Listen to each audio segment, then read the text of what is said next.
Loneliness is the coat you wear, a deep shade of blue is always there. The sun ain't gonna shine anymore, the moon ain't gonna rise in the sky, the tears are always clouding your eyes when you're without love, baby. Emptiness is the place you're in, with nothing to lose, but no more to win. The sun ain't gonna shine anymore, the moon ain't gonna rise in the sky, the tears are always clouding your eyes when you're without love. Lonely without you, baby.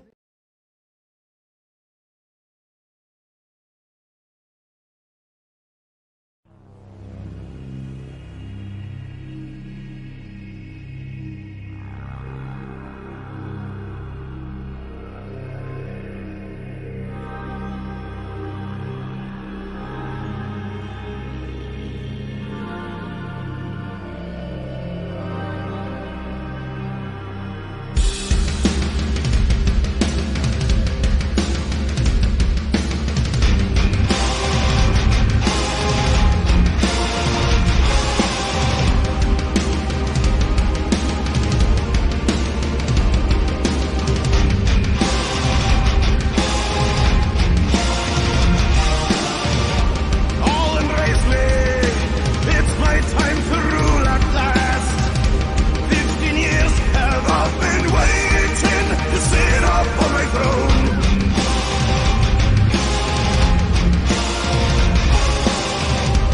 No allegiance, I will swear no oath. Crowned by God, not by the church, as my power is divine.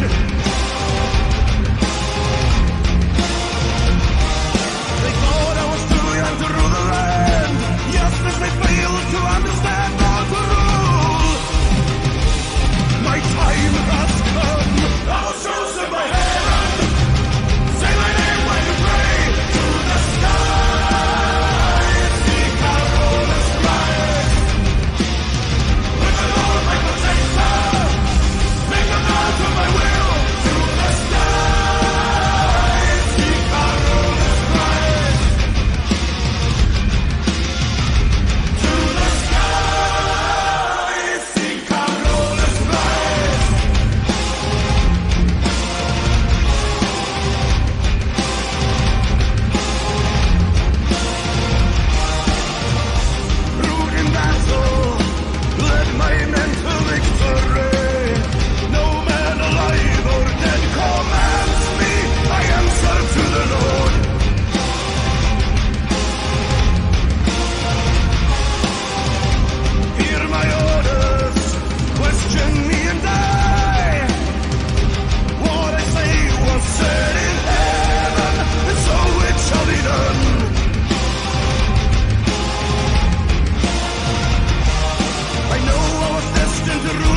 Sorry to keep you waiting. Complicated business.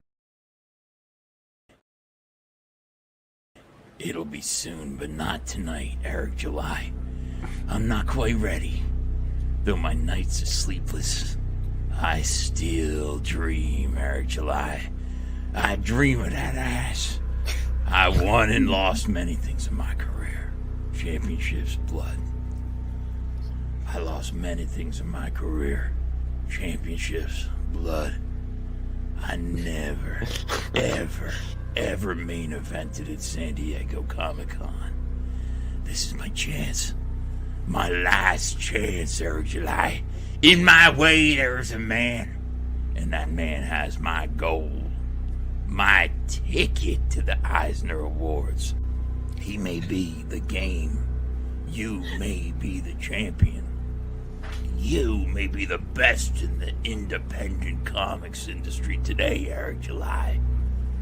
I should know. But you are no Alan Moore. You are no Jack Kirby, and you never will be. 50 years I've been chasing this dream, Eric July. Dozens of fractures, hundreds of stitches. Countless nights I bled, Eric July. You may say, this is no dream. This is a nightmare. Maybe, Eric July. But it's your nightmare. And I'm gonna decide when you wake up.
You even try to neg me, you negging people. Don't you dare. This is Comic Artist Pro Secrets. I'm Ethan Van Skyver, 30 or veteran of the comic book industry, world's most charming, disarming, elegant, eloquent, and yet humble man. Great big apprentice man, trusted member of the media, and you are all in the place where you're supposed to be tonight.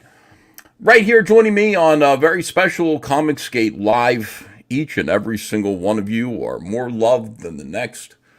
And I could tell you love me too. I really appreciate you guys. Oh my God! You gotta be kidding me!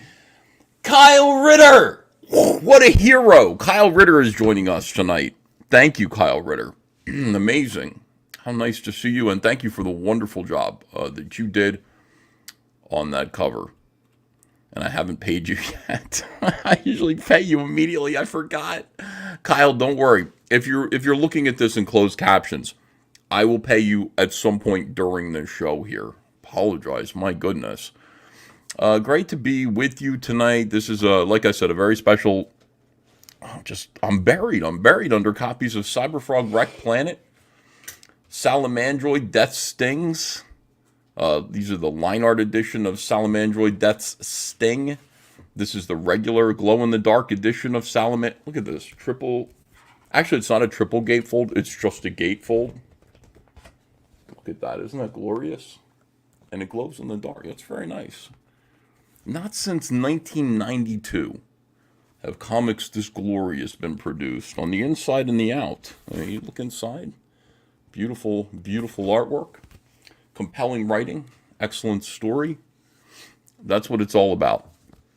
What is Poison Pact about? I'm just going to talk to you guys tonight. Poison Pact, when you read Salamandroid Death Sting, you're going to see that it ends, well, there's a slight cliffhanger towards the end of it, in which Salamandroid is offered a choice. Considering his new circumstances, he's offered a choice. And this book, the next book, Salamandroid number 2, is all about the choice that he makes and how that moves him forward in a world without Cyberfrog. So it's a pretty interesting book. It does contain the origin of links. You're going to see links in there. And I think you're going to have a good time. I'm working on the cover right around the corner there. Jesus, finally, one of those glow-in-the-darks going to be shipped, completely shipped. Those boys are up there. Let me tell you something. Them boys are up there. I mean, not now. They went home. They go home at 5 or 6. But them boys are up there shipping these boxes out. And it's 2 boys up there. You got Mikey, you got Brighton. And they're out there shipping these boxes out as quickly as they can. They have to pack up each individual box. I want you to understand. We don't just put a book, I wish that we did, but we don't. We don't just put a book in a bag and board and then into a Gemini mailer. We have bonuses, lots of bonuses. So a box about this big has to be shipped out and put together. The honeycomb boxes require 5 signatures from me, and then bagged and boarded, combined with the calendar, the gold edition, Ultimate Blood Honey. What else goes in there? Salamandroid Death Sting, Heartsick Horror, Salamandroid Color Zine, Amphibionics number 2. Is that 2? Zwei? German. And all of the toys, the PVCs and all that stuff, the cards, the stickers, the keychains, and they all have to be assembled in bubble wrap in one of these huge boxes. Sealed shut. It takes time, and we got to ship out 2,500 of those. So we do as many as we can. We're shipping out hundreds of packages a day. It looks like last I checked. Let me see where we're at here. We have. We're not quite halfway through. We're almost there though. We have 6,318 packages still to ship. 5,016 from the first campaign already shipped. 6,318. So we're doing our best to get through this. I think we're going to get through it in the month of August. But it's going to take all month. And it's going to be a bloody month.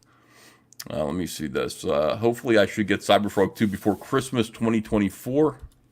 If not, something went really wrong. Something very bad went wrong. Christopher Arcello says, talk about Patrick Tomlinson. Oh, we will. We'll talk about him and his situation. Some news about Patrick S. Tomlinson. Here's Bobby Greer says, EVS never misses, the absolute legend. Perth Comics says, last Cyberfrog book I read, he woke up from a 20-year sleep. That's right. So what happened during that 20 years? That's the question. So you're gonna find out what happened during those 20 years. It's important. When you ship the hats, do you email tracking info? Says formality. Yes, every time a package goes out, you will receive an email with tracking in it. You're going to know that there's a package on its way. John says, Ethan, did you get a steak for dinner? You're cranking with energy. I love it. I'm doing my best. I'm almost done being sick. What did I eat for dinner? Oh, I had some Chinese food. I had a little fried rice. It was really nice. EVS, pay Kyle Ritterhouse. What the fuck, says Enrique Cabrera. Let me tell you something. I would like to pay that guy. He was doing the Lord's work. Here's Caleb Reynolds, who during the intro announced that he had made himself my Lex Luthor. He says, oh, Jesus, the simps. Yes, Jesus, the simps, the little children, the whores. Let them all come unto him. Mr. Meaner says, I've learned my lesson with EVS. Don't back the first early campaigns because everyone else who backed the small add-on campaigns gets their stuff first. That's not true. I ship things in the order that I have them and then the earliest as possible. I ship my biggest backers first when I have all the stuff to ship them. And then, no matter how much content I have, I ship it out as quickly as I can. What I could do is wait until everything comes in, but it just seems like a waste of time. When one item is delayed, you want to just kind of get stuff out there, anyway. This is important here. Baggins and Banshee says, did you watch Jersey Shore? I was aware of it, but I didn't watch it because big news happened. Really, really good news. So I'll tell you about that in a minute as well. I have it recorded, so I'm looking forward to watching the return of Sammy Sweetheart. 201 Studio says, hail, happy Thursday. By the way, still waiting for a Best Bis toy and a honeycomb box. Still shipping the toys? Yes. 1 second here. Okay, there we go. Yeah, we're still shipping the toys. Let me give you a Heather Swain update here, if I can. I did receive a Heather Swain update and found out what was going on there. Let me see here. Where's my Heather Swain update? It's got to be here.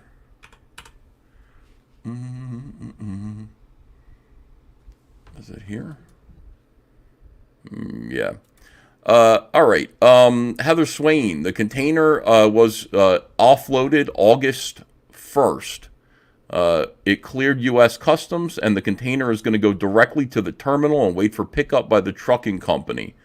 That's the news that I got August 1st about the Heather Swain action figure. I don't know what that means, really. I don't know how many days that means, but at least it wasn't held up by customs. It did land. It is on its way to us, the container full of Heather Swains, and very excited about getting that so we can finish fulfilling the action figures. Kim Jong-poon says, can we see Mandy's butt again? Jasper Flan 9, thanks for $20. Glad to be here. I had a good week of handyman work. Looking forward to fapping the last half of the Gabe self-interview with the legendary Chuck Dixon sitting in as a spectator. Oh my God, I want to watch that video. I heard about that. Gabe El Taib had Chuck Dixon on his show for an interview and just talked over him for 2 hours or whatever it is. Yeah. All right, now hold on a second. Chad Townsend's here. He says almost to 10K. Back the Black Phantom, $157 away. And David L says, does that uncolored cover come in the Red Extermination box? David, as of this moment, there is no uncolored Heather Swain cover, if that's what you mean. I have not announced that yet. There may be. There is an uncolored Dale Keown cover that goes in the Red Extermination box, and that right now is the one of the main exclusives for that box. Let's see, you had PTP on. Where's Wenger and Dirtworm? Oh, I talked to PTP in private. Although PTP's behavior over the weekend piqued John Malin and annoyed me, I'm not mad at Patrick. You know, he's definitely PT Pusher now. He is the CG Punk. But I'm not mad at him. He can come in here anytime he wants. It's fine. Jay Dollar Sign says PTP is a bonehead. Yes, perhaps. We've had a few of those. Here's Caleb. For $2, she says, lol, timed out by simps. Talk about cancel culture. Caleb, that's not cancel culture. That's somebody, saying, hey, you behave yourself. Cancel culture is when a group, a mob of people, of strangers usually, work together to ruin your life for fun. Cancel culture is when a bunch of people call you names, racist. They say that you did this or that. You committed some horrible offense when you didn't. And then they get you fired from your job. They make it so that you can't walk around in polite society without scorn. They get you shunned. They basically work to undo every single facet of your life, make you unemployable, and try to make you kill yourself. That's cancel culture. Being timed out for 3 minutes on my YouTube show, I thought Anne Frank had it rough, Caleb. I'm I'm really sorry. Didn't Malin do comic book punk videos a long time ago? I don't know. Did he? Pull him up. Let's see. Bring him up. David L says, that cover you put on Twitter the other day. Oh, David. Okay, hold on a second. So that was in black and white only because our friend Kyle Ritter. Let's look at the campaign. First of all, today this campaign closes down. This is Cyberfrog 3 Red Extermination. Wow, amazing. First 30 days of this campaign have been a tremendous success, unbelievable success. I thank you all for this. Look, we just hit $461,000, so we're still moving. I am humbly grateful. And one of the reasons why I am humbly grateful is that I know that Cyberfrog 2 Wrecked Planet suffered all manner of delays. And many of you haven't even read Cyberfrog 2 Wrecked Planet. Some of you have, as you've seen. We've fulfilled between the two campaigns somewhere around 7,000 orders, so we've still got quite a few to go. And it's a shortcoming. Our completing comic books on time and then shipping them out promptly is a shortcoming. So the fact that this campaign in 30 days has raised nearly $500,000 is a testament to your continued faith in us and the fact that you just like Cyberfrog. We know that you like Cyberfrog because aside from ostentatious displays of affection like this, which everybody can see, and then people just kind of feel like, oh, they're only doing this to own the left. Well, I don't know, maybe some people are. We know that because we have an eBay store in which there's no real accounting. There's no public accounting, so people can't really see how well the eBay store is doing. There's no score that's posted. And yet you guys buy everything from our eBay store all the time, and you're looking for more Cyberfrog stuff. You're wondering when the new stuff is going to be added to the store. You are asking to make different kinds of collectibles, and certainly you're looking forward to Cyberfrog 3, if you read 2. Those of you who haven't read issue 2. It's coming. You have a treat in store for you. People who have read Cyberfrog 2, even people who are not crazy about Comicsgate, don't like this indie comics movement, every single one of them has had to admit. Every single one of them has had to admit that Cyberfrog is good. Those people who said Cyberfrog 1 didn't have enough story. Well, those people who said that and were hoping that Cyberfrog 2 would be some kind of creative failure choked on bitter tears. Cyberfrog 2 was a tremendous success. It is a wonderful story. It is engaging.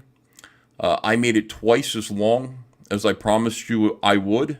It's a 73-page journey that is going to engage you, engross you, It's going to suck you in, and you're not going to want to leave. I really think that you're going to enjoy it. The ending is a shock. The ending is terrifying, and it's a great cliffhanger that ends on a little bit of a note of hope. I told Andrea, I want to take the readers to the depths of hell and despair. Not just in waiting for the book, although that's going to happen too, but when they're reading it, I want to take them to the depths of absolute despair. All hope is lost.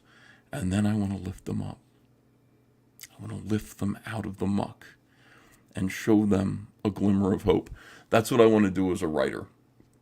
And I think it worked out pretty well. Salamandroid Death Sting is going to be... A lot of people have questions. They want to know more information about Cyberfrog's homeworld, where he came from. They want to know... They've seen Scorpion. They want to know what he's about. They want to know what would happen if the test had actually worked and there was a Cyberman rather than a Cyber. They want to know all these things. I get these questions a lot. Salamandroid Death Sting is really fun because it takes you into that world. You're going to get to visit Cyberfrog's homeworld really quick. You're going to learn quite a few things about Scorpion, the Philadelphia Insect Gang, and you're going to see the invasion, the 1998 invasion from Salamandroid's perspective, which is eye-opening. I think you're going to enjoy it. It's a good time. And it also contains character bios for all of the main characters. In the back of the book, there's kind of a Marvel Universe kind of section where I'm going to give you all the information that you need on all of the characters. So you're going to have that all in one spot. So that's in the back of Salamandroid Death Sting. It's a pretty good deal.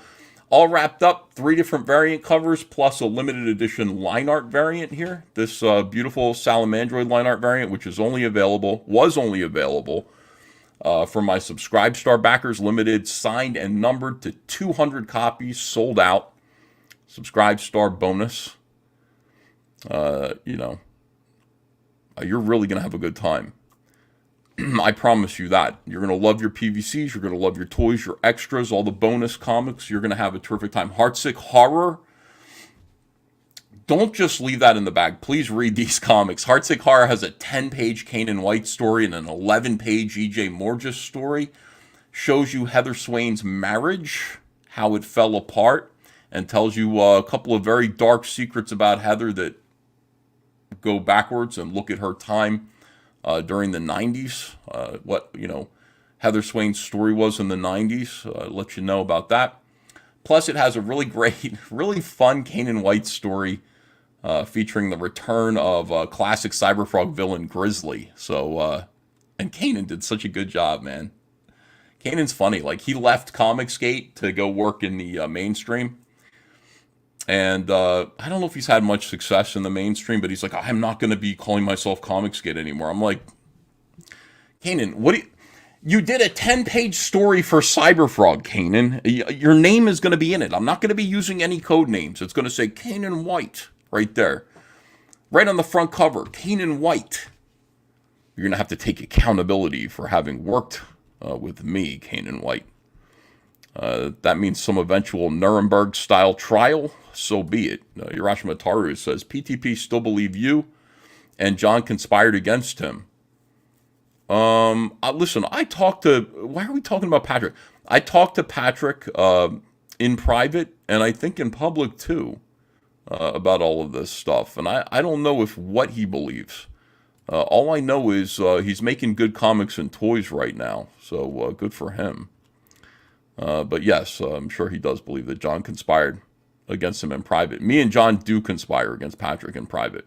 Cars in Depth says, any progress on the diecast Cyberfrog cars? I emailed you. I looked into that. I looked into the cars, and I got a little bit of information. I have some guys who work for me who advise me about production and manufacturing. And so I did ask them. I said, look, I want to make these cars. Here's the sculpture that I have underway.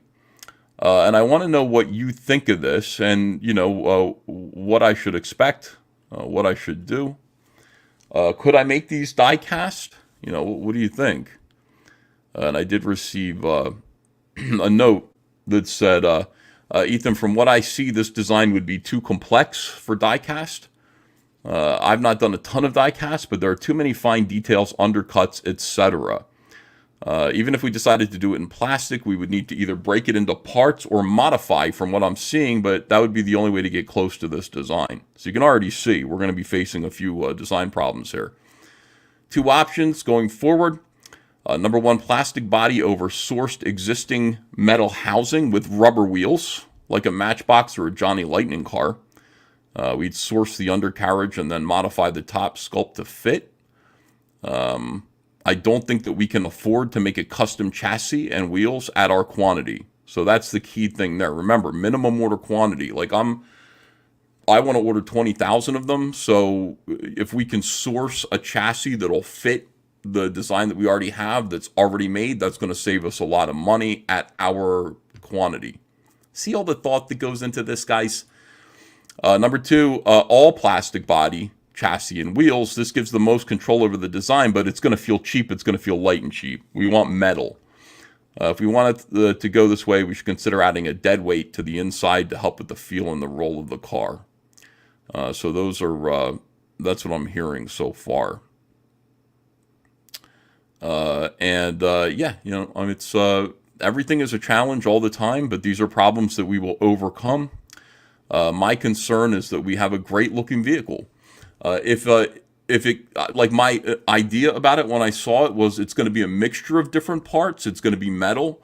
It's going to be plastic like PVC, and there will be metal parts on it, and then clear yellow for the eyes for the windows. I don't think that's too much to ask, and I think we can make it happen.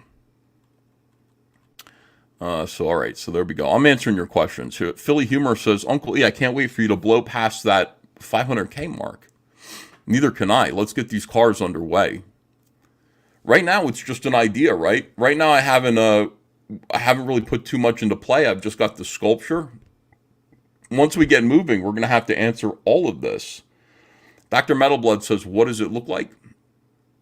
I'm trying my best, guys. Yeah, just so that you know, if I seem a little bit like off, I'm getting over being really sick. So every now and then, like I feel like I don't have much lung capacity, but I'm doing my best here to talk. All right, let me show you. First of all, let's refresh this one here. We're 463. We're moving. We're moving right along here. Updates.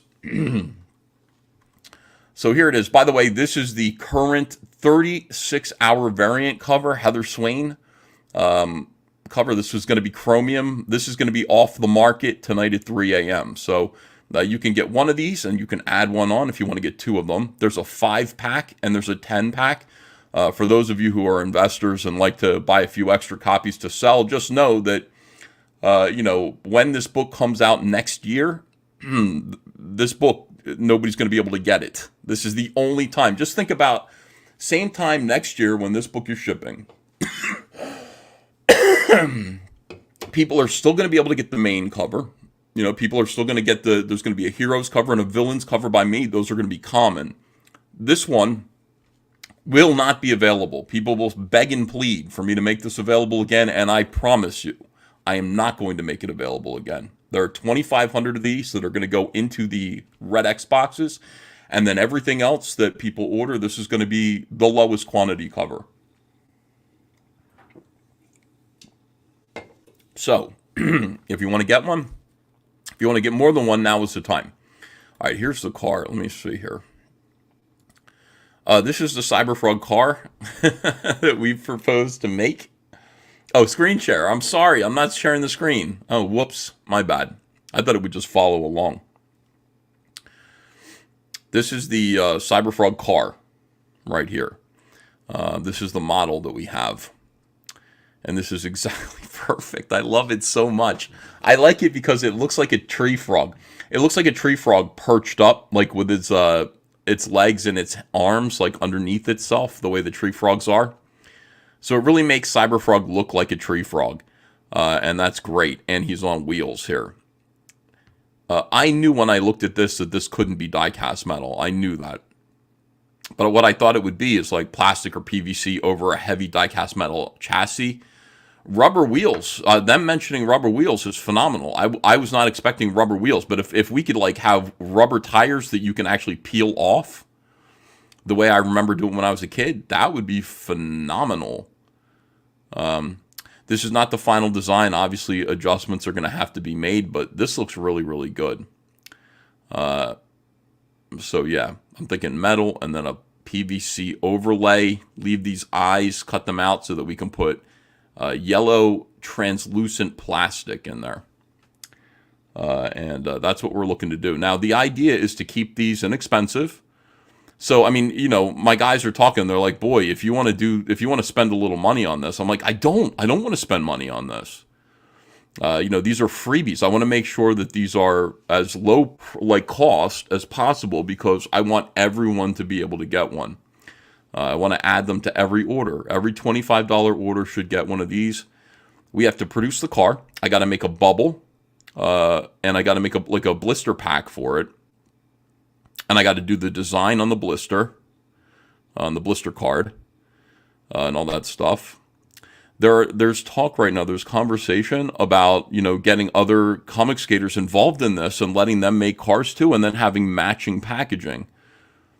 I would really have to push everyone. I'm not somebody that likes to push people into doing the right thing. Everybody has to come to me. If this is something that you want to do, you've got to take the initiative. These creators, you got to take the initiative and kind of insinuate yourself into this project. Because I'll tell you, I think we can make these cars. Here's what I think. I think we can make these cars for $1.50, and I think we can sell them for $6, $7. I think there's a lot of money to be made in these. You know, if everybody gets together, I think there's a chance that you could do real well by making cars of your IP. That's what I'm hoping anyway. I don't know. I mean, I could be talking completely out of my ass. I don't know how things are going to work, but that's what I'm hoping for. Whew. All right, let me see here. God. I think 2 more days until I'm completely healthy again. Taking Ethan. Look at all of these people taking Ethan's duck, says Gibber. Give my duck back. Steve Larry says, it was beautiful. I was left excited to see where the story goes next. So Steve Red Rack Planet. Thank you very much. Thank you. Let me see. Past Masterton says, oh, Brohawk is in here. What's up, David Williams? Beautiful. Caleb Reynolds says, I promise to upload the PDFs once I get it. Cool, Caleb. Here's the bad news. Because you backed the campaign, I have your information. So I will sue you. You don't want me to do that. No spoiling process, says Crisis Comics. Here's Matt 6 Bar. Hello, Matt. What's going on, brother? Oh, my goodness. Yeah, it's good to see David Williams. David Williams and I might be working on something together. I was talking about him earlier today because I've got this other thing called Mean Streak. And Mean Streak seems like a good project for him. It's in the All Caps Comics Cyberfrog universe. You know, we'll see what happens. Like, there's this other thing that might be going on, and if that thing goes on, then I don't know, but I think I want to work with David. It seems like some unwise person dropped David Williams. What are you going to do, man? Somebody drops a dime, you walk by, you pick it up. Am I right? Why would you not? Why would you let David Williams go? That's crazy. I don't understand it. I don't understand how you fucked that up. That's a big disaster. Super talented, like Gaijin level talent. And that's cool. Just walk away from that. Real smart. I was raised by the wolves. 8 to they fool. Run through the night. Playing with your life. Going against the pack. That's risking your life. Better play it right. Yeah, you better play it right. I got loyalty and blood. Hello. Hey, what's up, John? I'm so glad to see you, man. Yeah, glad to be here. You hearing me all right? Yeah, I hear you. All right, cool. Listen. My mic has been really shitty the last week and a half, so but I was wondering if maybe it actually had to do with the headphone hookup. So I have new headphones. They sound interesting. I heard What are bass they? in that music. They're iPod. They're just iPod. Yeah, iPod headphones. By the way, Gator Time and their viewers just joined. Hello, Gator Time viewers. Thank you for the raid. We love you. Happy to see you.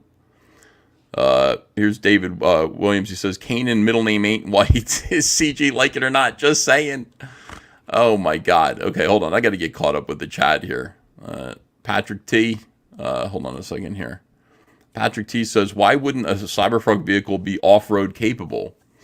Hail Coach the Moral Center. Yeah, you're not you're not embarrassed that I showed up here or anything, are you, Ethan? Why would I be? I don't know, people. Word on the street is John Malin is becoming pretty inconvenient. He's not the cool kid. Yeah, it's true. Yeah. Now listen, I just suffered a whole inquisition. First of all, because I had Patrick Thomas Parnell on the show earlier today, and people said, "Are you and John still scheming about Patrick Thomas Parnell?"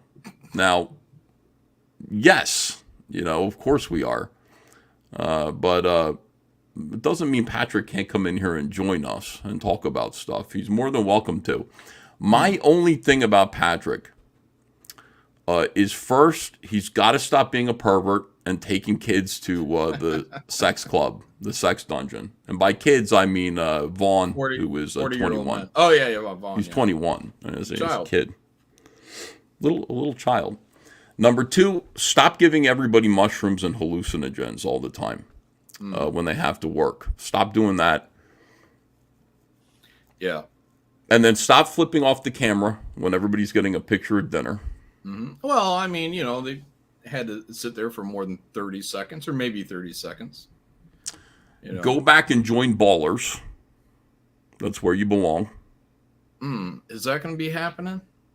I don't know. I'm not sure. I feel guess like not. I've schemed and scammed enough to make sure that never happens again.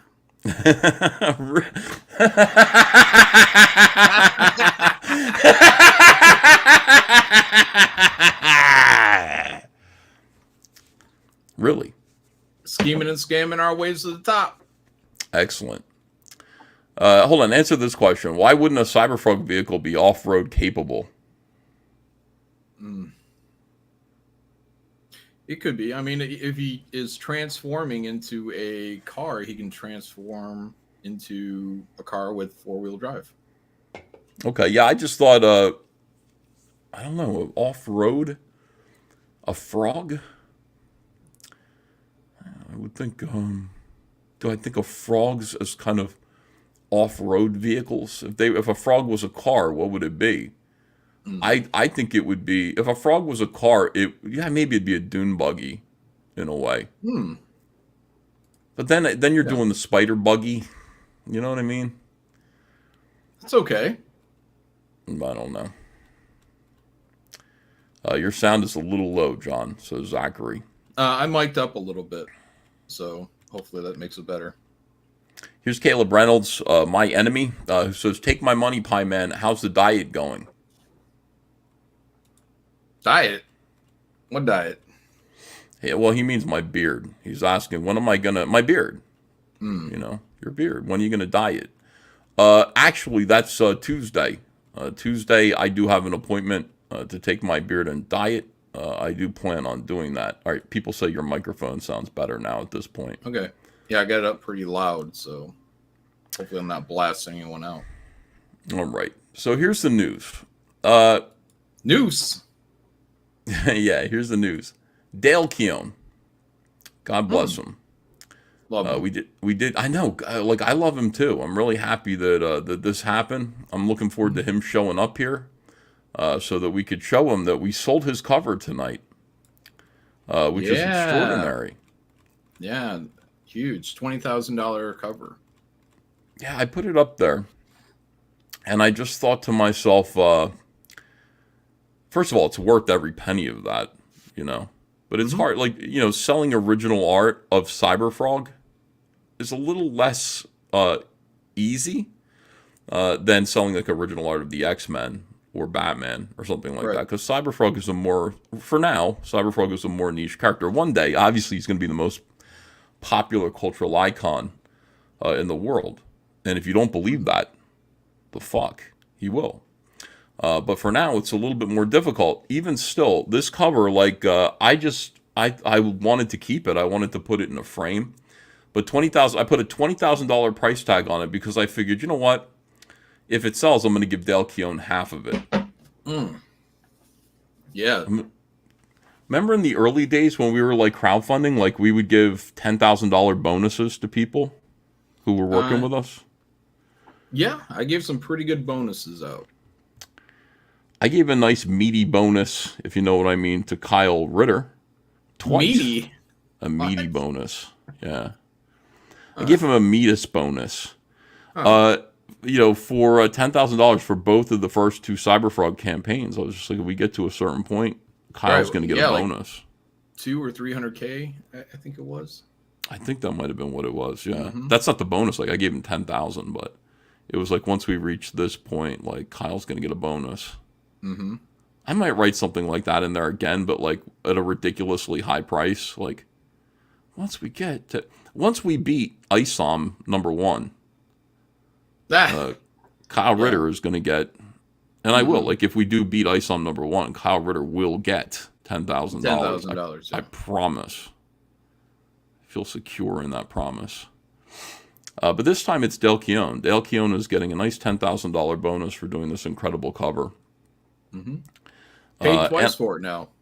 Yes. Yeah.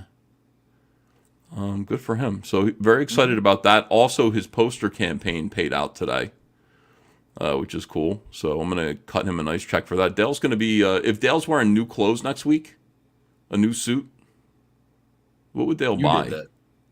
Yeah, you'll know why. It's the fans that did that. You know, it's like Dale Keown's fans like are hooking him up.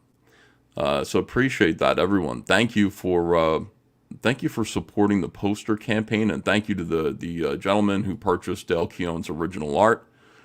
Wow, we just hit 465. We're cruising right now. Yeah. I mean, that's really, really great. Thank you. So we're now like $35,000 away from being able to make those Cyberfrog micro cars. Oh, and is that when everybody's going to start designing a car or something? Yeah, like that's my feeling. I was just saying right before you got in here that, you know, I'm not going to push people. You're some not people a pusher. think I'm not a pusher. There are some people around here that are pushers in Comicsgate. Some people are like, I don't know. There are certain people who might consider themselves a fun guy, and then they're pushers, and they push their fungi on people at conventions. John, you know what I'm talking about? Yeah, party man. PT party man. That's not me. Now I am somebody who just wants people to take accountability for themselves and just be like, hey Ethan, I heard about you making these Hot Wheels, not Hot Wheels, but like CG Master racers. That's what we're gonna call them. Like if you like, there's a designation in Comicsgate because there's a show called Comicsgate Kings. You know, you're on that show. I'm aware of it. So there's CG Kings, but there's something beyond that. Like we like to think that you're somebody who is a master of your IP and a master of your plan, you know, master of your business. You're a CG master. And then maybe you want to make a little race car. Yep. You know what I mean? This is like a race car. Everybody likes a car. So these would be called CG Master Racers. Master racers. That's really cool. And that might be what like this... Transformers had like headmasters, and now you have master racers. Yes, headmasters. I didn't know that. I like this idea. Here's Matt 6 Bar who says, PTP could stop blocking me from the CG Green Room and send me a copy of the book I did. Stop telling people I quit his Silverhawk book. And then he does this, yeah. You had a Silverhawk book?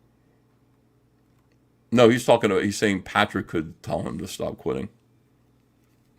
Stop telling people he quit. Oh, Patrick. Oh, okay. All right. Yeah. I have no opinion about that, I'm not. What? Patrick kicked me from one of the room. Matt, don't feel bad. He did? Yeah, from his showroom, whatever. Remember? And then it was the peace out, smiley face, laughy at John because we just booted him from this room. Oh. Yeah. I remember that now. Yeah. Ban happy. I like to think that I forgive people and forget, Mm-hmm. Oh, I'm over it, but I don't forget. Yeah. All right, so this is the Incredible Cyberfrog 3 Red Extermination. Now, across the way, in the Rust Belt of the Comicsgate United States, there's a little campaign going on. Called Godlike, the Romulus Saga. Hell yeah. Exclusive variants thereof. Yeah, we got a Dale Keown variant on there too. Imagine that. It's the month of Dale. Yeah, I think so too. The pit campaign posters are out there. You got this beautiful campaign. Yeah, if you like science fiction and sword and sorcery, but cool, check out Godlike. Here's the trailer.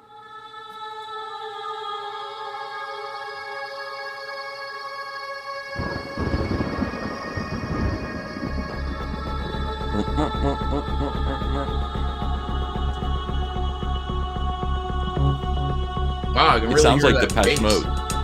Yeah. In your room. Oh. Whoa! I was on Whippets right now.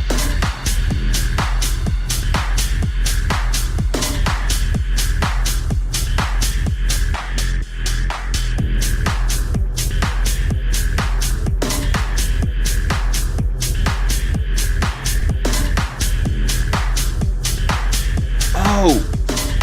I just remembered something.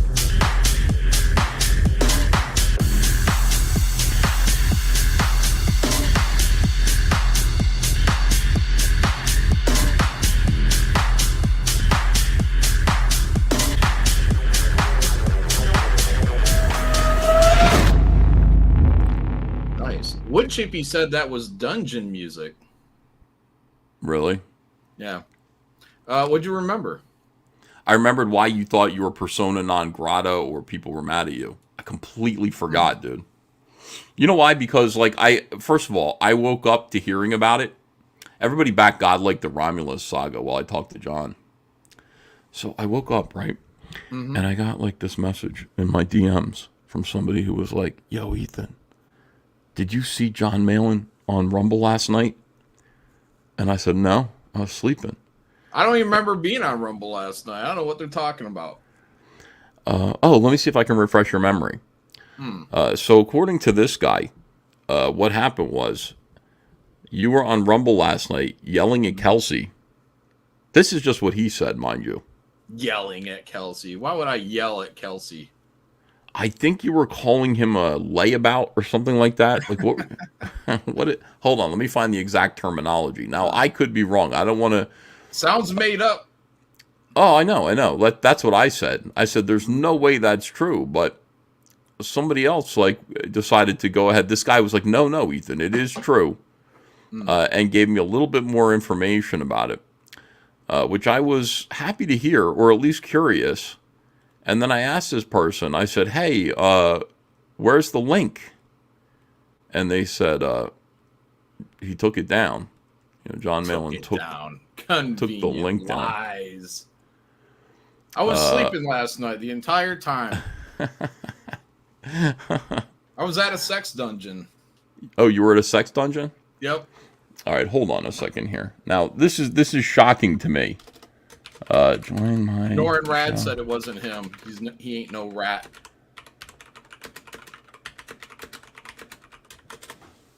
All right, yeah. I don't know who it was. I'm trying to find the message now, and I can't find it. But somebody... What were you calling... Somebody's got to... That's a shame. That's a shame that somebody would make such false allegations against me, calling somebody a layabout. What is this? Oh, freeloader. What is this? Oof. 1860? No. This French gentleman said, oof. John just called Kelsey a freeloader on his Rumble channel, and they got into it. It'll be a nice EFAP for you if you decide to cover it. Kelsey was legit mad at the end. Oh, wow. And I said, wow, link me. And the guy said, I would have. Sacre bleu. I would have. But John Malin took it down before I could. That's what this French gentleman told me. That's too bad.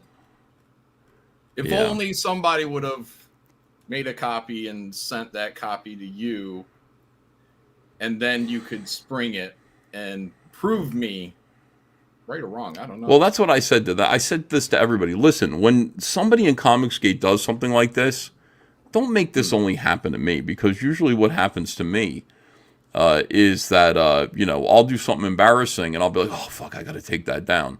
Kiwi Farms already has it recorded. It's up. It's posted. There's nothing I can do about it. Good old days. Yeah, I don't think Kiwi Farms is really that active anymore. But holy shit. Yeah, like not you. Like you avoided, you skated right through that. Incredible. So why don't you from your you're like, yes, oh, that's terrible. Oh my goodness. Terrible that nobody sent you a copy of that video. Well, what happened, Terrible. John? Maybe, From your maybe memory. Maybe if people were on my Rumble watching over there, they could see all this incredible drama. I don't even know how to get people to subscribe to it, actually. Go to my Rumble. Well, I mean, yeah, I agree. I mean, it is an incentive for people to join your Rumble and participate, see what you're up to. Yeah. But, no. By the way, what is this? Beavers. Oh, Beavers Unit. Wow, we haven't seen My Beavers Unit in a while. Wow. It's good to see Beavers Unit. Well, the word My Beavers Unit, like the name My Beavers Unit, could mean many things. What do you think it means? That she has a pet beaver and the unit is the beaver's penis. Oh. That's one way to look at it. Yes. I like that. My Beavers, or like the house that my beaver, like my pet beaver has an apartment, and within like a larger apartment complex. That would be My Beaver's Unit says, love my stuff. You forgot my beav cards. Fuck Bidenomics. Beaver cards she wanted. Well, I'm glad that you got your stuff, Beaver's Unit. I'm glad that you liked it. Headrock says, I'm a proud shiftless layabout. Resist, Kelsey. Yeah, what is it with Kelsey? I've always... Seriously. We should talk to that guy.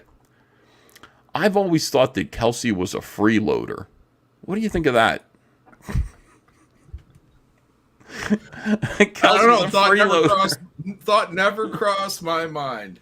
What did Kelsey do to be a freeloader, dude? He's Kelsey Shannon a freeloader. What is he? Oh, you know what it is? Oh, John, you're like, everybody's annoying you lately.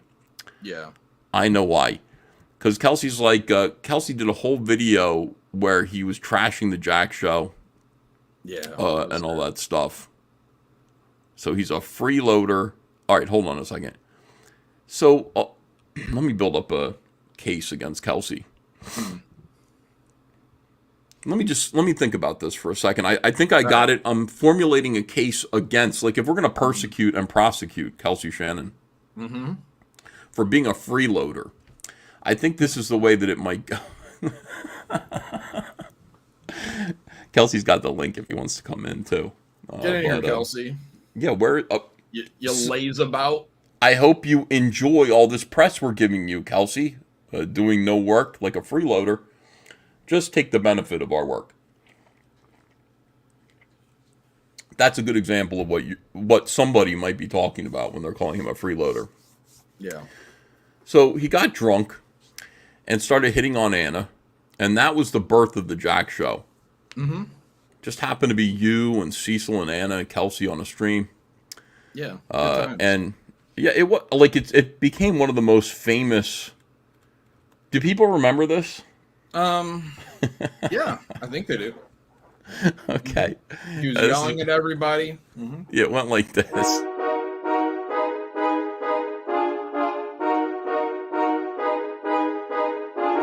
I already know what it is. I'm gonna be clear. What was he talking about? So, okay, just watch her Dune shit. Fucking badass. Get some fucking. Shut up! Oh my god! Wait, shut up! Who you know some man rules, for God's sake. I'm talking to the lady. I don't care. Shut up! You had weapons? Badass. So fucking cool. Please shut up. Men's voices, rock hard abs and a big cock. Giant cock. Don't ruin my fantasy. I know everything. Shut up! I'd marry her on a goddamn garbage heap. Oh god! Fuck! Wait! Oh my god! Wait! Hold on. She's not Jew. She's not Jew. I have porn. Oh, I've been through fucking hell.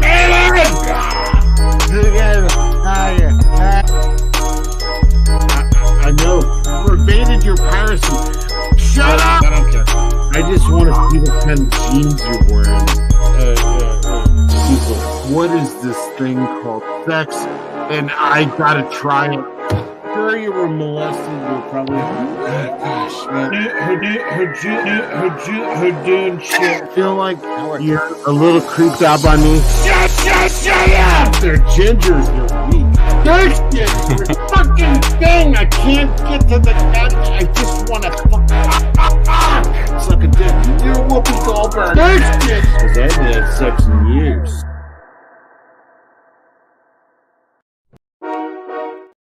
So that's essentially how it all started, right? Does that bring back any memories? Yeah. Drunk Kelsey yelling at everybody that was in his way to Anna. I remember. Good times.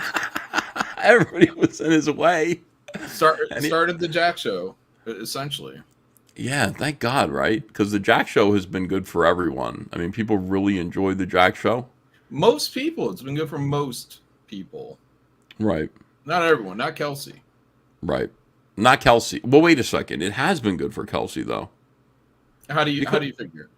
Well, I mean, I know what you're saying, like, but if you really think about it, I don't want to, because the Jack Show isn't my show. I'm on it sometimes, so I don't benefit at all by saying anything nice about it. But the Jack Show has really elevated its four members into very popular figures within Comicsgate. Now, before the Jack Show, Kelsey was doing kind of like work on other people's books. He had something called Jungle Girl or something like that. He had a few kind of obscure comics within Comicsgate that people don't. I mean, Kelsey actually worked on the first Comicsgate book, Jawbreaker's Lost Souls, and he has to remind people of that, John. Yeah. You know what I mean? Like, people go, well, overshadowed by, the lead artist. Hey. Yeah, like SAD said. I don't think it's immodest for you to say that either. I just think it's true. Like just recently, he did have to remind everybody that he worked on that comic. Mm-hmm. So he did have a little bit. He was kind of, not to be cruel, but he was kind of invisible. Yeah. Like if the Jack Show were the Fantastic Four, believe it or not, he'd be the Invisible Girl. Kelsey or Anna would be the Thing. Which would make you Johnny Storm. Yeah, the hothead. Good looking hothead. Yeah, Cecil would be holy Reed? Fuck, this doesn't work, yeah. Jesus God. It's close though. So the Jack Show took Kelsey and made him one of the most popular comic skaters, from obscurity to the limelight. And yet he hates you. Hates us, He yeah. hates you all. Hates us for having guests on the show that he refuses to show up on. Yeah. Yeah. What are you going to do? What are you going to do? So that could be why you would call him a freeloader. Swing and a miss, but Oh, God damn it. I thought I had it. yeah. It's just It another was such a reason to be good mad. show, Ethan. It was such a What? good show. Can you share it? I mean, are we allowed to see it? Yeah, no, No. but no, I'll kind of give you the gist. Okay. My point of view. My point of Yes. view is Kelsey looks for people that he manifests in their heads and builds them up to be underdogs for one reason or another. So he looks for an underdog. And then he wants to befriend the underdog. You're the victim. I got to be by you. I got to keep you safe from all these abusers. And I believe Kelsey chose PT Pusher. The underdog. PT Pusher. Okay. Oh my God, this is all connecting now. Yeah. So, anyways, so when I've been talking for the last week about PT Pusher pushing, whatever mushrooms onto comic skaters and taking them to a sex dungeon, Kelsey, I keep switching the names up. Kelsey, I believe, thinks that these are passive aggressive attacks against Patrick, who is undeserving of any kind of criticism whatsoever.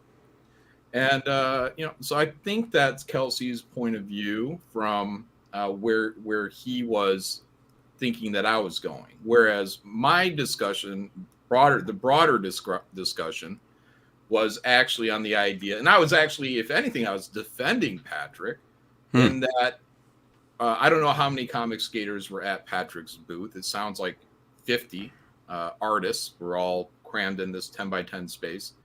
And, Patrick paid for it. Patrick paid for that space. And according to Patrick, nobody gave him any money, which is fine because at least from what I can see is Patrick, invited people to come on there and whatnot. And I made the point that, well, if I was there, I would have, made maybe, I don't know, a few $100, I don't know. And I would have said, Patrick, thank you so much for having me here at your booth. Let me at least give you, I don't know, $50 or something. $50 for this. And I figure if you get $50 from everybody that helped take advantage of your booth, that you probably would have come really close to paying off your booth, allowing you to also benefit in profits.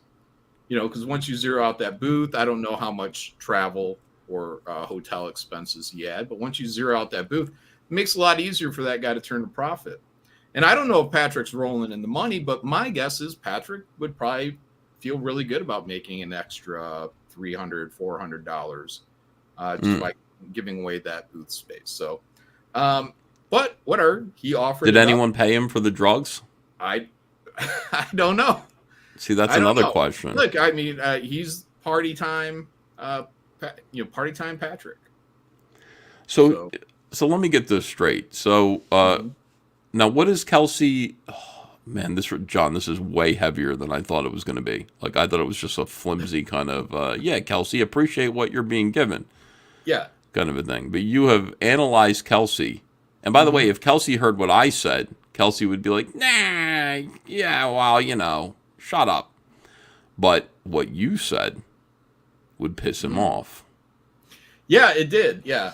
So somewhere along the line, I called him a freeloader, and then he started bitching about everything else except for being called a freeloader. But I think it came back to being called a freeloader. Tell me about what he was saying. Nothing. He was bitching, and it was a mess. It was not worth arguing with him. He kept wanting, because then he kept saying it was about the sex dungeons. I'm like, well, that's just fun. Then he was bitching about me calling Patrick PT Pusher. I'm like, well, yeah, it's funny. Then he was bitching about Patrick being wiped out of the image. I'm like, yeah, it's hilarious. And I didn't do it. It was Jimmy Max. Wait, did he really, Kelsey was really mad about that? Well, that's what I'm saying. I mean, it started with the booth talk, but then it kind of went back around to this other stuff about Patrick. And I was like, oh, okay. But that's why, in my mind, what it is that's why I think the real thing is Kelsey underdogs Patrick. So he's an underdog. He's not one of those big creators up there. He's a little guy. I got to make sure he's being protected. Wow, man.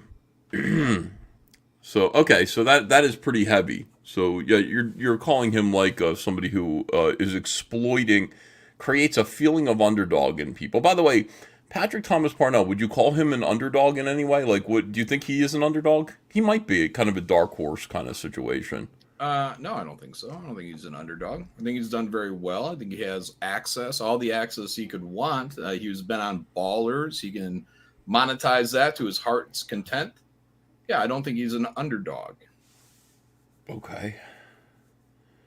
I do think he's an underdog. I think Patrick is I have to think about it, but I think Patrick is an underdog because Patrick isn't coming from any advantage of having, isn't an advantage of having worked in the mainstream for any period of time. And yet, look at what he's done. Patrick has made a robot, several comic books that he shipped out. Mm-hmm. By the way, Matt Barr, I see you in the chat. I gave you the link if you want to pop in here too on your in Twitter. He's made a robot. He's made many books. He made a Silverhawks book that he fired Matt Barr off of, I guess. And he's done a lot of things. I don't think he's an underdog. I think he's an accomplished, determined guy. Or no, I think he is an underdog for that reason. I lost my train of thought. He is an underdog because he doesn't have any advantages, and yet he succeeds.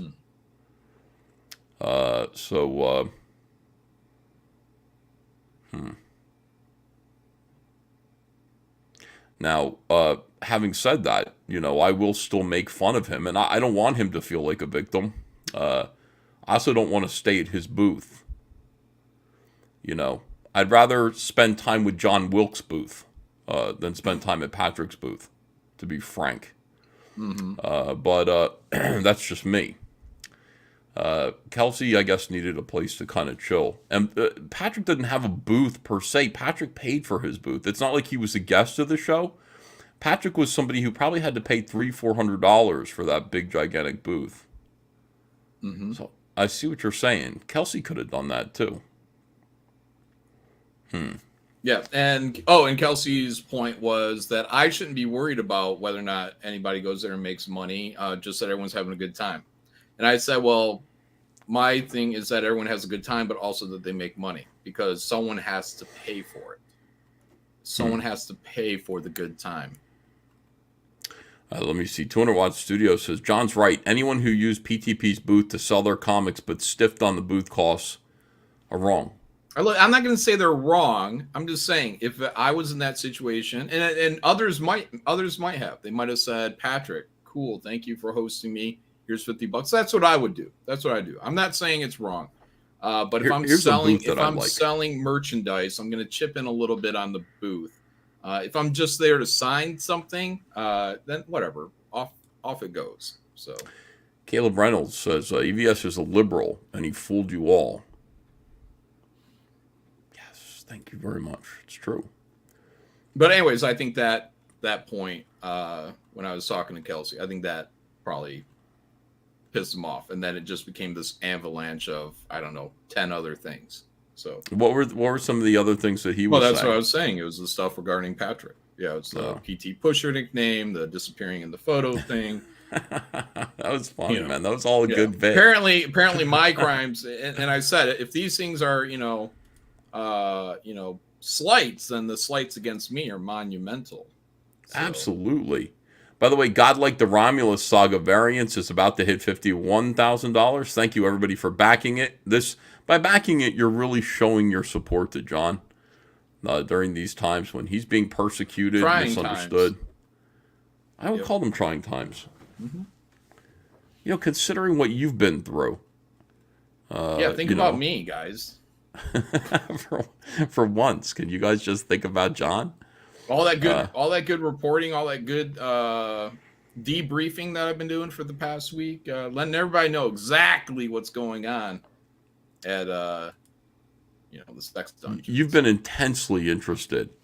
I wanted to know everybody's where they were, time and place, from the time they got there, who they met, and how they moved throughout their week. So I did notice that about you.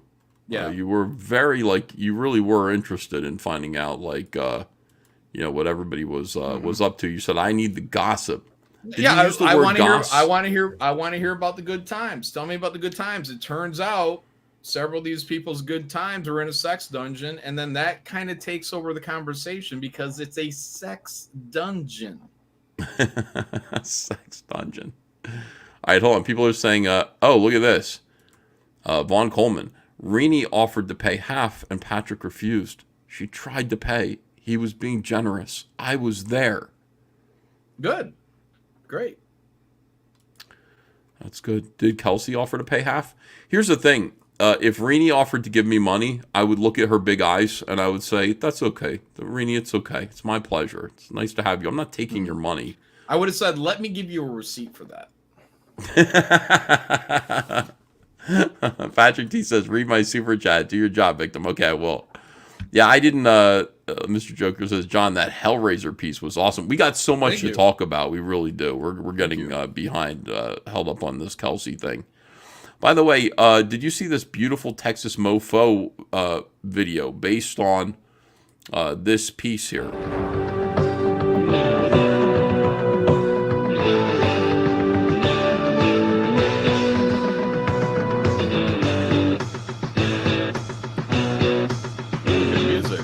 Yeah, really good.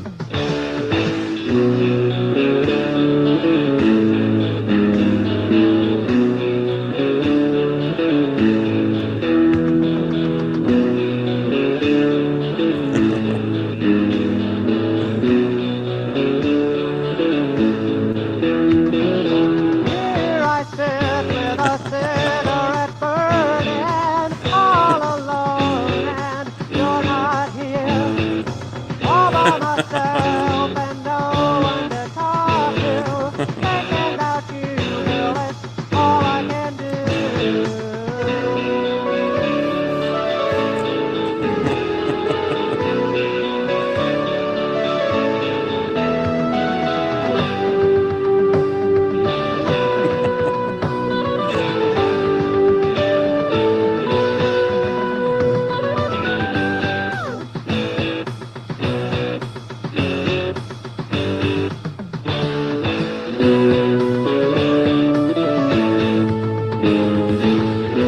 Really good.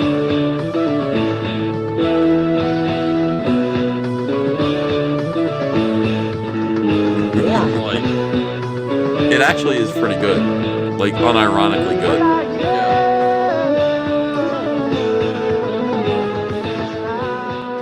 Yeah, we hear that, like, horrible disco shit and, and the stuff that, like, goes behind these trailers now. And I think we just kind of accept it, but we don't have to accept it. We can put any kind of music that we want behind our no matter how trailers. terrible it is. No matter how terrible it is, we can do that. Look, this is an important book. 10,000 years from now, a new dark age is upon us. One man, haunted by visions of a bygone age and a mythical world known as Earth, must remember his past to save the last of humanity on a distant, dying world. That world is Earth. In an age where magic and super science are one, to kill a god, a champion must become godlike. Hell yeah. Best comic, greatest comic of our time. Of our time! I agree. Yeah, everyone run out there and back this thing because you're going to miss out, and then you're going to feel really bad that you missed out. Beautiful Dale Keown variant cover. I have a variant cover. There's a Visions 2 book in there with a Dan Plagle variant cover as well with that Goblin Girl. It's a really busty green-haired chick. Oh my god. Yeah. Yes. Fantastic. Goblin Girl. Dan Plagle. I gotta get him to do a Heather Swain. No. I can't. Big gigantic boobied Heather Swain. Yeah, I don't know how Oh my he god. did that. I mean, is that what he does? Is he puts big boobs on anybody? So I mean, I don't think know. so. That's like, he calls himself Dan Boob Dan, whatever. yeah. That's his interest, and he Okay, draws all right, yeah. large beach ball sized bosoms. And, I don't know. Your mileage may vary, Yeah. Meanwhile, we've got Cyberfrog 3 Red Extermination, which ends tonight at 3 a.m. Now, a lot of people are saying, Ethan, are you extending it by 30 days? The answer is no. I'm not, John. Why not? I'm not. I'm changing my ways. I'm not doing it. $453. Holy cow. We're very close now. Getting closer and closer to making a little Cyberfrog race car and giving it to everyone for free. That's How what this close is are we all to about. that Kyle bonus? Oh no, you want to go mil, right? No, once we get to $3.7 million, Kyle Ritter will receive a $10,000 bonus. I think we can do it. That's nice. Yeah. 10 grand's no joke. Yes, we can get there. This is the 36-hour variant cover. I hope that you will get it. When you back the campaign, you will have all kinds of opportunities to add on action figures and all kinds of other PVCs and fun stuff. Amazingly, we sold. Oh, thank you so much for this. It looks like we sold another page of original art. Let me tell you something. The original art is worth it every time. People who back the original art tiers will tell you the original art is always worth it. You get to choose. And we've only sold 15 pages out of 48. I'm offering 40 of them. Trust me, there's a lot of good stuff in there to go. We did sell the Dale Keown original cover art for $20,000. So Dale Keown is going to receive a $10,000 bonus. And that is exciting. Very exciting. So, Patrick S. Tomlinson is in the news once again. Let's put Matt Barr in here as well. Hello, Matt Barr. Hello. What's going on? Matt. How you doing, fellas? Hail, chat. We're doing good, man. It's good to see you. Right on time. Patrick S. Tomlinson is a failed sci-fi novelist. He is an SJW. Patrick S. Tomlinson is a man who harasses Trump supporters wherever he goes. I don't know why he does that, but he does. He bothers people. And he does it for America, child. You might ask him, you might see Patrick S. Tomlinson and go, why are you bothering me, dude? You're a weirdo. And he will say, I'm doing it for America, child. You want to see evidence of this? You want to see what this guy gets up to? Yeah, This sure. This is unbelievable what this guy gets up to. Hold on one second here. Imagine like sitting there being a Trump supporter, which to me is being an American, without question. And then Patrick S. Tomlinson comes up to you, and he's fat, and he's holding a camera at you. Have our pink guys in the car, they had to be gang members. You're a racist. We have. Listen to this guy. This guy is so angry. The hatred and what's your name, buddy? My name is Patrick S. Tomlinson. Patrick S. Tomlinson, very angry. He says he's here to help. I am here to help. He says he's here to help against people like us, the people that love this country. You don't love this country. I don't. Why not? What makes you say that? That sounds like a bigoted statement. Do you know me? It would sound like that to you because you're an idiot. Do you know me? What makes you say that, though? What makes you say that I don't love this country? We've just been sitting here for the last 5 minutes explaining why you don't love this country. You have. You support a traitor to this country. Or God bless our president. You mean Hillary? I don't support Hillary Clinton or Barack Obama. No, she didn't. She That, won by if 3 million that's who you're votes. talking about, a traitor. She won by 3 million votes. No, but she lost. She lost fairly. She lost. God bless you, buddy. Erase your whiteness. God bless. Yep. Stop the white privilege. Stop your white privilege. He said, erase your whiteness. His mommies came and took him away. Erase your whiteness. So that's Patrick S. Tomlinson. Now, he has been telling Trump supporters that they're going to prison for a long time. And so far, I don't think any Trump supporters that he has cursed at have gone to prison. His brother reached out to me. I know, thank God for that, right? His brother did reach out to me and say that recently, though, Patrick has been in the news because, what do you see this? What do you see this shit? This is going to kill you. You say his brother reached out to you? Yeah, Kyle Tomlinson reached out to me to say, hey, did you see this? This is the shame of my family. This is some footage of Patrick S. Tomlinson being, wait. No! I'm showing you respect. No, you were not. You have not. Whoa, Patrick. Behind your back. Put your hands behind your back. Enough. The maniac.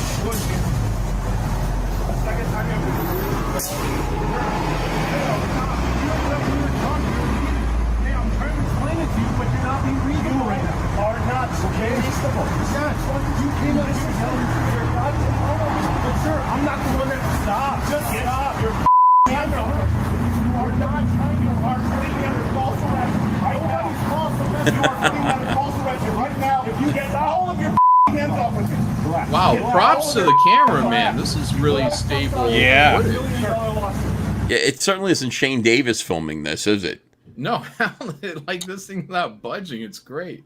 Oh my It's not God, really man. false arrest if he just swung on one of these officers, right? Did you see that shit? Can you imagine that? Can you imagine the audacity of like the cops trying to like settle you down and you take a swing at one of them and say, "Get your hands off of me"? Imagine that. Do you think his neighbor took this footage and like set up like a tripod in advance? Like, I know what's going to go down here. Well, yeah, I think maybe that is what happened because Patrick has been like the cops come to his house a lot, and he does end up kind of screaming at them. And one of his neighbors was outside filming him. Not filming him, recording him, just recording him getting, having to deal with the cops. And it was brutal, man. He was screaming at the top of his lungs, saying, "Don't you dare put handcuffs on me!" And all this stuff. It was incredible. If the police come to your house, again, the less you have to interact with the police, the better. So if the police come to your place, you just say, just calm down, I think for the most part. I mean, if you're Caucasian, if you're black, maybe something might happen. I learned this from Jessie, what's her name? She says that they just kill black people. But mostly if you just kind of calmly comply, yes, officers, what's up? How can I help you? Taking a swing at them is probably not the right thing to do, but... Yeah. Do you think that was a fake I don't think swing? it's ever the right thing to do. Do you think it was Well, let's watch it again. Like a real effort? I mean, look at it. Like he he's was just moving. kind of like sitting there, and maybe there's a cop like several feet away, and he kind of swings just to Let's watch again. No! I'm showing you respect. No, you were not. You have not. Whoa! Turn around. No. Behind your back. Put your hands behind your back. Enough. Like he was advancing on on another cop. Like, get off of me. And then advancing on another. Well, like what? Well, for what reason? I think he was resisting arrest. It looked like the cop went to go move his arm behind the dude's back, Patrick's back, and then he pulled the arm out, but it looked like a fist. And he was stepping forward to get away from being arrested. But yeah, he was resisting arrest. All right.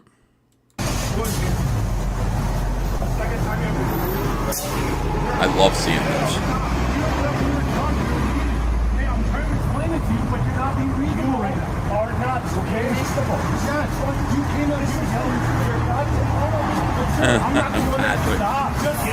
They should tase him. They should tase him. I would laugh my balls off if they tased him.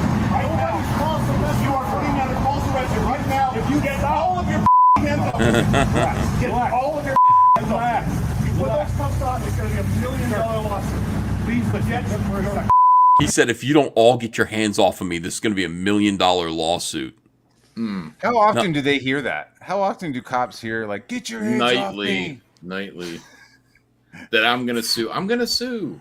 Yeah, cool. All right. Yeah, it's better just to, I know it's difficult when you're in the heat of the moment, but it's better just to zip it, take it away, and then talk to a lawyer. Yeah. Now, the reason why this is interesting is because Patrick's been in the news lately. There is a news report about Patrick has made the rounds. Okay, he has been on a lot of different news networks. Recently, I don't know if you guys want to see Patrick and his wife talking about the fact that their house has been swatted 50 times in the last 2 years. I saw that clip. That's his wife? Yeah, yes. Yeah. He is not a gay man. It looks like, well, I don't know if he's a gay man, but he is married. Yeah, she passes as a dude, maybe. Have you read any of his stuff? Like, is any of his sci-fi, like, any good? Is it worth this, like, weirdness that he has? I mean, I don't think it's good. No, I've read some of it. I read clips of it. Mm-hmm. But I haven't read very much of it. So I don't really know for sure if it's worth reading. I won't read sci-fi in general. Like if you wanna write fake Star Wars or fake Star Trek, I'm not even interested in real Star Trek. So imagine your shitty fake rip-off fanfic Star Trek. It's a bunch of people, transgendered people of different species, and they're on a big spacecraft in space. Seriously, I would rather die than read that. I seriously, not even if I were in prison, would I, and that was the only thing to read. Wow. Shit. I wouldn't read that. Would you read that? Like that kind of? No, I'd probably be reading books on how to escape. Or drawing on the walls. You know? Yeah, I would carve into the bricks. I think if I had infinite time, like if I just had like an implement, I would start to carve Mount Rushmore into the bricks next to my bed, slowly, intricately. Here comes Lincoln's nose. Yeah. Yeah. I'd lose a lot of weight and try to get up through the vent. Yeah. Work for Bundy. Yeah, I was about to say, in Bundy's fucking MO. I'd probably rape everyone in the prison. I learned a lot from Ted Bundy. Just out of boredom. Yeah. Day one, rape. Day one, I've raped the first floor. Yeah. All lunch. All right, now hold on a second. First of all, 3 o'clock. The other thing is, Patrick says he hasn't gained any weight. Oh my God, dude. He has gained a little bit of weight. Just judging from this clip. Disgusting. It is disgusting. Like, for me to say that, you know, that's something Your body else. is a temple, Patrick. That's right. Here he is. This is Patrick. Damn. You know, remember what Patrick used to look like? All right, so here he is. Now, first of all, Patrick has been swatted, according to him, and according to this documentary, 50 times. Swatting is an incredibly rare event. It doesn't happen very often. You hear about it a lot, because when you hear about it, it's a rare event. It doesn't happen often. Patrick's, I believe it's 44 times he's been swatted, represents 8% of all of the swattings in history have happened to Patrick S. Tomlinson. Wow. 8%. Popular dude. Yeah. You'd think everybody would know at some point, like around 10 or 15 times, they would start, you know, not going out there. Well, they continue to go out there just to sort of go, everything okay in there? Like, they know at this point, they got to do it. So sometimes they just leave a letter in the mailbox. And sometimes they just kind of go, guys, you cool in there? But it doesn't matter. That's still a swatting. All right. So 44 times. Now, the reason why this is interesting is that Patrick S. Tomlinson decided at some point, after some obnoxious behavior on the internet, people started to call him fat and gay. And that must be horrible. I can't imagine what that's like. He decided to try to sue all the anonymous people on the internet who were calling him fat and gay. He borrowed $100,000 from the Science Fiction Writers Association, SIFWA, to fund a lawsuit. And he sued the Opie and Anthony message boards with that money. Believe it or not, he lost the lawsuit. Okay, because they have the right to make fun of you and call you fat and gay. Heads up. You know, it's like lesson learned. The judge awarded him the legal fees of the defendant in this case, which was, I think, $32,000. Wow. So Imagine Oh, this. boy. Okay, now Patrick doesn't have any money. His book deals have been canceled because of his, his behavior. I think, and also because his books don't sell. They're not very good. They didn't make back the advance that he was paid. I don't really know what he does for work, and I have no real idea. But he's now in debt. He has a judgment debt of $32,000, which he refuses to pay. Now imagine the humiliation of having to pay $32,000 to the people who have a message board specifically designed to call you fat and gay every single day. He refuses to do it. Because of that, interest has accrued, and over the 2 years in which this judgment was handed down to him, it is now $55,000 that he owes. Wow. Yes. Suddenly, start that OnlyFans site, buddy. Suddenly, he's getting swatted all the time, many times, and receiving weird anonymous messages from people threatening him and saying 1488, you'll never find me, and all this stuff. There's a theory. There's a self-swatting service called Tor Swats. It's in Europe, and you can pay them, and they will use, untraceable AI voice stuff, in order to call a police station and have you swatted, call in a bomb threat, all of this stuff. They'll do that for you. Wow. There is a theory, because this guy came forward and said, I'm going to keep swatting you because you stopped paying me to swat you, Patrick. You owe me $250. So there's a theory that Patrick's been doing this to himself in order to go on a media tour to make himself a victim so that maybe the judge would overturn that judgment. Or to sue the police department to make some money. So when Patrick says, I'm going to sue you for $1 million to the cops, that was strange. Anyway, this is the video. I don't know. These are some ideas that people have. Here's Patrick on one of his appearances recently on Law and Crime, the Trial Network, to discuss what happened to him. Constantly feeling like your life is in danger. It feels like we're in a war zone. The lives of one Wisconsin couple turned upside down after years of cyber stalking and nearly 50 swatting calls to their Milwaukee home. It interrupts every aspect of our lives. I mean, it's. Now, I want you to notice something about Patrick. Now, first of all, his wife is quite sincere in this. She's terrified. She's having a terrible time. She's married to this idiot. Okay? I mean, there's nothing she can do about it. Yeah. There's something called micro-expressions that people who study behavior, people who study sort of, what you call it? What are the people who look at somebody's facial interactions and gestures and judge them? What is that called? Like Sicilians. Sicilians? No. Sicilians, men, they lie, Body, what is it called? Language experts.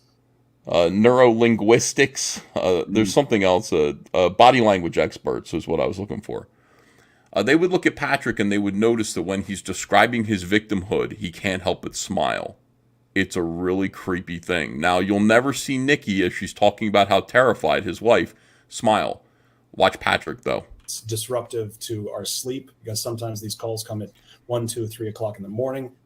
Sometimes they come at 7 o'clock in the morning, and sometimes it comes in the afternoon when we're actively working. For more than a year, Patrick Tomlinson and Nikki Robinson say they've been victimized by people making dozens of false 911 reports or swatting calls, which eventually led to a SWAT response. Their home security cameras have caught numerous incidents on video, showing Milwaukee officials storming the couple's front porch with guns drawn. It all started, Tomlinson says, because of a tweet. The shield's cool looking. It is. September of 2018, Look at him. I tweeted out he's to my modest-sized Twitter following that I had never personally found the comedian Norm Macdonald very funny. See, look at that. That at the time, which was, takes pleasure the kind of tweet. Yeah, it's like he's at war with these people who he talks to every single day. Like, it's not like this is happening to him. He's an active participant in it. If you follow his Twitter, you'll see he actively responds to these people. He actively calls them names. He actively goads them on. he responds to everyone about this. Do you think he might also get off on terrorizing his wife? Shit, I don't know. Fuck. Yeah, because if she's not in on it, and he's taking these little pleasures from, I got to be a hero. I gotta go out there and face the police, honey. Mm-hmm. I didn't even think of that. I'll man. protect you. Yeah. I'll protect you. Yeah, she seems pretty sincere. Like, I mean, her hair doesn't look like it's combed. She's not wearing any makeup. I mean, that doesn't seem like she's in hell. She's having a bad time. She's not enjoying it at all. Tweets, She's not doing like the little smiles, like you're saying. She's not doing the little smiles. And by the way, this is what he uses as an excuse because it's absurd. But no, this was just, when you see Patrick out there harassing MAGA supporters at rallies and stuff, that would be one of the reasons why people would be interested in finding out a little bit more about you. You know what I mean? When you're that kind of an activist, that's when people take notice of you. They're usually skew much more political and activist. This was a pretty milquetoast tweet as far as I was concerned. However, you have to remember that in the context at the time, I mean, Norm was still alive. He was healthy. No one knew anything was wrong with him. He was still working. But he was in a bit of a public relations debacle because he was speaking out in support of his friends and colleagues against cancel culture. But Tomlinson. So yeah, what happened was Roseanne Barr, was canceled for a joke that was deemed racist, and Norm stood up for her like a hero, like the hero he was. He said she's a comic. If it's a joke, if it's a bad joke, it's a bad joke, but you don't destroy her life over it. She's trying to make people laugh. When Norm said that, Patrick Tomlinson said, I never thought Norm was funny either. He decided to, and people came after Norm, like, fuck you, you're a racist too. And this fat asshole decided to kick Norm when he was down. What I like in the tweet is where he almost kind of like puts himself into like the comedian community, like my comedy friends, because he's done stand up too. Yes, you've seen his stand up. Yeah, he is the worst stand up comedian of all time, and he wants to pretend that he's in this group or this community of stand up comedians, and he's terrible. Yeah, it really is bad, dude. And what a coward. Like, right when a brilliant comedian like Norm Macdonald, who one of the funniest guys in the world, right when he is getting some hatred on the internet for standing up for one of his peers, that's when this fat fucking fish-lipped asshole, this meatloaf disposal unit, this disgusting, sweaty piece of shit, decides to try to get a little bit of internet clout, few back pats from his retarded leftist peers on the internet, on Twitter, by going in and kicking Norm Macdonald when he was down. Yeah. And that's the kind of thing that attracts attention. It's not that it's just a tweet, me saying that Norm wasn't funny. It was your cowardice, your timing. It was the fact that you were supportive of cancel culture. Mm-hmm. And you pretended, like John said, to sort of be a comedian yourself. Go fuck and that's yourself, that's why he'll never be a good comedian if that's what he aspires to, because he's shackled by PC culture. But Norm Macdonald just gave the truth of comedy, is that you have to be able to walk the edge and say some shit, and sometimes it doesn't land. And good comedians are going out there, and that's why a lot of them, they don't want to do they don't want a lot of the cameras there while they're kind of testing out new material, because they got to find the right beat for it, the right pulse for it.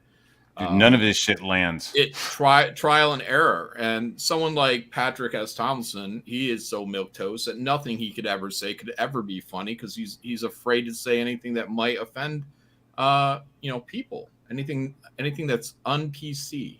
He's a coward. Yeah, Pat would go along with the mob. Mm-hmm. The clip of him doing the comedy, it looks like somebody doing like a wedding speech or something. What ended up happening instead was that Norm ended up with a whole bunch of new fans, which weren't interested in having, a civil discussion. They were white supremacists, misogynists, and frankly, fascists. You know what? Those people were standing up for a comedian, and you're calling them white supremacists, fascists, you're calling them names. And then you're wondering why you're getting so much hatred on the internet. You stupid fucking idiot. How can anybody watching this not see that? Mm-hmm. Yeah. You No sit there, comedian, no real comedian would ever want to hang around this guy because it's going to be a fucking lecture. Oh, every single time. You know what I thought about your joke, Bill Burr? You know, I thought of a way you could improve it. You could leave out all the stuff that people thought were funny, and you could try to cancel somebody while you're up there. Now, a normal person would go, would just go, shit, well, I better back away. That's not what Patrick did. Patrick started saying, you can all fuck yourselves with a pineapple, and sending himself pictures. Sending everybody pictures of himself smiling, holding a pineapple, like, cram this up your asshole. Like he's a sadist. Like he enjoys inflicting pain and fear onto other people, and that's what probably and gets feeling him it off. And that may be what he's doing to his wife. Oh, wow, interesting. Oh, yeah. Interesting. And so they weren't fans of comedy. In fact, they weren't really fans of Norm. I mean, Norm really didn't matter to this at all. What they were fans of was white supremacy. Wow. Instead, Tomlinson says he became the obsession of online trolls with a very specific goal. And that tweet alone, all by itself, was enough for this group to decide that I was going to be their next clinically obsessed target. And they have since spent the last 5 years trying to destroy my career, destroy our reputations, break up our marriage, and ultimately drive me to kill myself. And that's not an exaggeration. That is their publicly and proudly stated goal. A sci-fi author, Tomlinson says many of the haters have used online platforms in an attempt to destroy his career. I'm an author. I've got half a dozen books in print. Well, the last time one of my books was about to launch, these people went online and created hundreds of fake accounts so that they could leave literally thousands of one-star reviews on a book that no one had even read yet, outside of me. Patrick, you're fighting the internet. Why don't you understand this? You're fighting a bunch of anonymous people, none of whom are maybe that invested in you. They just kind of go, oh, I can fuck with this guy? Okay, maybe I'll just go do that real quick. And to them, that's 2 seconds of their day and a quick chuckle. To you, that's a living hell. Because they're never going to stop. You're fighting the entire You tried to sue the internet, Patrick. Holy shit. And my editor, just so that they could tank my review ratings and try and drive down interest and drive down reviewers who wanted to look at the book before it came out and, destroy my launch day so that they could take my career apart. The haters have also used online forums to attack Robinson. The thing that, that I'm guilty of is remaining married to Patrick. So they have said things like, oh, well, if you get divorced from him, we'll leave you alone. My father died several years ago. They've defaced his obituary page. You can still see it up there. They've made tons of inappropriate comments all over that. But yeah, I mean, they've effectively attempted to destroy all areas of our livelihood and our lives. The couple says their personal information has also been posted online. That guy looks scary as shit. It's the angel of death who's sitting there typing on the... He should pull the hood back and it's Patrick under there. Yeah. It's not fat enough to be Patrick, but... have been photoshopped to create false narratives about them. I saw at that point that they had already started... Patrick is smiling because he's at war with them. And this is something that he enjoys doing every single day. Not a day goes by that Patrick doesn't fight these people, push them, say silly things, fight back, call everybody white supremacists, do all this stuff. Not a single day goes by that he doesn't participate. Again, look at Nikki's face. Nikki is broken by this idiot. Like doxing my family, posting our physical address, posting our phone numbers. They were digging through, finding our private email addresses. You're learning about human nature. Years and years worth of Twitter tweets and like Facebook posts and going through old vacation photos and wedding photos, and they were starting to use them and manipulate them and take covers of my books and change the titles into things that were really racist or really homophobic. And then can we see some of those? I want to see some of the shit that they did about him. That would be funny. Yeah, I like the idea of taking his book covers and making them racist. See the smile on his face? Yeah. share those amongst themselves. Those His mouth is really bizarre, dude. It really bothers me. It's like her eyes are all darting around. Like, is she reading something, or is she just constantly looking for an escape? Like, Oh, wow. subconsciously, she's just constantly like, window. There's a door I can run out. I could jump out of that window. I could jump out the window. And just start building up this obsession with my family and this obsession with trying. Stop smiling, Patrick. Sagittarius A Plus says, really not extending? I don't have money for Red X right now. I'm just not extending it. It's going into demand. I'm just not extending it for another funding period. Okay. I'm letting it end tonight at 3 a.m., which means that in a couple of weeks, the campaign will pay out, and I'll be able to start paying people to make stuff, including hopefully the race cars. Just find out. I don't think I need to put it for another 30 days. In demand works just fine. Is anything coming down? Like, is there anything that people won't be able to purchase after the 30-day period? Or yeah, they will not be able to purchase the John Malin cover, the tribute cover, obviously. They will not be able to purchase the current Heather Swain cover, but it is going to be in the Red X box. Okay, so the Heather Swain cover that's up there right now is a permanent addition to all 2,500 Red X boxes. So if you can't get it today and you're planning on buying the Red X box later, this campaign's going to be up. You'll be okay. You'll be able to pick it up later as long as there's still a steady supply. I think we've sold almost 1,000 of the Red X boxes at this point. There's still 1,500 to go. That's so what I got. You should be okay. Yeah. We just want to get everything in production. I don't want to play around. I'm doing less live streams. I really want to get Rainbow the Brood out by the end of the year, and I want to get Cyberfrog 3 out early next year. I'm promising by December, but I want to get it out way quicker than that. I'm drawing my face off right now, John. You should see me. I know you are too. You're working real hard. Yeah. I want to launch Cyberfrog 4 next year too. So I want to get all my work done, and I want to get ahead of schedule. Wow. That's the plan. 2024. You're the wolf. Yeah, you're the frog. You're the wolf. Let's go. All right. Is it your struggle to make the master racer? Says Cars in Depth. Right now it is. Yeah, but we're succeeding in our struggle. So All right. Trying to end my life, and our lives, but ultimately my suicide. Multiple messages show trolls encouraging Tomlinson to end his life. The last one says, "Kill yourself, child." Even writing he should be, quote, bullied until suicide. That bullying includes digs about Tomlinson's personal appearance or career. One person wrote, quote, how does it feel to be such a joke of a failure? They hate you, dude. And the reason why they hate you is because you keep engaging with them and calling them white supremacists. They're going to unleash hatred on you because of your own behavior. Others attribute false quotes to Tomlinson that are in support of child molestation or racist views. Some haters even threaten physical violence. One person writing, quote, I'm coming to knock on your door tomorrow to introduce myself. I carry a gun. If you draw on me, I will shoot you in the head. Similar threats have been made on Tomlinson's voicemail. A reminder that I look forward to putting a bullet in your skull. That's Patrick. If you listen to the cadence of that speech, that is Patrick leaving himself a message. Now, some of this is real. Some of it is Patrick doing this to himself. That's why. He claims somebody vandalized his motorcycle, and he showed footage of the vandal. It was him. There's just no other way about it.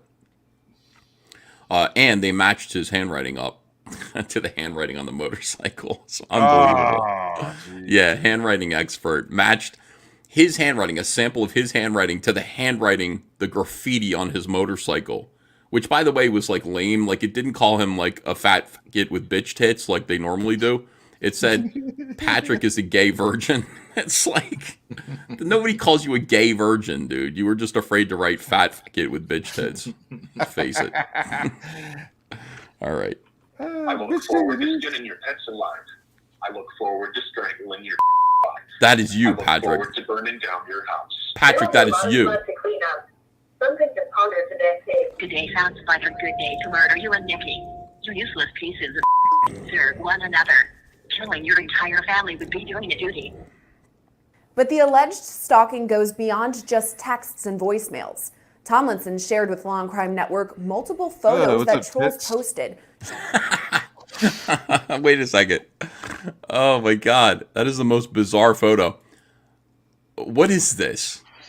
How is this a human being? It looks What the fuck is he eating? Just like I'm not sure, but it's pork and a fucking pretzel with his little titties out. What kind of fucking shirt is that? It looks like he's wearing his wife's like blouse. What is that neck thing?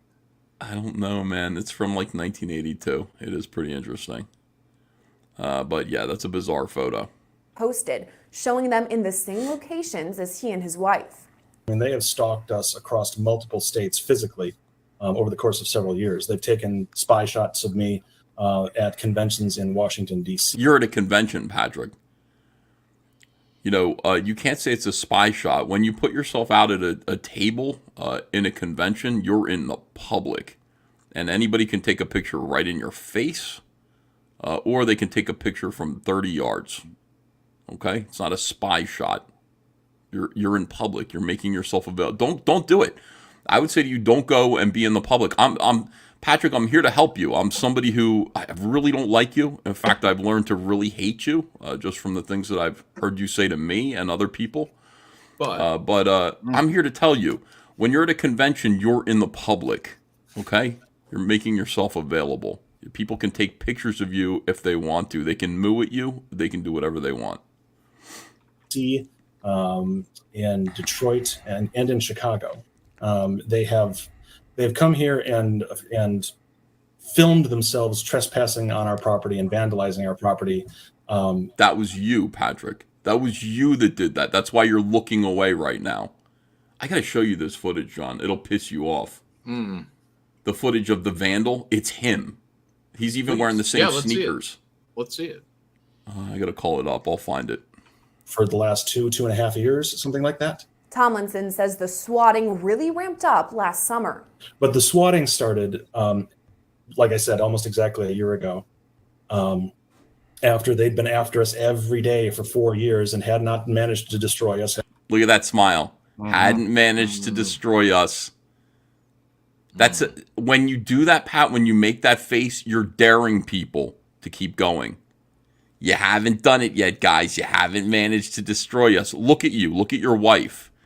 They've destroyed you. You've gained 100 pounds. Yeah. You're a big, fat, sweaty mess. Your wife looks like she's going to die. It's not. Look at the comparison here. John, you might be right. Yeah. You're very happy. He's a happy guy. Yeah, I feel bad for his wife. Because she really does look like, she's down in the dumps. She didn't sign up for this. You haven't beaten us, stalkers. I'm still here. You know what? Just go. You know what? You've won. Okay. I'm terrified. My wife is terrified. If what you wanted to do was ruin my life, you've won. Okay. You won. I give up. Please leave us alone now. I'm not going to answer you guys ever again. I'm not going to respond. I'm taking some time off the internet to try to spend time with my wife and rebuild our lives. Leave us alone. And do that with a straight deadpan face. This is not the way to go about it. This is like taunting the internet, Patrick. Yeah. God damn, dude. Had not managed to break up our marriage and hadn't managed to get me to kill myself, so they decided to bring in the police to try and get them to murder us for them.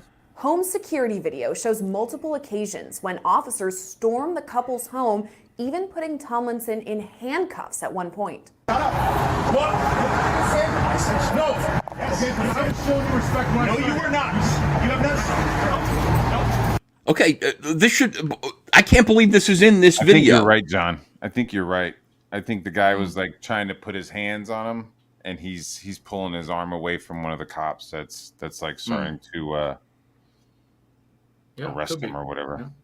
P. Count says, I disagree. Taunt the internet. Well, I mean, look, for everybody's entertainment, if they want to be entertained by Patrick S. Tomlinson.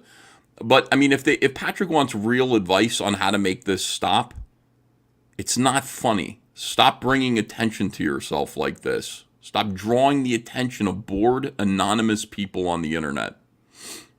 That would be the thing. And say, rescue your family from this situation that you put them in. Jesus God. And then this is how you act when the police come over. You're going to prison, stalker. You're going to prison. No, behind your back. Enjoy it. Put your hands behind your back. That's enough. Good. Second time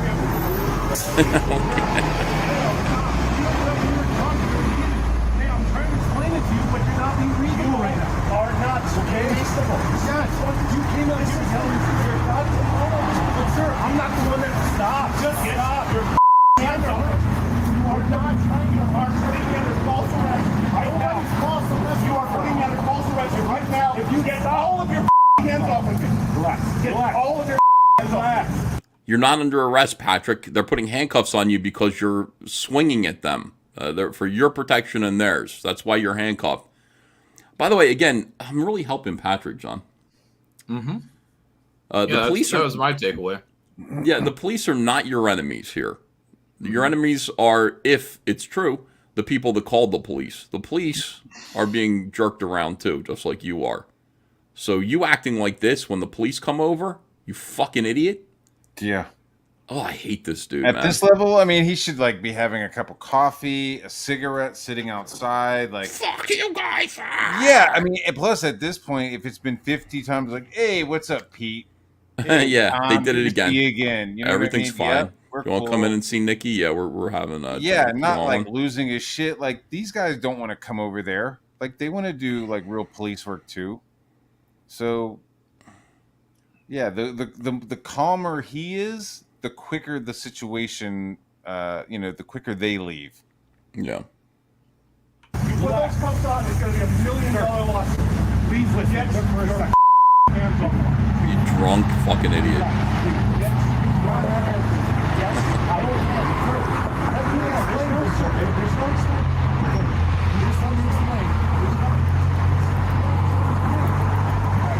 How long ago was this, Ethan, where this incident happened? I don't know. The video is new, so I'm not sure when this incident happened. Yeah, because I'm just thinking there's probably a really good badge cam of it out there. Well, there have been some people who are trying to, through the Freedom of Information Act, retrieve that footage, and it is being held. And because of investigation, from what I understand, an ongoing investigation, because I think the police believe that he's doing this to himself too. So, wow, that's that'd be my great opinion. if it was solved. Yeah, this is just crazy behavior. It doesn't make sense. Like it just doesn't make sense. Like no, like seriously, like I said at the beginning of this, swatted 44 times or whatever it is represents 8% of all of the swattings that have ever happened since swatting was invented. 8% have happened to this guy. That's great. I'd have to see the receipts. I don't believe him. I mean, if he's vandalizing his own stuff, if he's making his own calls, everything else is suspect. Yeah. Really 50? Show me the receipts. No, there are receipts. There are. Yeah. Because they're police those reports. happen. Right. Well, then it's probably not. That's what they're SWAT. Like, saying. they Is probably there's came by, knock on the door, and like he's calling that a SWAT. Like he's just adding that into the number when it's just like, hey, yeah, you're all right. Like sometimes more he like probably comes out of the house courtesy- swinging like this. You know? courtesy call. It could be a courtesy call, right? Courtesy call. Check up. You wanted to talk assault rifles in my house again. I didn't bring them. Okay? You have to understand. No. I understand everything. You guys, this has been going on for 9 months.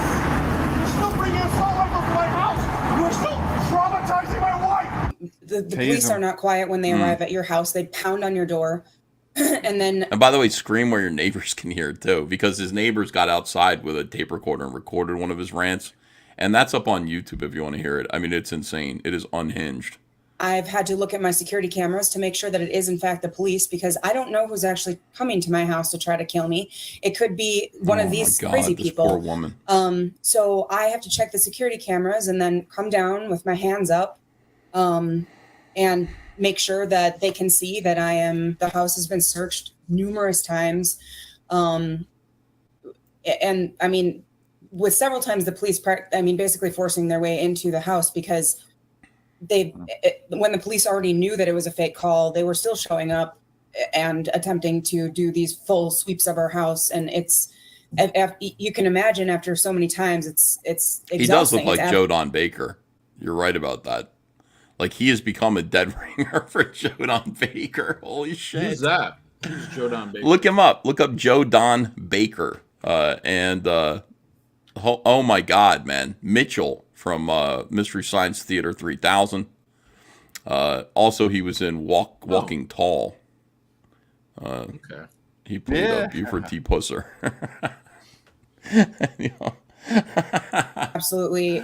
Oh my God, dude, he's a dead ringer. How did that happen? He didn't used to look like that. Practically a full-time job to deal with all of this. The couple says first responders haven't offered many solutions to this ongoing issue. We've had ongoing discussions. Every time the police came out, we asked them for a solution. We said, can we give you a code word? Another example would be like, if the call's coming from our actual phones, maybe that is an indication it's a real call. Something. We were looking for any kind of solution. If my wife were like this because of my behavior on Twitter. All because of one Norm Macdonald tweet. No, that's not it at all. I know. That's probably what he tells her, and she believes it. How can she believe it though? She sees him like, dude, you have to answer all these people. You got to just say you're going to prison, stalker, to everybody over and over and over again.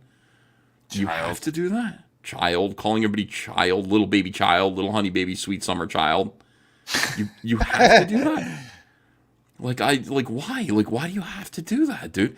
And as a man, to see my wife brought low like this because of my social media, behaving and just never learning for oh my God. Give us a number to call.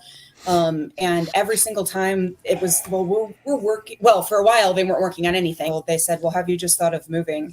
Yeah, as if moving doesn't cost tens of thousands of dollars, and these people wouldn't just dox our new home address immediately. And there's a lien on your house, you idiot. So don't lie to these people who are filming you. There's a lien on your property because you owe the man that you tried to sue $55,000. And there's a judgment which you defaulted on, and apparently you have to go to court this month. There's a warrant being sworn out for your arrest. This is just an amazing story with this guy. Yeah, it's not a solution. And we can't move because there's a lien on your house. Then we have to establish a new relationship with a new police department. We have no idea if they're going to have swatting policies and training in place. No, they'll probably just shoot you. Listen, it couldn't possibly be worse. You know what I mean? It's like, well, we got to establish it. Oh, you want to establish? Maybe take a second shot at a new batch of police who your idiot husband hasn't taken a swing at while they're doing a wellness check on your family. Yeah. Maybe that would be a good idea to try to be like, you know what? It didn't work when I told the police to go fuck themselves and started screaming at them at the top of their lungs because they'd received a swat that I'd hurt my wife. And they came to visit. They thought I'd hurt everybody, and and I started yelling, and I took a swing at them. Maybe I need to start over again. Maybe I got off on the wrong foot Maybe I got off on the wrong foot with the Milwaukee police. I better go somewhere else. He can start over in prison. I'm just looking at him, imagining a shaved head and tattoos and shit all over his head and stuff, and over his face. Yeah. Find a nice place in the country. Yeah. Which every police department should have policies, procedures, and training around swatting. It is inexcusable. No, if he goes to the country, can you imagine a swatting from the country be like Waco? You know what I mean? You have to drive out to some compound, some farm.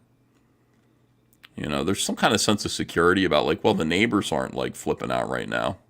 So if you have neighbors and you live in a suburb, maybe everything's probably okay. But you're driving out to the middle of the country. You think it's fucking in cold blood in there. You don't know what's going on. Law and Crime Network reached out to the Milwaukee Police Department about the incidents. They confirmed officers have visited Tomlinson and Robinson's home nearly 50 times. They also said the investigation is ongoing. Beyond just personal swatting instances, Tomlinson says his haters are also responsible for multiple bomb scares. last December the 10th, there was a Patti LaBelle concert here in Milwaukee at the Riverside Theater. She was only 2 or 3 songs into her set when she was rushed off the stage, and then her band or musicians were escorted out. 2,000 people in attendance were evacuated. 6 city blocks of downtown Milwaukee on a Saturday night were shut down, and this was all due to a bomb threat. Well, we found out a couple hours later because a detective for the Milwaukee city came to us and to tell us that it was our stalkers who made that call. They used my name in that call. Some messages suggest the tormenting will stop if Tomlinson stops engaging. One message reads in part, quote, "If you want this to end, stop replying. Never, ever, ever respond to anything we do, and magically, over a few weeks, it will stop." That sounds like you, has Ethan.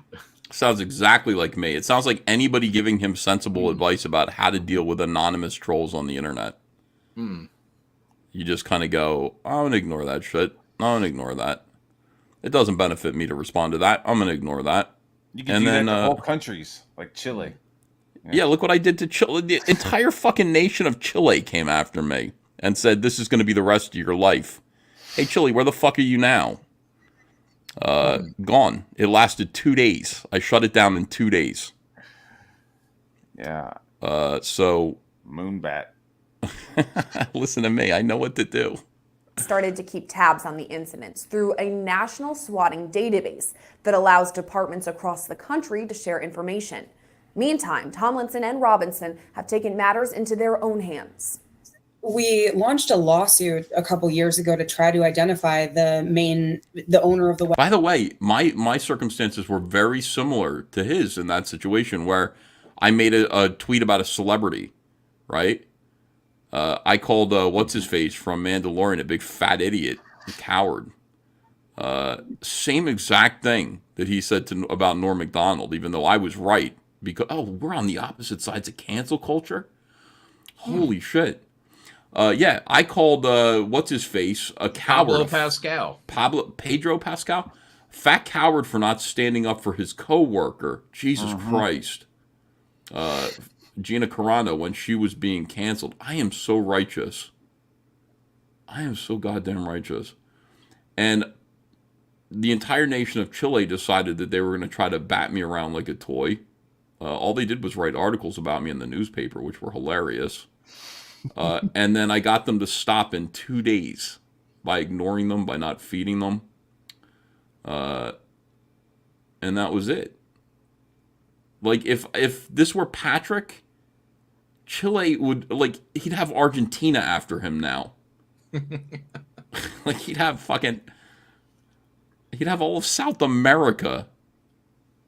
Oh my God, dude. Website and some of the main contributors to this harassment. And the justice system has actively punished us at every turn, basically saying that their anonymity is more important than our personal safety, and not allowing us to get that information so that we could sue them. It's an obscenity. It's not just a misapplication of justice. I mean, the American system of justice so far, from the police to the courts, have not only refused to help us in any way, but have actively backed the people trying to kill us. What does that tell you, Patrick? As their story gains momentum, the couple hopes to shed light on the issue in hopes of spreading awareness and spurring federal laws protecting their rights.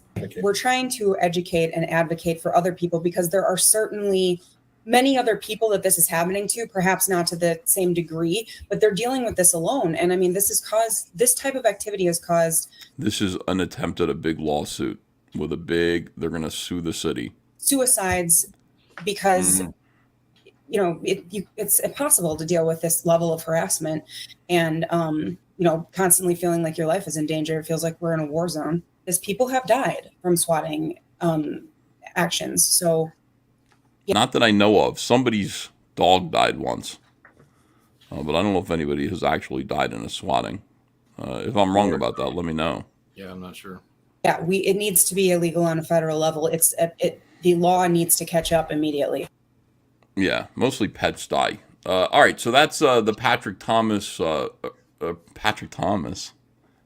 S.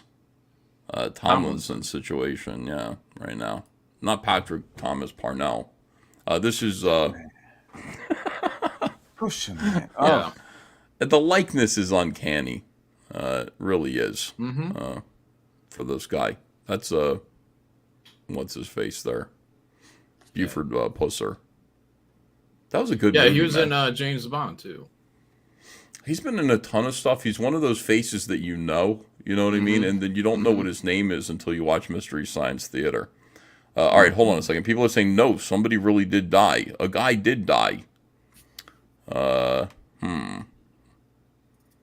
At least one person has died, says Libertas Lieber. Okay, I stand corrected. One guy. The wrong person. Okay, let's take a look at these campaigns here. We've got amazing campaigns, one of which is... Matt, have you seen this? Have you seen John Malin's Godlike campaign?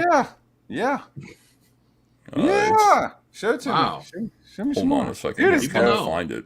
People know. There it is. Okay. Yeah, one second. come on. It's a big thing. It's a big deal.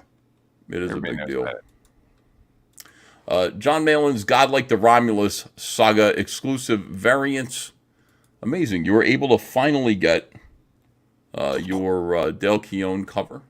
And I think that's fantastic. Great. Yeah, it took about a year and a half to get it, but good things to those who wait.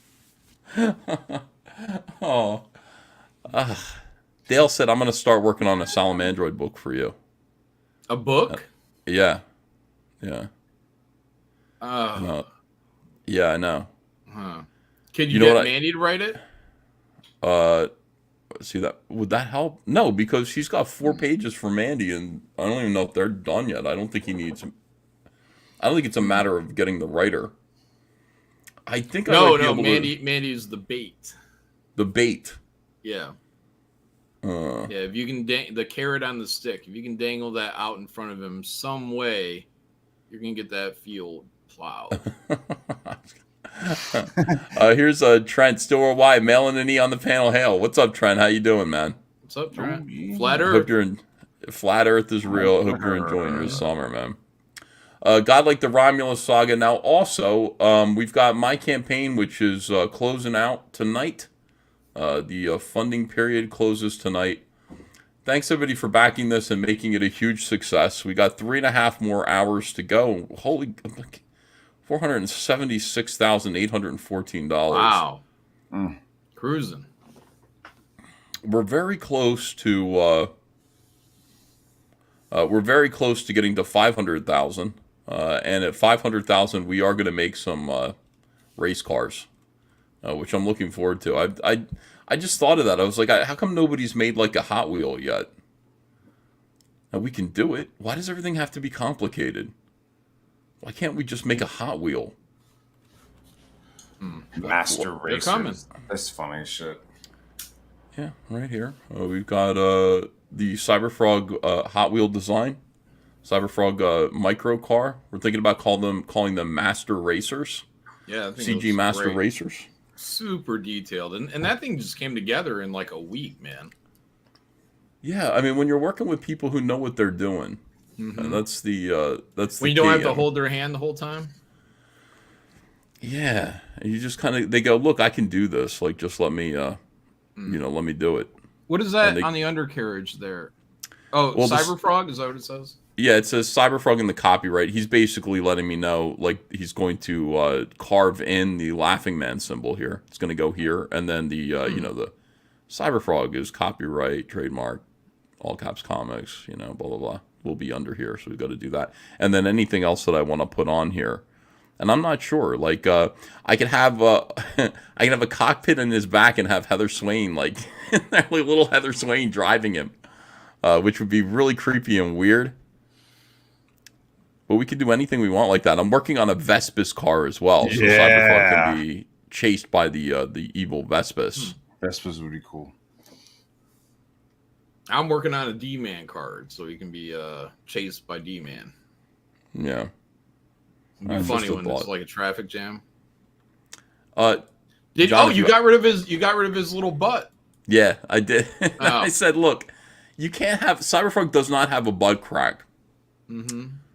I used to make a point of that because people would draw Cyberfrog and they draw him with an ass crack, and I say, Frogs don't have buttocks. If you look at a frog, they just have a cloaca, like one hole in which all excrement and urine is released. It's called a cloaca. Gross. Yeah, so Cyberfrog could say to someone, "Lick my cloaca." You know what I mean? And that would. But that's the thing. So they don't have a butt crack, and I don't want to see a butt. So I said, look, I need you to study the anatomy of a frog and get this right. And the sculptor kind of said, okay. And I said, no. All right, so let me just send you the Cyberfrog action figure, a picture of the action figure, and you can see what his ass looks like. Yeah, they have cloaca, so it's Wreck-It Reynolds. All right, let me get to the chat here and read these super chats. A lot of people yelling at me in super chats, asking questions of John Malin. Here we go. Travis Parrick says, of the big two, he's a survivor. Got mad skills like MacGyver. Ladies and gentlemen, it's Ethan Van Sciver. That's a rap cadence with feel. Lacked the feel, though. Of all the big two, he's a survivor. Got mad skills like Mama MacGyver. Ladies and gentlemen, it's Ethan Van Sciver. Word. Or Ethan Van Sciver. If Frago was here, he could make that work. Son of Liberty Radio says there's a doc on Netflix that shows a couple death by swatting and the prosecution of the swatter. Send me that link. I want to see that. Guy from Red Bank says arrest that SOB and take him to your dungeon, EVS. See, I don't have a dungeon. You're in the dungeon, aren't you? They got one in Tampa Bay. Yes, they do. Norin Rad 2 Turbo says Joe Don Faker in Bitchel. So this is, Joe Don Baker. Dark Gift Comics says, hey, EVS, Malin and Matt. Hate to make you repeat yourself, but I walked in from work and tuned in for a few minutes ago as you were finishing mentioning it. The 36-hour Heather Swain cover is in the box? Yes, it is. It is permanently affixed to the box. The reason why is because it's midway through the campaign, and the idea of a subscription box is that everything new added to the campaign goes into the box, even a 36-hour variant. Now, the original 24-hour variant does not go in the box because it was added at the beginning of the campaign, John. Okay. That's my reasoning there. Here's Danger Vanessa. He says, man, these messages look like a Shane Davis chat. the messages to Patrick. Carson Dev says, is it your struggle to make the master racers? Sagittarius A says, really not extending. No, I'm leaving it in demand. You know how we operate around here ordinarily. Like we do our first 30 days. And there's a really nice 24-hour period where, you get a lot of funding. And if you extend for another 30 days, the next 30 days really drags out, John. Yeah. Poor John is sleepy. Yeah, some people are turning their 30, and I've thought about that too, for Godlike, about just doing a 30 and a 15-day campaign. Just kind of take out that belly on the back end, but, whatever. Yeah, Graham Nolan, we're all trying different things now. Graham Nolan is just like, I'm just doing 45 days, period. Like just 45.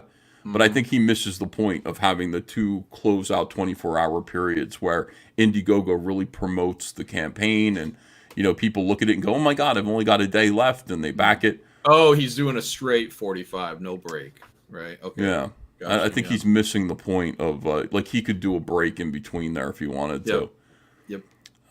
But anyway, no, it's going to be in demand. So you'll have time, to back it. We're just taking advantage of this great last 24-hour closeout to sprint our way to that 500,000 and get as close as we can to that so that we can make those cars. And it's working. So this is great. Thank you, everybody who's backing the campaign. You're benefiting everyone. Obi-Waner says, in a weird coincidence, I saw PST retweeted on a Cure fan Twitter account about what a good time he had at the Cure show in Chicago I was also at.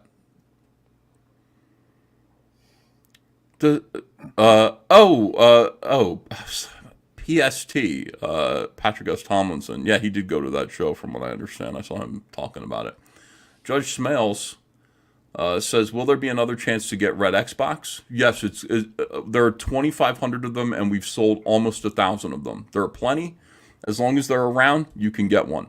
Engineer Wrecker says, I just backed the 36-hour cover and an executive box. Why $60 shipping for California? Because as we found out, as we add items to the box gets bigger and heavier, and we lost our shirts on the first Honeycomb box campaign because we charged so little for the boxes. I hear about it every day. Every day I hear about it. One Slick Dude says, Ethan, I've sent you multiple emails about campaign issues. Please read them. And still waiting on my 3 red Wreck Planet executive boxes. We're shipping them now. Thank you, One Slick Dude. Parker Luck, what's that? Matt Bird says, Ethan, I have backed this Cyberfrog 3 on opening day and got tonight the 2 of the Heather Swain cover and her action figure. And I got to sign everything too. Thank you very much. Chris Topher says, if cops come to your house, offer mushrooms and then acid. Yeah. Apparently Cecil had his own acid, John. Brought his own? It wasn't pushed on him by the pusher? I talked to Patrick today. I was like, so wait a second. Like, did you bring mushrooms and acid? Were people on acid? He goes, no, I only brought mushrooms. But Cecil was asked, and Cecil said that he was high on acid, which means he got it from somewhere else or he brought his own. Well, we would ask Cecil that. Comic Book One says, hail the CG Master Racers. Pete Cowan, as my daddy, says, thank God he didn't reach for the officer's gun. Comic Book One says, hail Matt Barr. People are happy to see Matt in here. What's up, buddy? Comic Book One says, hail Coach Malin. Hail. I think PTP was a great host to people coming to his hometown area of Tampa and surrounding cities. He knows the area and wanted to show people around, says 200-watt studio. The dirtiest areas. I know. I would like to take you to the butthole of Tampa Bay. Yeah. Of all the places to take someone. Fucking glory holes. I know the area. Oh my God. Yeah, I mean, I know what you're saying. You know, I think I know he probably meant well. Yellow Flash said that Cecil gave him some, but he only did a little. Cecil did all of it. Oh, Cecil was pushing acid on Yellow Flash. Wow. Holy shit. Here's Headrock. At least Kelsey's talented, unlike some coaches. That's mean. Pete Callen says, who are we fighting? No, I don't watch baseball, guys. I don't know what those coaches are doing. Mr. Joker points out that you have been really interesting lately, John. You are posting a lot of your old artwork on your Twitter. Yeah, people are like, are you dying? Like, no, I don't think so. Maybe. But I was going through an old hard drive and external hard drive, and I was finding folders within folders. I was like, oh, my God, look at all this stuff in here. Because I'm just disorganized, and so my external hard drive is apparently very disorganized. So I'm just finding all these little gems, and I'm like, oh, look what I found. Yeah, you really are finding old gems. I appreciate it because I'm a fan of your artwork. It's cool stuff. I had somebody today looking at my current cover that I just did and saying, you know what, Ethan, nice try, but next time just hire John Malin. Like, you got to know when to work with the more talented people around you. I was like, what kind of thing is that to say? Like, oh, never mind. I'm going to stop drawing comics because John Malin is more talented than me, and I'm just going to ask him to do everything. Is that how this works? Wow. John, Yellow Flash is calling me the fun police. Yes, you are the fun police. Here's Hellraiser. Even though he's upside down, your name is upside down anyway. Yeah, no, I that was like a thing I did because everybody was like, you should put a you know, like, how do you do a signature? And they're like, you should do something like put an exclamation point at the back of your name. This guy told me this at a convention. And I was like, oh, you mean so I could be like the fifth guy to put an exclamation point at the end of my name? And so I was like, no, I'll just I'll put my name upside down. And then I just started telling people that I was dyslexic and that I would draw the entire drawing upside down, and the only thing right side up is my name. It was fun. You know, you got to have fun at a convention. You got to, you know, do a little trolling. Yeah, this is interesting. So this is Pinhead, and this was, I mean, this is weird. Winning piece I did for Mark Brooks drawing contest somewhere around 2002. Never received my prize. Didn't happen. What According to you- Mark Brooks, it didn't happen. But yeah, he's in the comments in there. He unblocked me, I guess, or maybe he didn't block me. I guess he has a second account or something. I don't know what he's got going on. I don't pay enough attention to Mark Brooks. He responded to this? Yeah. Oh, I'm blocked by him too. I don't know. I wouldn't be able to see it. But it's a good piece. What did he say? He's alleging that the art competition never happened. It's a figment of my imagination, and he's never drawn Hellraiser. So, but you're saying that's a lie. Well, it is a lie. It's. I said he was. I actually wrote him. I told him he was stupid or he's lying. So. Okay. All right, hold on. I want to find more of your artwork here. By the way, this looks so good, man. Thanks. That's when I was drawing Cable. I'm pretty good, guys. Pretty good. Actually, your boy Zach, I saw up on YouTube. Even though I'm banned from YouTube, he wrote up there and he said he liked the piece, and he was interested in the pitch that went along with it. I was like, "Thank you, Zach." In my heart, that's what I was thinking. I was like, "Thank you, Zach." Did you say that aloud? Oh, you can't because you can't comment on YouTube. Yeah. But you're saying it now, like aloud. Oh, yeah. Thanks, Zach. Appreciate you. Yeah. But yeah, so I did this. It looks pretty cool. These are the characters. It must have been early when I did Cable, because initially Blink was going to have her green outfit, so she's in her green outfit there. Then they wanted me to put her into a BDSM outfit. Oh, wow. And I was like, oh, okay. Because they said it was a callback to some other degenerate storyline. So I'm like, okay. And then I put her in the degenerate outfit, and then they said her boobs are too big. And I'm like, wait, her boobs are the same size as they were in the green outfit. And they're like, they're too big. Like, you guys told me to put her in the hooker outfit. So, anyways. I really like this figure back here, the pose of, is this Psylocke? No, that's Blink, yeah. Oh, the Blink, okay, yeah. I think that's really, really good. I think that's her name, right? Yeah, I'm pretty sure that's her name. Blink. Okay. All right, let me see some more stuff. Yeah, this is fun. More old Malin art. There's a Spawn. Yeah, I think a lot of these are me just drawing digitally. I don't know if I was full digital at this point, but you know, I would do pieces, you know, whatever, just off whatever pieces. Hey, let me put this online. Yeah. Yeah, that does look pretty good though, doesn't it? It does, but what happened to the rest of the chain shadow? Oh, you forgot that. It ran into the white line. Did it really? And the white line hid the black shadow? Yeah, just knocking it out. Like a Miller-esque thing, you know? Oh, so like whoever colored this would have to, in gray, finish the shadow? Sure, you on could. The white. Yellow Flash 2's in the chat. He says Booster Gold is better than Cable. Cecil did a chat, and he wanted to know if we wanted to bring Jack Show over here. I'm sure if you want to, yeah, that'd be awesome. I don't see what the difference is. I mean, you know, yeah. I have no choice. I got to close out my thing. I didn't mean to be disrespectful to the Jack Show. What is this? This is early on Graveyard Shift, because I'm using pens here.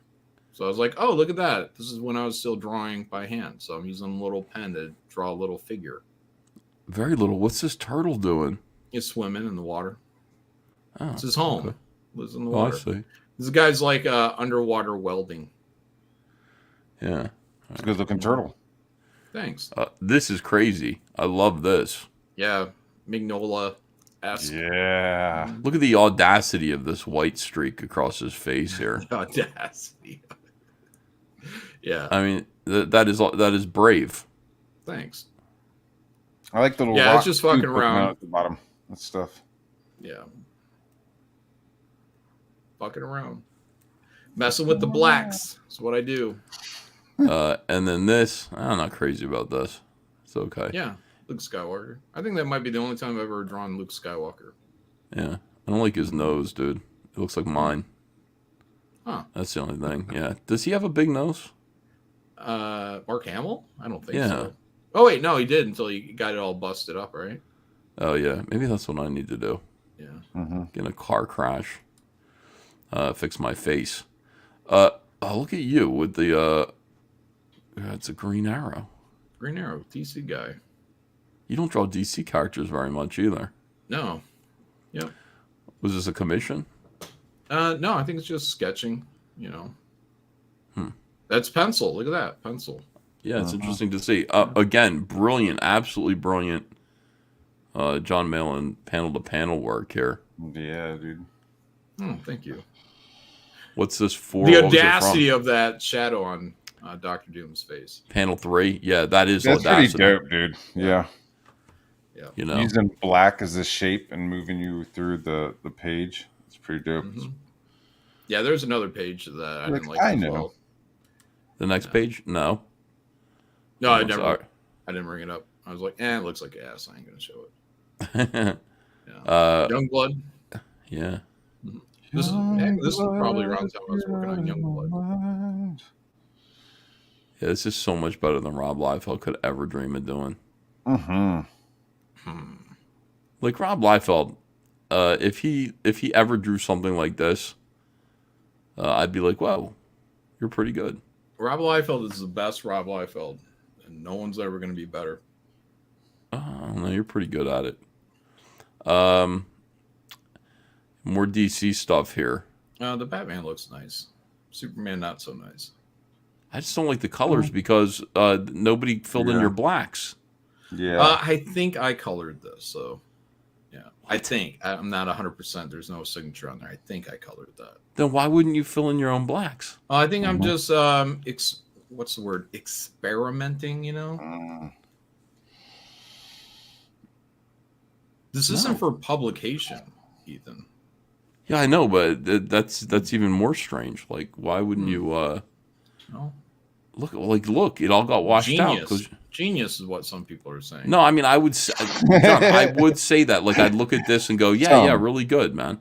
But then I see, and by the way, it's okay that Superman's pants are around his ankles here. That's okay. Yeah, what were they doing on the rooftop just then? I'm just saying, like I want to see this actually inked, and I want you to fill in the blacks where the blacks go because, you've already decided where the blacks go. And I don't know why you wouldn't. Decided a long time ago. I like that bat symbol. Shit. Why wouldn't you fill that in? All right. I'm not going to. It's fine. It's okay. All right, here's some more John Malin art. Yeah. Simplicity. Yeah, I think I was drawing this and then just writing down dialogue as I kind of went. And I don't know what my intent was with it. But again, look, it's me doing like Frank Miller. You see this as Frank Miller? Frank Miller-esque. Yeah, the strong silhouettes. Yeah, or high contrast. Yeah. I mean, I look at this and I go, why the fuck? Like panel 3, like how dare you? Like the audacity of you. Yeah. He must have took the rest of the day off. Yeah. And went and hung out with his family. Like I did this in like 30 minutes. And I was like, hey, this not drawing anything stuff is great. Yeah. Really, I should really have just good. blacked this dude's hair out there, but oh well. Oh, the dude in the background? The bottom, yeah, Oh. and in the bottom panel. Like, why even show that? Just go with the black. I like the shotgun underneath the counter. That's a nice touch. Thank you. Storytelling. What the hell is this right here? Hold on a second. I gotta look at your. What one is that?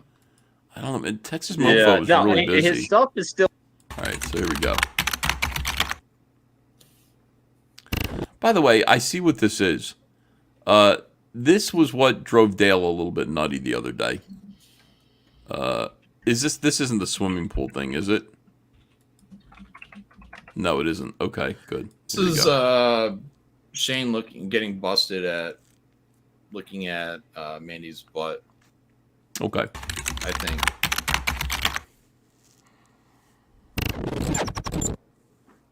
Yeah, no, his stuff is still there. He never left. Technically, John, he's still set up. Well, good. Then he can start at your table. Nah, I'm all right. You're okay? All right, I'll be right back. He can start at your table tomorrow then. And then you can kick him out at like noon. Did you just look at her butt, Shane? I did not. There was a chance to look at her butt? Do that. You didn't not. I saw your head do this when she got up. You go. Rewind it. Yeah. He thought because he was wearing You those did a quick glasses look, that like- nobody would know. Well, she was putting something in the trash can and she bent over, John. That's not on me. That's God. God did that. I didn't do that. God is testing you. Oh shit. Well, are you honest that Yanzi is not there? Her husband is not there. It's just you two. Do you want to answer? Oh shit! I thought she was out of the pool house. Can you bend over and pick that up? I never pick what up. No, what are you doing? Look at Shane. I'm sorry. Oh god, I hope there's. Shane is a genius. This is making Dale crazy though, because Dale's all the way in Canada, and look at the proximity of these two. Oh And yeah, a lot of sexual tension there. It's not even. It's like relaxed, just sort of casual She sexual just banter. showed her ass to him. Yeah. Dale's She heart was in here is like breaking as he's Yeah. watching this. Oh yeah, broken heart. I haven't felt that in a long time. No. Somebody there to keep you two apart tonight. I need a Red Bull. Shane, how's Oh, Pterodactyl doing?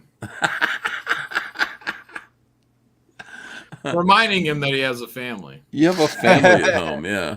And this is how Shane's reaction to this is priceless. Great. Everybody's surprised how big she is. Let me She throw is the that wedge cutest. right in the middle there. Are you looking? Are you making a shot? Yeah. She is the cutest. She is so big. Would you like a kid that looks like that? Wait, no, she looks like y'all. Oh, he's terrible. Excuse me. Shane is the absolute worst. He should probably be fired out of a cannon. Look at Dale's face now. Holy God, man. Watch Dale get progressively more and more heartbroken over this situation. But Shane said just the right thing. He basically offered her one of two choices. Like, you can be the new mother of Pterodactyl, or I can put a baby that looks halfway like Pterodactyl in your belly right now. Yeah. Yeah, I wonder if this is like if this is how, because Shane or Mange seems to have some game, and I'm like, is this how Shane closes deals? Because he is pretty forward about things, which is funny. It's endearing. But is this how is this his playbook right here? I think you're looking at it, but the thing is, Mange and Shane are two completely different people.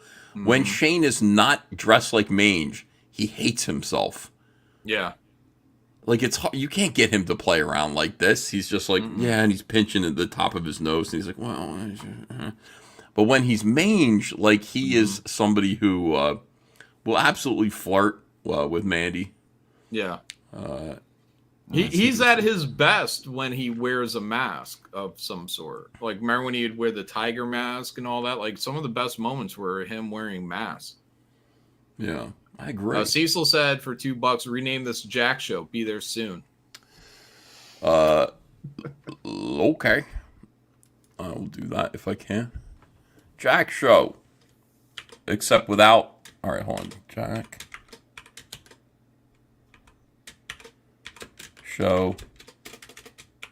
But probably without Kelsey. Yeah, we can hear Cecil's whole event. Find out how that went, because I haven't debriefed Cecil. And I'd like to know. What, Cecil's event? Cecil's weekend. Down at Satan's butthole. Nothing like a good debriefing. Mm-hmm. Yeah.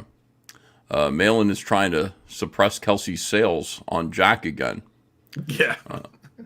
That was one thing she's complaining. I didn't sell anything on Jack. Meanwhile, me and Anna just last week were just casually selling our books. And I think a book and calendar. I don't know. We both made a lot of money. It's silly. Yeah. I would hate for Kelsey to find out that we made money. Clemson, 1993. EVS, with the creation of Lynx, how is what you're doing in Cyberfrog not very similar to Witchblade, the comic Michael Turner drew? Did you know him? What I'm doing with Lynx is very similar to what Marvel is doing with X-23. And the reason for that is because I created X23. Now, the thing is, in order to give Link's claws, she had to get them organically within the Cyberfrog universe. And there's only one source of superpowers beyond witchcraft in the Cyberfrog universe, and it's alien technology. So, I can see what you're saying, but no. But yes, but no. And then self-awareness at the same time. What about a Pit Cyberfrog car 2-pack, says Squibs. Interesting. David L. says, I hope you're feeling better today, Frog Pie Man. I don't know. I think I am. I think I'm good. I'm hanging out with John. That makes me happy. Ew. We got Matt Barr in here. What's up? Matt being in here makes me happy, too, for many reasons. Patrick T. says, only rename this Jack if Cecil gets all proceeds. Well-Read Comics says, ask John about your shoulder cover. Oh, here we go with this shit. All right, get ready, John. Well-Read User, the only person that I'm aware of that walked away from Tampa Bay clean. Like, what do you mean by that? He's in, like, the good book. Like, P.T. Pusher tried to do, like, the last temptation of Well-Read User. Where why would he do that to Well-Read User? Well, here's the thing. He goes up to a Well-Read User and he's like, hey, dude, we're going to go to a goth club. You down with goth? You want to go dance and party? Might be a little bondage in there, but you want to go? And Well-Read User was like, you know, man, I got my family here. I don't think that's good. I'm gonna stay. And then you know, he goes, and PT Pusher says to him, you know, you could leave your family and follow me. He didn't say that. I might be paraphrasing. Oh. Essentially, that's what he said. And Well-Read chose his family over Satan. Yeah, over Satan. Yeah. So Patrick Thomas Parnell is Satan in this story, in your opinion? He took 1/3 of all of Comicsgate to the sex dungeon. Well-Read User also thinks PTP gave no one shrooms. Well, he did. Patrick admitted that today on my show. Pete Callen's my daddy says, oh, hey, a Cecil Matt live stream. Sweet. Oh, shit. Are you guys going to fight? Is there a problem here? No, I don't know. Is there static between you two? Not that I'm aware of. Okay. We'll see how that goes. I don't think Cecil gives a fuck. Oh, yeah. Okay. So, John, anatomy check on my cover. This is something that is being discussed right here. Now, this is Heather. People are saying that her shoulder here is wrong. As her arm is up and her wrists are together and she's 3/4 view and her arms are being bound together and she's being pulled by her wrists. What do you think of that, John? Well, what are they saying? What are they saying about it? They're saying that this muscle is wrong. They're saying that's not right. First, they're saying her armpit is huge, and her armpit is not huge. That's her armpit area right in there. Real interesting. You know, I think if you were to ask me, I'd probably.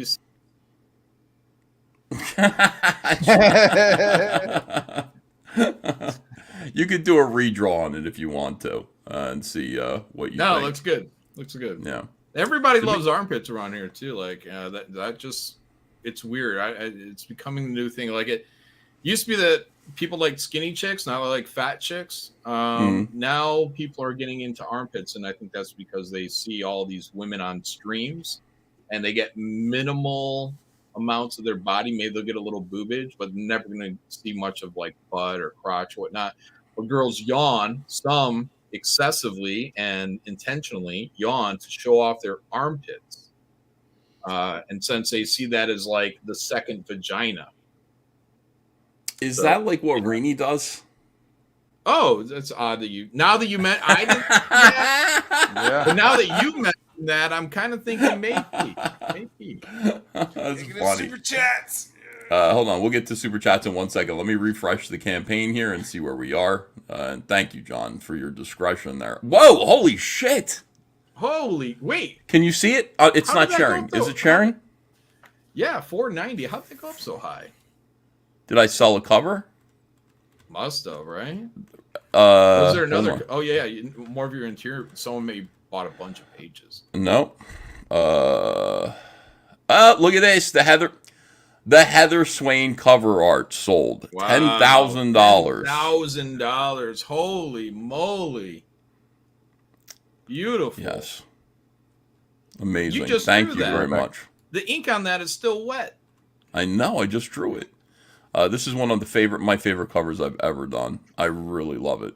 And I know that the anatomy is right because I referenced it. So people are like, I'm like, no, it's correct. And thank you, everyone. And also, I love this little muscle right here. Look at her little belly. Oh yeah, slut. What? It's good.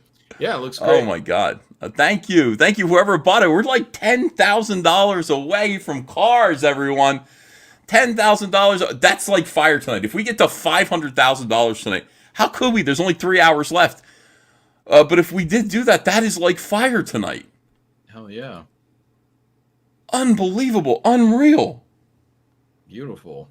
Who bought it? Did Smoot buy it? Are people saying Smoot bought it? Hold on. No, couldn't be Smoot. I'm going to check real quick in private and see. I think people just say smoot in celebratory anytime there's like a big spending going on. Oh yeah, just Smoot. I know who bought the other one. If it's the same guy, I'll tell you.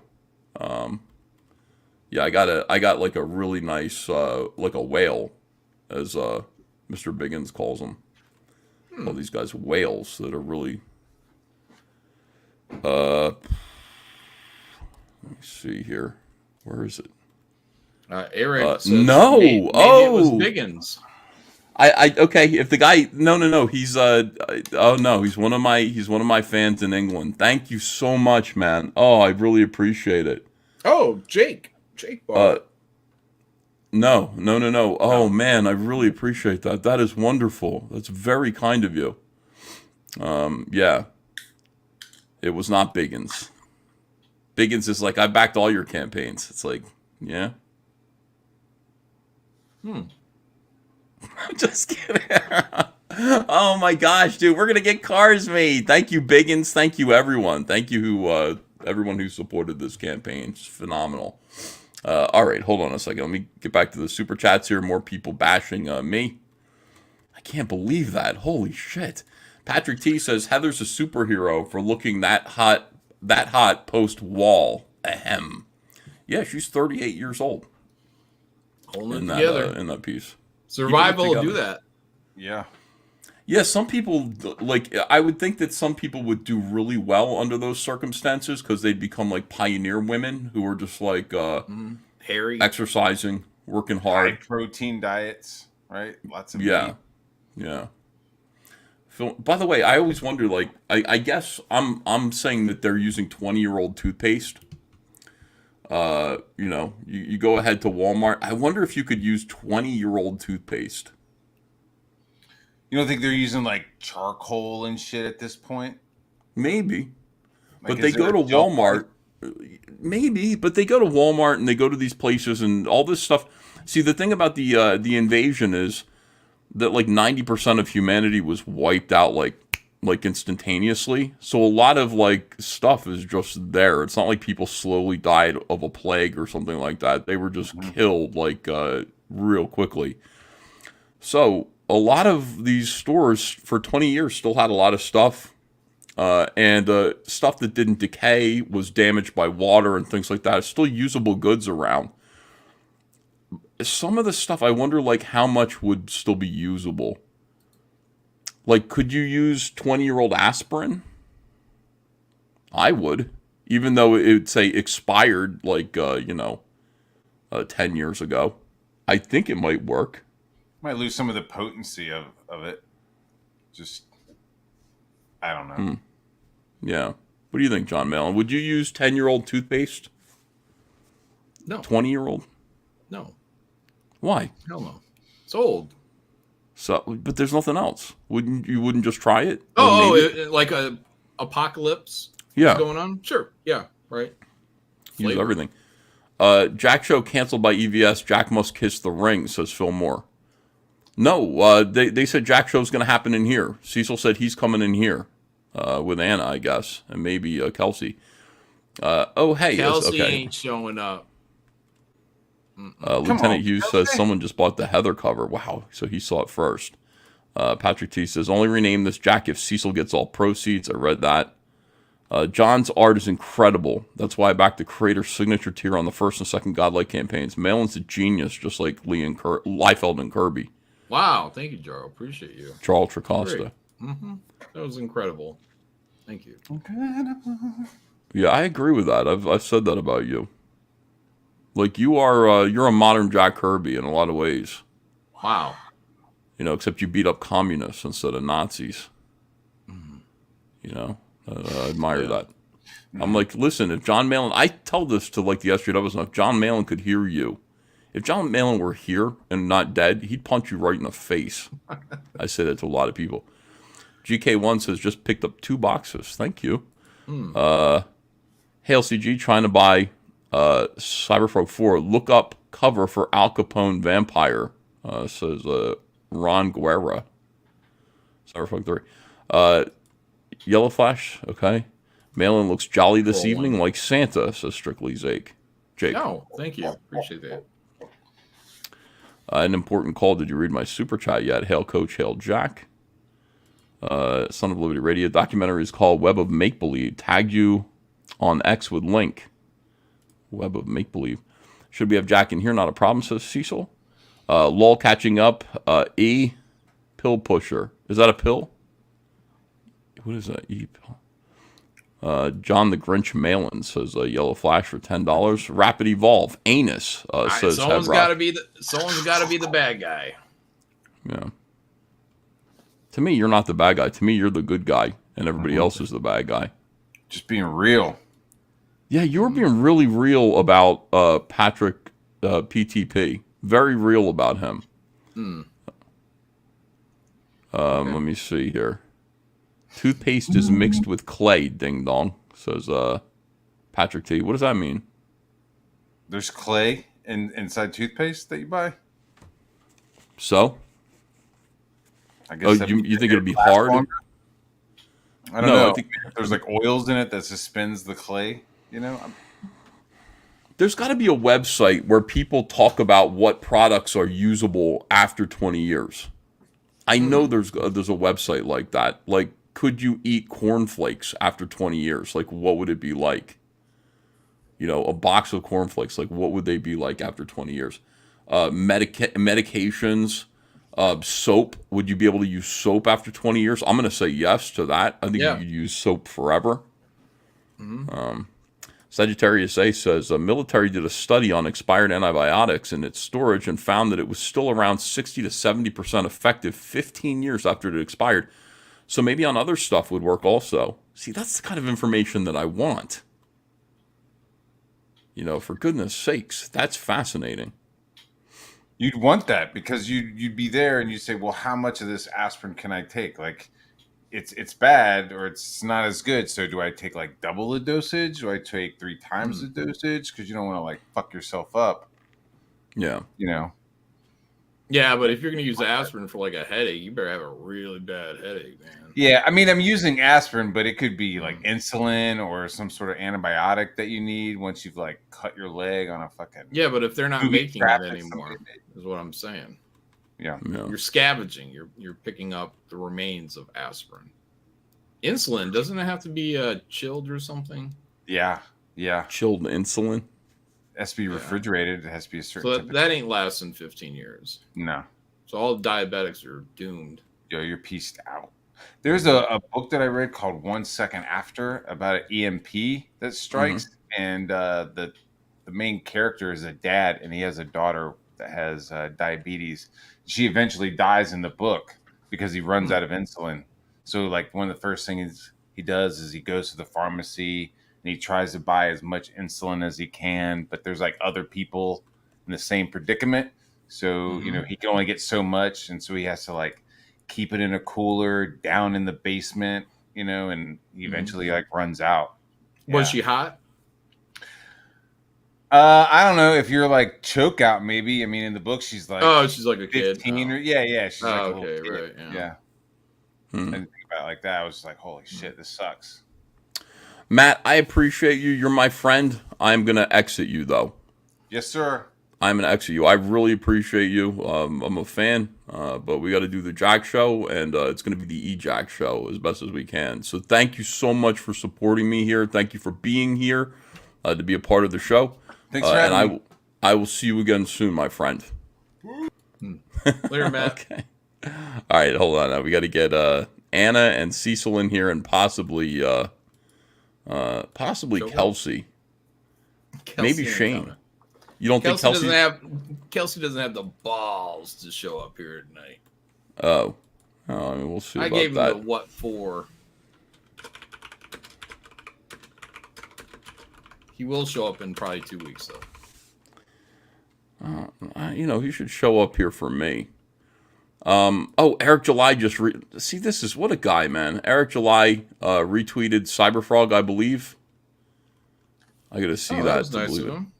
Yeah, I asked him. I said, "Could you please?" Like, I don't want to have to ask, but I'm retweeting ISOM all the time. Could you retweet Cyberfrog? And I think he just said, "I'm just seeing this now. I'm just doing it."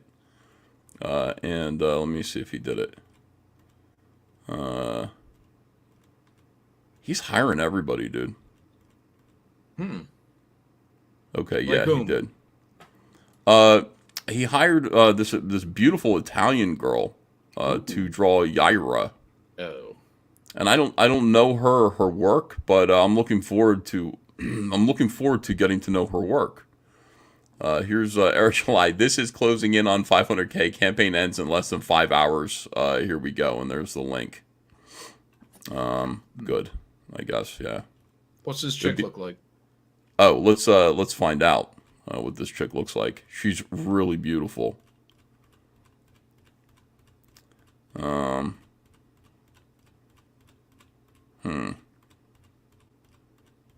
lot of pictures of our books. Shane Davis's book, my cover. A lot of that. Seeing a lot more of your cover than anybody else's. Yeah, my cover was far and away the most popular. And the reason for that might be that I'm better than Shane. But another reason might be that Shane's was $100 and mine was only $35. So Wait, so Shane is the Andrew Tate of Rippaverse. Well, I mean, kind of. I think Shane's cover is maybe what inspired Andrew Tate. But I'm not going to say anything bad about Andrew Tate ever again. Do you know why? Well, that's good. That's good. I'm glad you're finally coming around to Top G. I am. I'm completely sold on Top G. Well, I'm not completely sold on it. I like the idea of Andrew Tate. I can't find this. God damn, Eric July tweets a lot. Where's the girl? He's retweeting like everybody who got like their book. I guess I do that too, but it doesn't feel like I do that. John, this is a lot of tweeting of the books. You're getting exhausted doing all this scrolling. Yeah, I am. My fingers like getting tired. Yeah, you're going to have complete muscle failure. Complete muscle failure at some point. We're just no, that was a man. Oh. That was not her at all. Starting to think this chick doesn't exist. Yeah. Eric might be mad at me though, because he did this warehouse video. Hold on, watch this. This is a drone.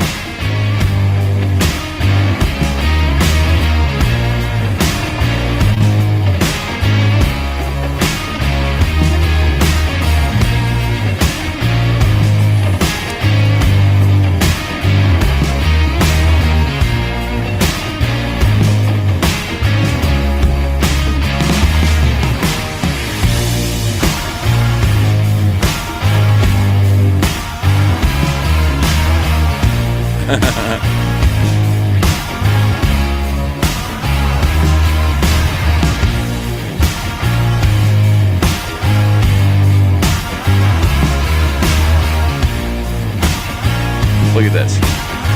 Say hi to the drone. That is so fucking professional. Why didn't you do that? I don't have people like that who want to fly a drone. Here's the main reason why I don't do that. A, because I don't care about my warehouse. My warehouse is an embarrassment to me. Second reason is there's no room to fly a drone in my warehouse. It is filled to the brim with product and toys. There's no walking around. There are no stations or departments for people to work. There's a table over here with a tape machine on it. There's boxes and everything, supplies. My warehouse is filled. I have 2 warehouses. Both of them are filled to the gills with product. So I said to Eric, I said, nice warehouse. It looks empty. You want to store some frog toys there for me? And Eric went, there's no room. I was like, and you're like, I can see your shelves. They're empty. Yeah, I was like, there's a lot of room, Now, he's like, no, there's no room. You have 2 warehouses. Why don't you consolidate into one larger warehouse on par with Eric July's? My second warehouse is as big as his. I have one small warehouse, and that's a business office. It's got air conditioning and cable and all of this great stuff in it. I cannot wait to get rid of that one. The lease for that one ends in January, and I'm dying to get rid of it. Now, it's stuffed with PVCs. So, Andrew's like, what are we going to do? We're going to the PVCs are going to be out of here. We're going to be like shipping all of that stuff with Wreck Planet. There will hardly be any PVCs left. We'll store the remainder in our big warehouse, and that'll be great. We'll ship these action figures out of here. I want to be a one warehouse guy. I don't want 2 warehouses. They're a burden. It's something else to actually have stock and have a company that's growing, and then to need to store things. It's oppressive at times. But anyway, I said that to Eric, and I didn't realize people were busting his balls about his warehouse all day long. So here I go. I look at his video. See, he put that video out, and people were like, "It's empty. Your warehouse is empty. Why do you have a warehouse?" And they're busting his balls. And then I come in and say the same thing to him, as somebody who also owns a warehouse, and he was not amused. So he might be mad at me. Patrick T says that's why you shouldn't swallow toothpaste, Clay. Don't eat it. Okay, well, I'm not planning on eating toothpaste. Nobody eats toothpaste, Glitch says you scrape off the plaque with a stick by chewing it. Perfectly viable option to clean your teeth. You just won't get the fluoride. Is that going to work? I don't know if you can do that. All right. No, the Jack Show. Listen, guys, tell Cecil and Anna to get in here. As the Jack Show can start whenever they want to come in here. It's not me holding them up. John's here where he's supposed to be. All right, let me catch up. John, you think this is a Kelsey thing? They're like, we don't want to be where John's at. Do they want me kicked? Is that what they want? No. I can go. I mean, whatever. Cecil, Anna. Vito and Lofty Pixels are on Ricada, says Fatty. Oh, well, enjoy that. Oh, they're going off on the DMCAs that's going on as well. All right, hold on a second. Here's Cecil. Welcome, Cecil, to the show. Wait, I didn't know Vito and Lofty Pixels were on. Wait, I gotta go. Vito and Lofty. That's a fucking box office poison if I've ever fucking heard it. Yeah. Is Anna gonna come in here? She's trying to get laid with Peaches, I think. No, really? Okay. Rini says, got con crud, but wanted to show my support anyway. Congrats on Cyberfrog 3, Uncle E. Thank you, Rini. I appreciate that. I understand. Hi, Rini. There was a lot of sexual tension between Rini and somebody else at that con. I don't want to say who. Yeah. Who? Von Coleman. No. I've gone through the data. I don't believe anything has happened. You've run the numbers? Is that what I you're saying? do believe there's a possibility something might have happened with Narwhal, though. I mean, well, Anna did show up. Hi, Anna. Hi. Anna with her new hair. Yes, indeed. What a difference. But yeah, it's back. What do you guys think? Blonde or brunette? Yeah, you can barely see your grays. No, I like brunette better. Yeah, but I've told you that before. You look like a L'Oreal girl, That's amazing. Who, me or her? Is Amber Heard the face of L'Oreal? Oh shit! Is L'Oreal doing body positive now? What are you talking about? Oh, fuck off, body. Yeah, I like how this face is filling out nice now that she's pregnant. Did you tell everybody? I will announce when I am pregnant, but I am not currently pregnant. Your face is already announcing before your mouth. Gotta get married first, and then I can have a baby.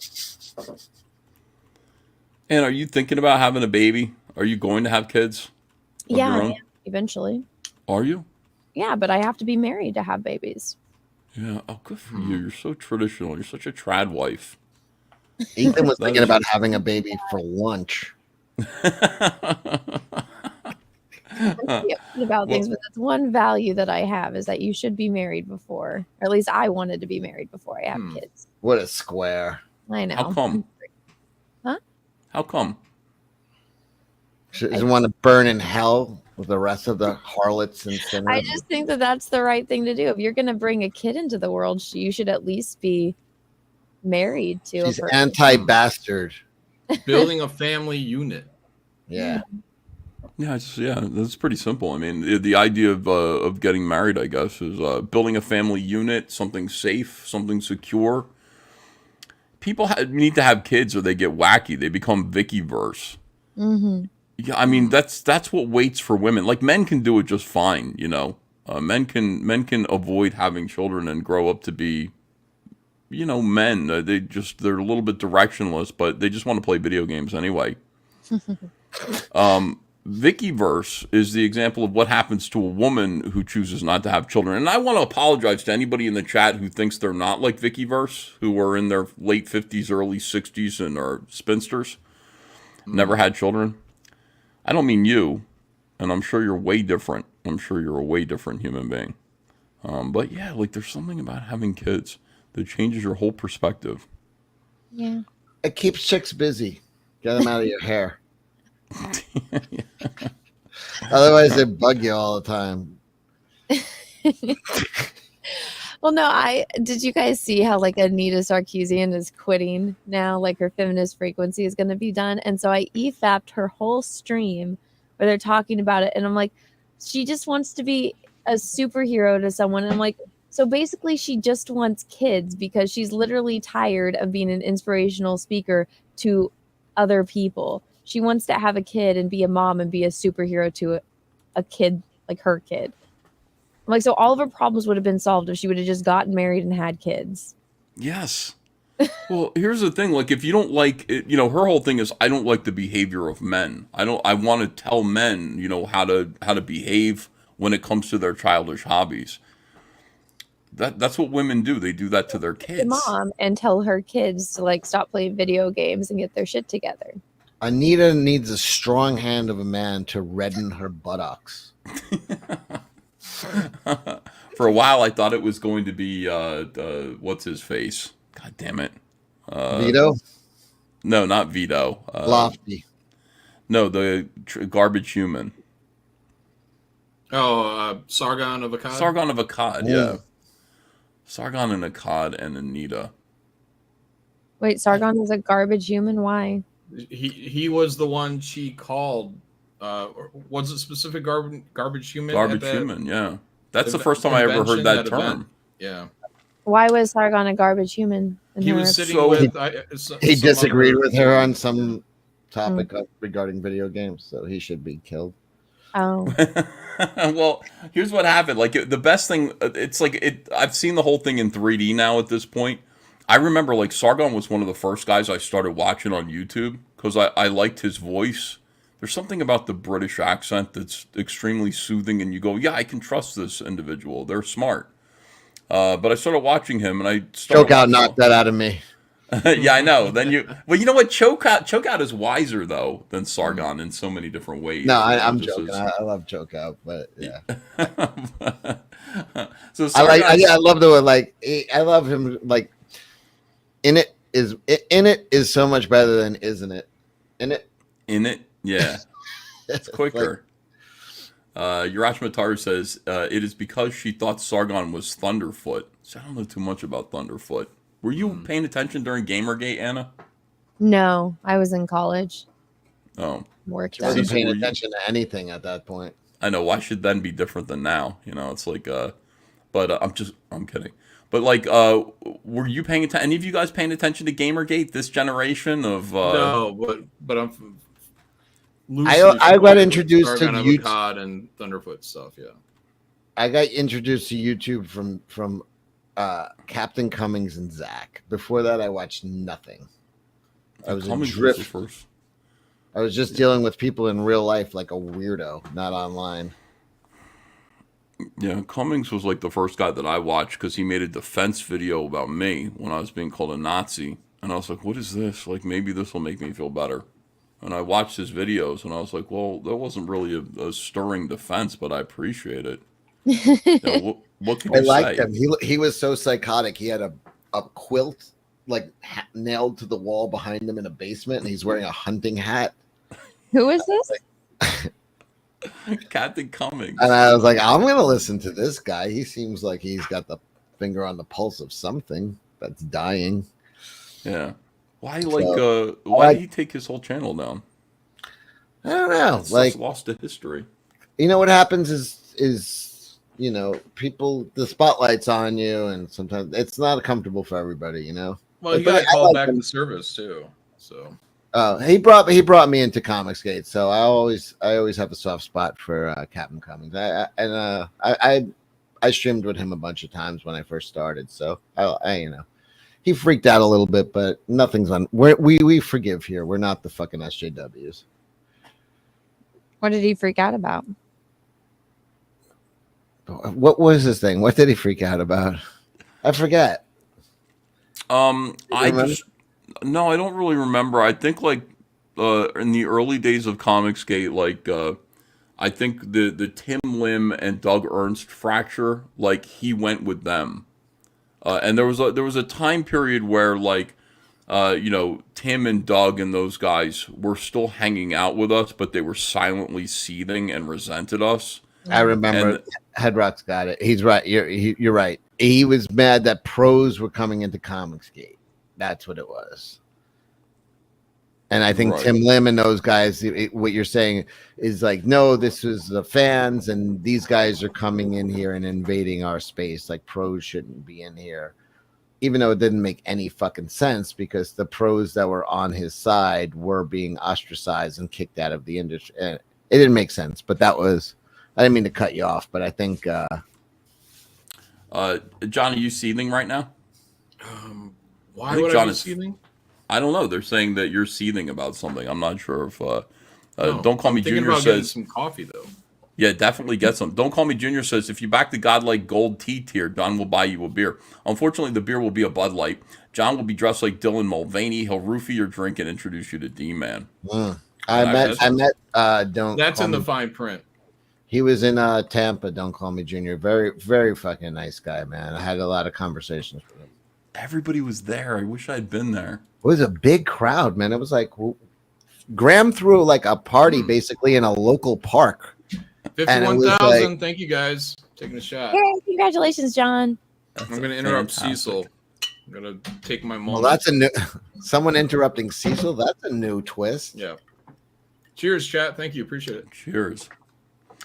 Dale Keown, our friend Dale Keown, has a pit poster campaign, which picked up a couple more backers today. I want to thank everybody for supporting Dale I have a Keown's- whole wall here behind me. Look at this. Watch this. Yeah. Nothing on it. Look at that wall. Are there going to be pit posters on that? I think so. Oh, beautiful. I might draw pictures of myself. I'm not sure yet. One of the other. Spot on for you.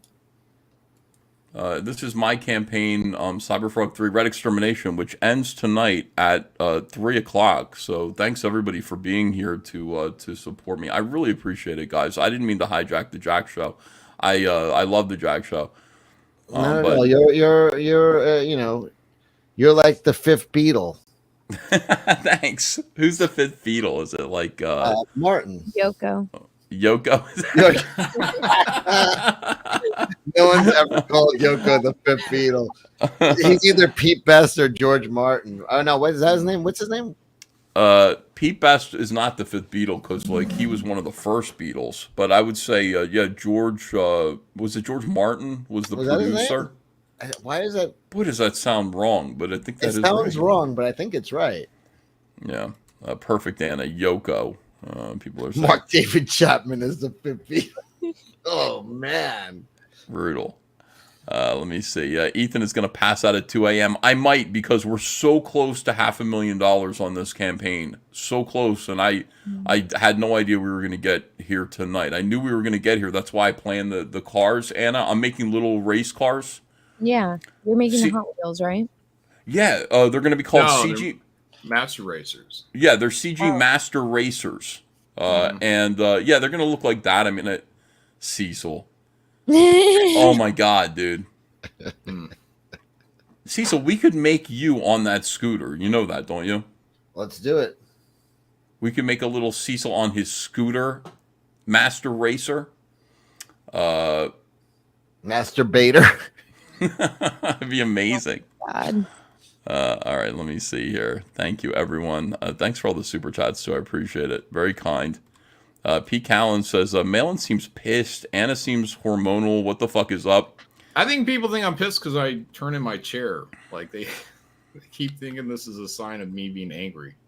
I have a chair that allows me to swivel, and I'm embracing my I think it newfound could be freedom. the really bright orange light on your face making you look red, John. Yes, Yeah. yes, she's right. You look red in the face, so you look angry right now. Like a Looney Tunes Lucifer. character when they're starting to get mad. Maybe turn down the intensity of Why don't them. you stop spinning in your chair there, swivel hips. I like it. You know, he looks like a scene from the Creep Show movie because, like, he's got that blue background and the red on his face. Yeah. It looks like George Romero is directing him right now, and maybe that's where the anger is coming If you from. have 3D glasses on, I probably look really fucking cool. I rewatched that movie actually recently, and I appreciated it so much more. And I loved it as a kid. I saw that way too young, but the fact that it was modeled after the comic book, and now I saw like the way they did like literal paneling in that movie that it just went over my head as a kid, and like watching it now, I was like, oh, this is fucking really cool. It is really good. I didn't know George Romero. Like, by the way, and people hate when I say stuff like this, but George Romero sucks. And, you know, most of the movies that he's done are hot garbage. Night of the Living Dead is good. And the reason why it's good is it's so low budget, and the black and white really, truly helps it.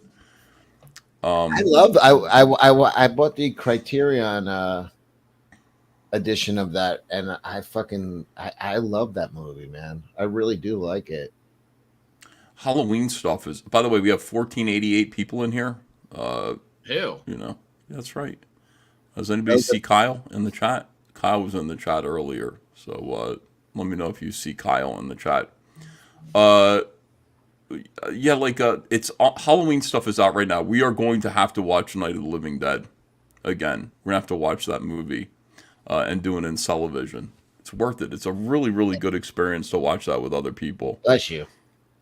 A serious man says, thanks for moving the Jack Show. I really didn't feel like reaching for the remote to change channels. It's a lot of work.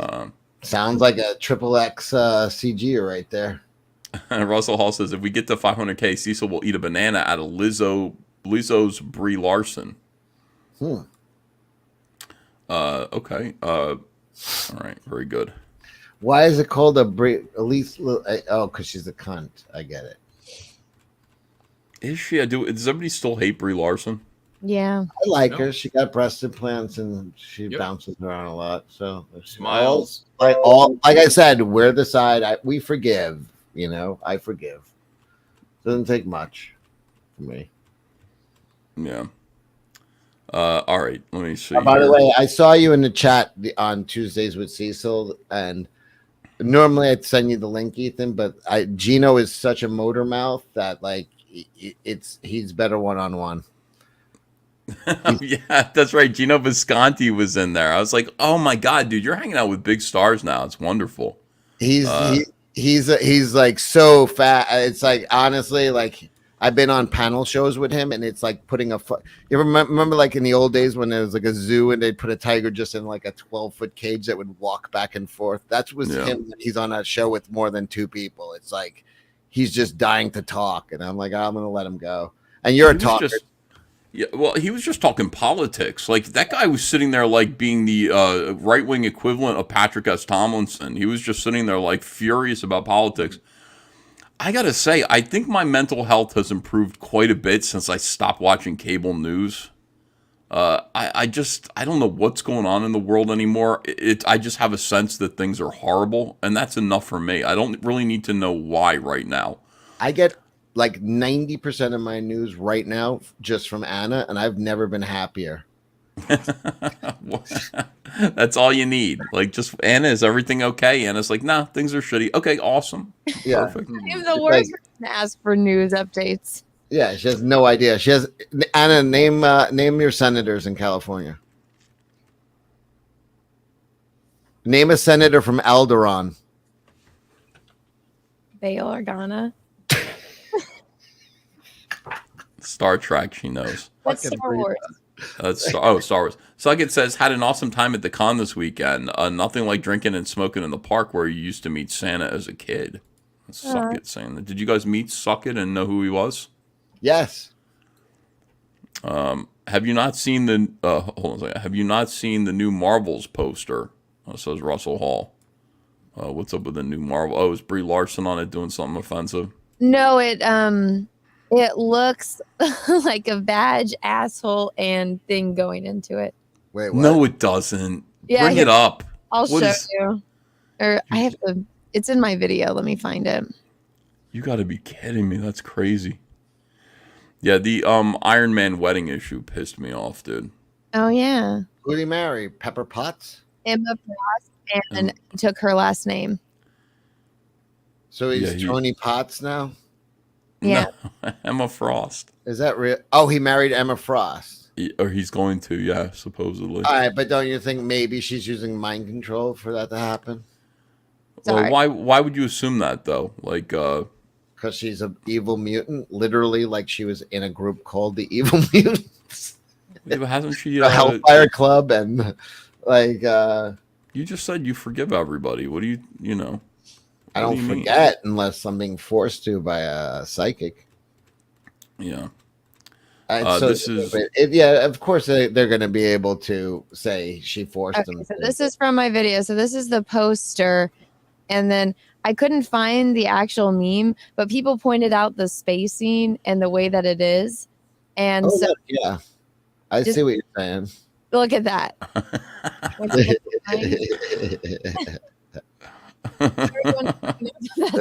That starfish in the middle right there, yeah. So Brie Larson literally became an asshole. Wow. Yeah. Why would God design it like that? Why would you place the playground so close to the garbage dump? No, I don't know. I don't know, man. John didn't like that joke. John's getting coffee. I'm gonna get beers. I just want to drink tonight. I think this has been like incredible. I've been live streaming all day long today, and I mean, Andrea is asleep right now. She is going to be so happy, like when she wakes up to see how well this campaign did. I've been drinking all day long. Seriously? Oh man! When I came on your show before, right since that moment till I came on here, I've been drinking. Oh, I appreciate it. I'm going to drink this now. It's just strawberry sake. Oh, really? Anna, what do you have? Do you have alcohol? No, I just have like caffeine and Mio because I woke up right before Jack. Oh, okay. I think I can drink.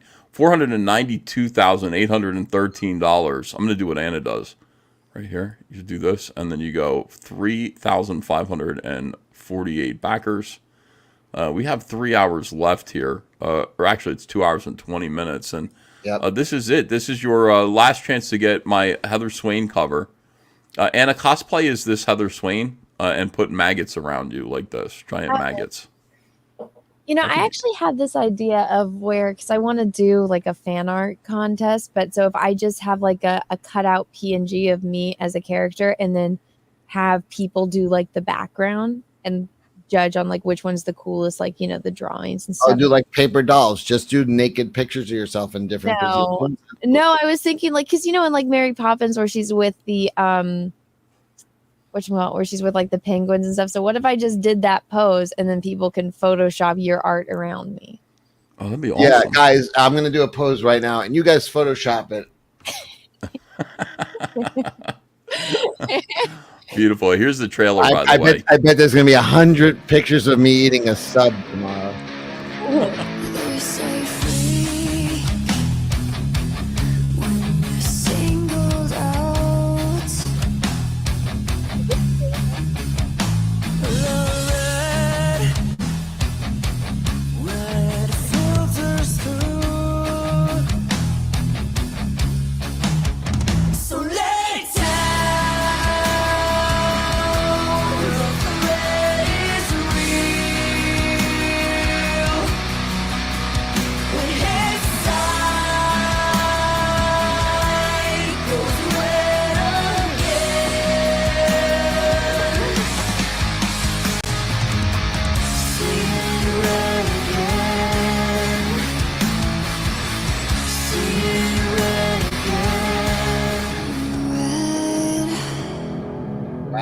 Wow. We got a $50 super chat. $50 super chat from Patrick T that says, drink daggone it. No more irrational Marie Antoinette hate. Well, listen, I've been in your corner, Patrick T. I don't even think it was perverted on any level. What, Marie Antoinette? Whatever. You're going to show as much skin as you would in a bikini. Like, whatever. No. A lot of people don't even know this, but I'm like completely naked under these clothes. So, feather. What's a feather? Where the fuck did John and Ethan go? John went to go get coffee, and Ethan's getting alcohol right now. I bet they're sucking each other off. Mm. Don't tell them I said that. It'd be very difficult considering they're in. All right, I'm back. You can't believe what Anna just said about you guys. Oh my gosh, what did she say? You guys are both lovely beams of sunshine. Oh, thank you so much. When she heard that you and John were gone at the same time, that she thought you were doing homosexual activities with your mouth. Well, I'm back before him, so I don't know what that says. But that means you came and left him fucking high and dry. I think that means I'm the top in that situation, right? Almost certainly. Cyberfrog 3 Red Extermination, ladies and gentlemen. This is the third installment of Cyberfrog, and it comes with all this great stuff. Yes, we have Cyberfrog 3. That's a 48-page, but it's not going to be more than 48 pages this time. I have a question. Yes. Is the Red Extermination box set available tonight? Yes, it's right here. It's right at the top. It is the featured tier. You can get it right now and, claim your Red Extermination Executive Red. It's actually, I'm calling it the Red Xbox now. I was nervous about that because, well, one, there's something called Red Box, and two, there's something called Xbox, and Red Xbox just sounds like a lawsuit waiting to happen. But since it's so informal, we just call it it's the Red Extermination box, but Red Xbox for short. We have 1,538 of them remaining out of 2,500, so there are plenty. Make sure to reserve yours, though. They will sell out by the time this campaign closes. Salamandroid 2 Poison Pack. This is the sequel to the Salamandroid Death Sting book. And the Heather Swain 36-hour variant cover, which is going to close in 2 hours and 15 minutes. You're not going to be able to get this cover anymore. Just as a side note, Red Xbox is actually my favorite series of indigenous American porn. It's on very good. There's a lot of short films, usually in a TP. Are they artistic? It's art house stuff. It's usually like a young squaw, I believe they're called. Squaw. Now hold on a second. We've gotten in trouble for that as a community in the recent past. Oh no. You're not allowed to say squaw. Squaw is not short for Indian woman. Squaw is short for screeching bitch. I'm gonna go grab something to drink. I'll be right back. All right, cool. Yeah, In that case was anybody, I apologize. I meant squawking fucking. It had nothing to do with the race. You know what's weird? Like, you can say whatever you really want about Native Americans, and like people will kind of go, "Oh man, like that's the indigenous people," but like you can't get canceled over it. Like they have zero social pool. Isn't that strange? That we annihilated them, and they had a lot of social pull. Like what I don't understand about the people who are ending us naming teams and stuff. That's an honor. If you call like the Braves and it's like it's not a put down to name your team after, the Braves or the whatever tribe they were naming it after, or the Blackhawks, like the Chicago Blackhawks or Cleveland Indians. All right. Granted, the Cleveland Indians fucking mascot's a slightly racist cartoon, but for the most part, it's not a put down. It's you name your team after something you admire mostly.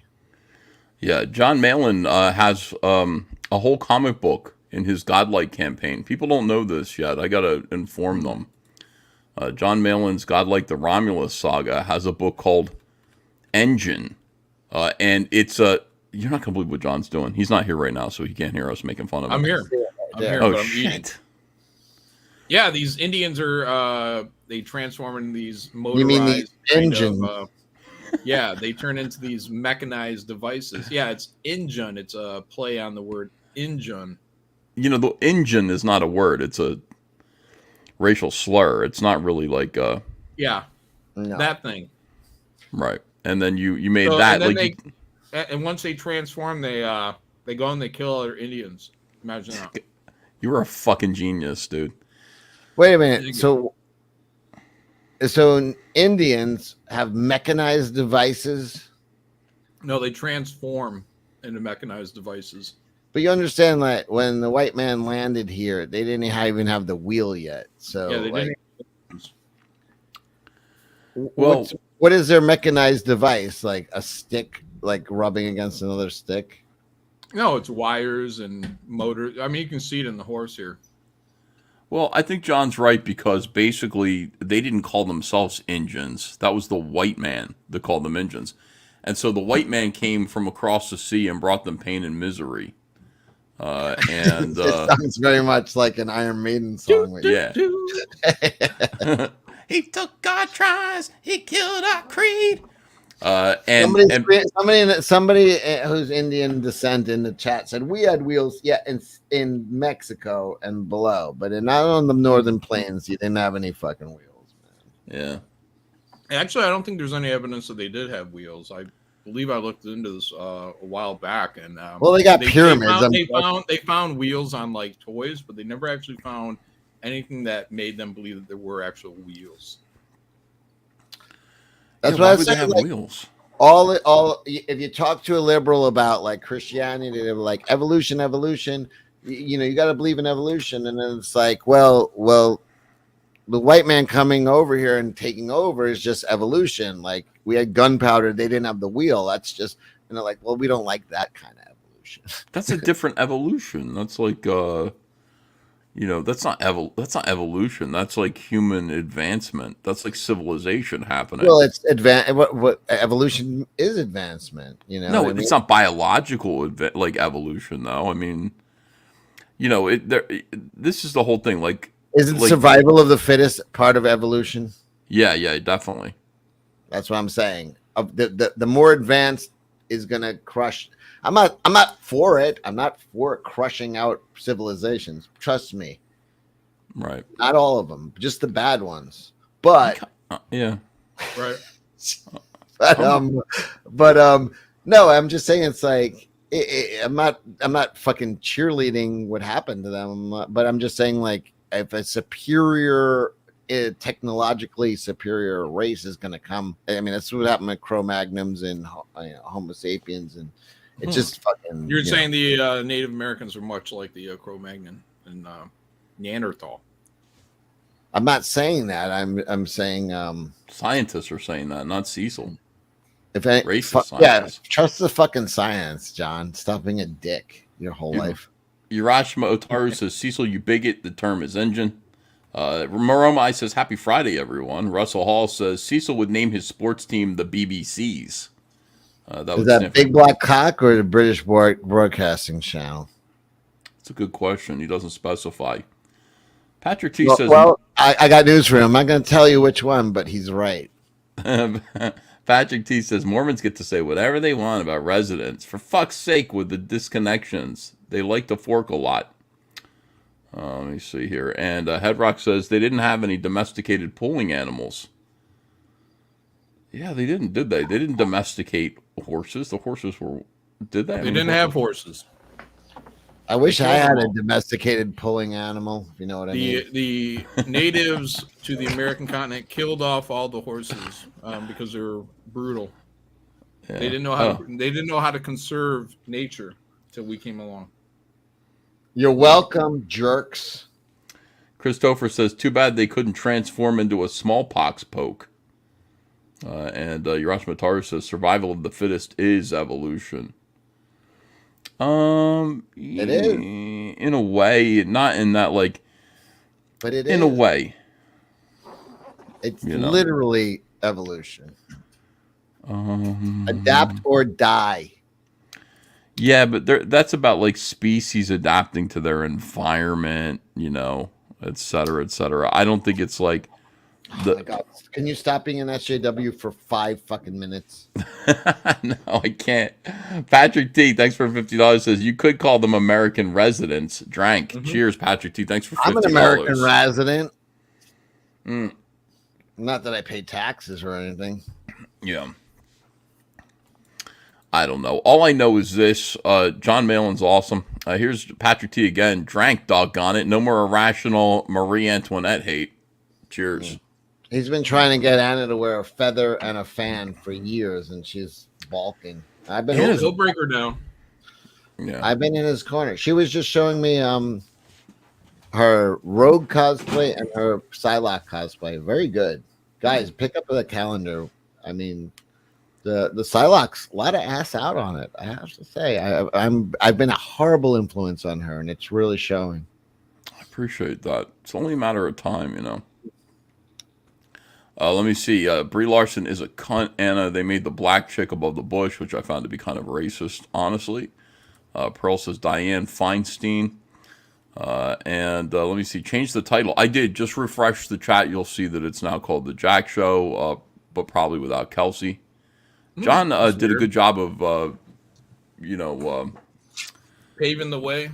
No, I was going to say John did a good job of making it so that Kelsey it feels unwelcome and, shunned.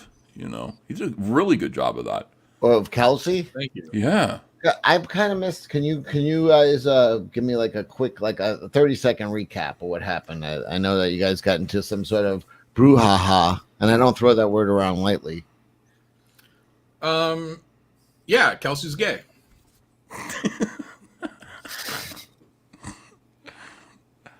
From what I understand, John, and this is secondhand for hearing it from John. John explained it to me. John said that John did a psychological profile on Kelsey and really put him psychologically through the ringer. Okay. Because, I mean, you could say all kinds of things about Kelsey. You're a drunkard who loves Anna. Like, he's just like, yeah, whatever, of course. But John actually, nailed him and said... Proto Dale, yeah. Go ahead. You want to do it? Oh, no, go ahead. You're doing great. I'll do my best. Where I get it wrong, interrupt. All right, or I won't. John told Kelsey, he said, listen, the thing about you is you want to be the guy, you identify people as underdogs and tell them they're victims or underdogs, and then say, I'm behind you. I'm going to make you, you're a hero to the underdog community, or something like that. And Kelsey, and he says, you identify with underdogs, but you want to be the guy who kind of helps the underdog. That's how you see yourself. That is your heroic, that's your self-esteem. And that hurt Kelsey. And then he said, you've identified Patrick Thomas Parnell as an underdog who you're going to help. And then You went to the show and you sat at his booth and didn't pay him. So you exploited the underdog who you made yourself the hero of. You utilized his booth, which he paid for, and didn't. You sat there and you used his booth, and you didn't pay him nothing, and you're gay. So I think that's like basically what John said. And Kelsey got pissed. Wait, was Patrick complaining about that? Patrick? No, Patrick. Well, let me explain something. And if I may. Oh no. Yeah, Patrick did bring it up. He said nobody paid him for his booth, and so buy some product from him. Patrick did invite me to be at his booth, but it was so full of people. It was, he called Kelsey a freeloader. I did it again. God damn it! I can't. He called Kelsey a freeloader. Yeah. Well, if I may be the voice of the mooch community, because I was also I also made some room at Ethan's booth in Jersey. Yeah. But I did offer your money. It was ridiculous. I would never take your money. You're my friend, and I saw an opportunity to help you. Regardless, I did offer. You did. You're a good man. Yeah. Shane, you bought me drinks. Right, but I did not go over to PTP. He offered me space there, but it was overfilled. He had Narwhal, he had Rini, he had Diaz, he had everybody there. He did not eat Cecil, and he was only 20 feet away from me. I was at Shane's. I did offer Shane money as well, and he said no. Stuff there, Cecil? What? Did you sell stuff there? I did, but I accidentally took too much acid the main day. That's a whole other question. Sorry, go ahead and finish this, and then we'll move on. And I was, I would leave the booth for hours at a time and come back, and there would be like 3 or 4 people waiting to buy shit.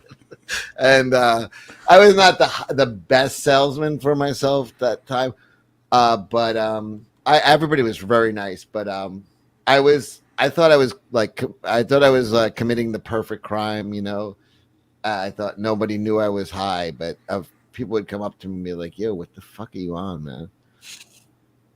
Yeah. So you said you were looking at a painting, and you thought it was a lenticular cover because it was moving. For hours. I thought this was a digital. I thought it was digital because it was a skull, and the flesh would come onto the skull, and then it would go back in a rhythm over and over for hours.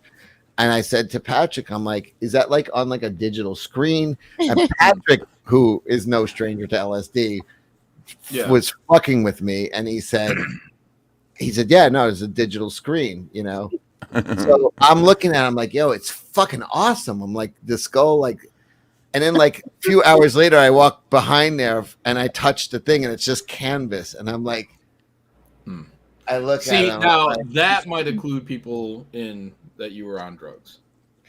Yeah. Listen. I haven't done LSD in what? Maybe 15 no, not that long. Maybe I did it about 3 years ago. But before that, a long time. But I've had these hits in my sunglass case for 3 years.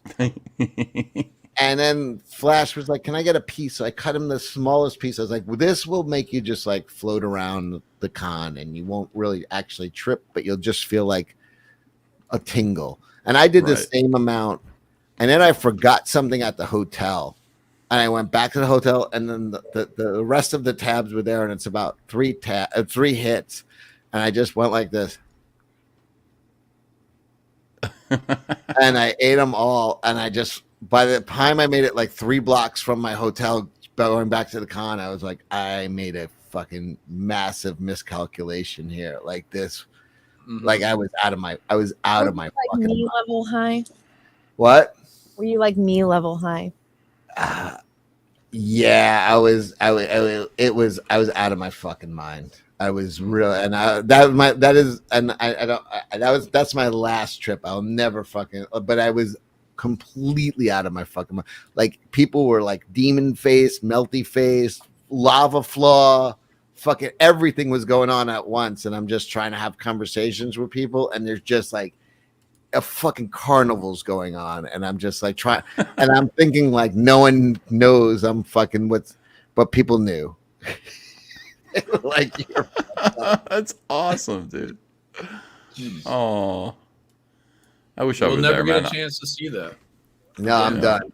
I'm done. I can't go through that again. That was like, and they wrote me. They wrote me off. They were like, I took a nap for about 3 hours, and then I read the chat, and they were like, "Oh, we're not going out. Cecil, he's done. He ain't coming out. He ain't coming out. We're just gonna stay in the hotel bar tonight." And I fucking came down. I was like, "We're going to the club, you fuckers." I bury people. You're trying to close a fucking coffin lid on me. I do the fucking burying around here, and I took Rini and Vaughn and a few people, and everybody came. The whole fucking group came. Yeah, that's what we heard. Is that originally Patrick tried to motivate everyone out the door, and they're like, "I'm not sure about going to Satan's butthole." And then Cecil came down. It was Satan's butthole. Then Cecil came downstairs an hour and a half later and said, "What's up, guys? Let's go party!" Cecil, I should have come. My God, they were burying me. I was like, "Motherfuckers, no, we're They going waited out." in the lobby for an hour and a half for Cecil to come down there. And while I wasn't there, they all voted not to go. And we had the best night. Because there was we were looking at weird fucking gay naked men and women. You could have done that. You could have done that here, Cecil. I can't believe it. I know it sounds horrible, and I know, John, you're right to castigate us for it, but it was oddly wholesome. Like we were our own little group in this, like strangers in a strange world, and we all like kind of bonded being in this fucking odd environment. Like, oh, you bonded in a bondage club. That's cool. Yes, we did. We bonded in. Was it the ass spankings, the cock cages, or the butt plugs that brought you all together in solidarity? Little column A, B, C, and D. Patrick T for 50. Whoa. Cecil is a special Dago flower. Drank. Bottoms up to Cecil being a guinea wop. By the way, I found out my aunt did the 23andMe. My Sicilian blood has a good amount of Tunisian in it. Yeah. So you're black. That is North African.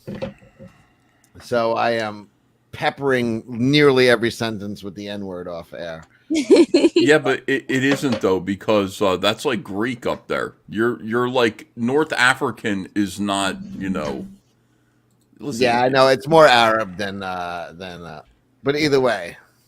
Here's Choke Out, man. What's up, Choke Out? Good morning. Welcome to the Jack Show. Somebody Porkins said Cecil's from Tatooine. Yes, I'm Tatooine. Have you been to Tunisia, Choke Out? Cecil was Kangs.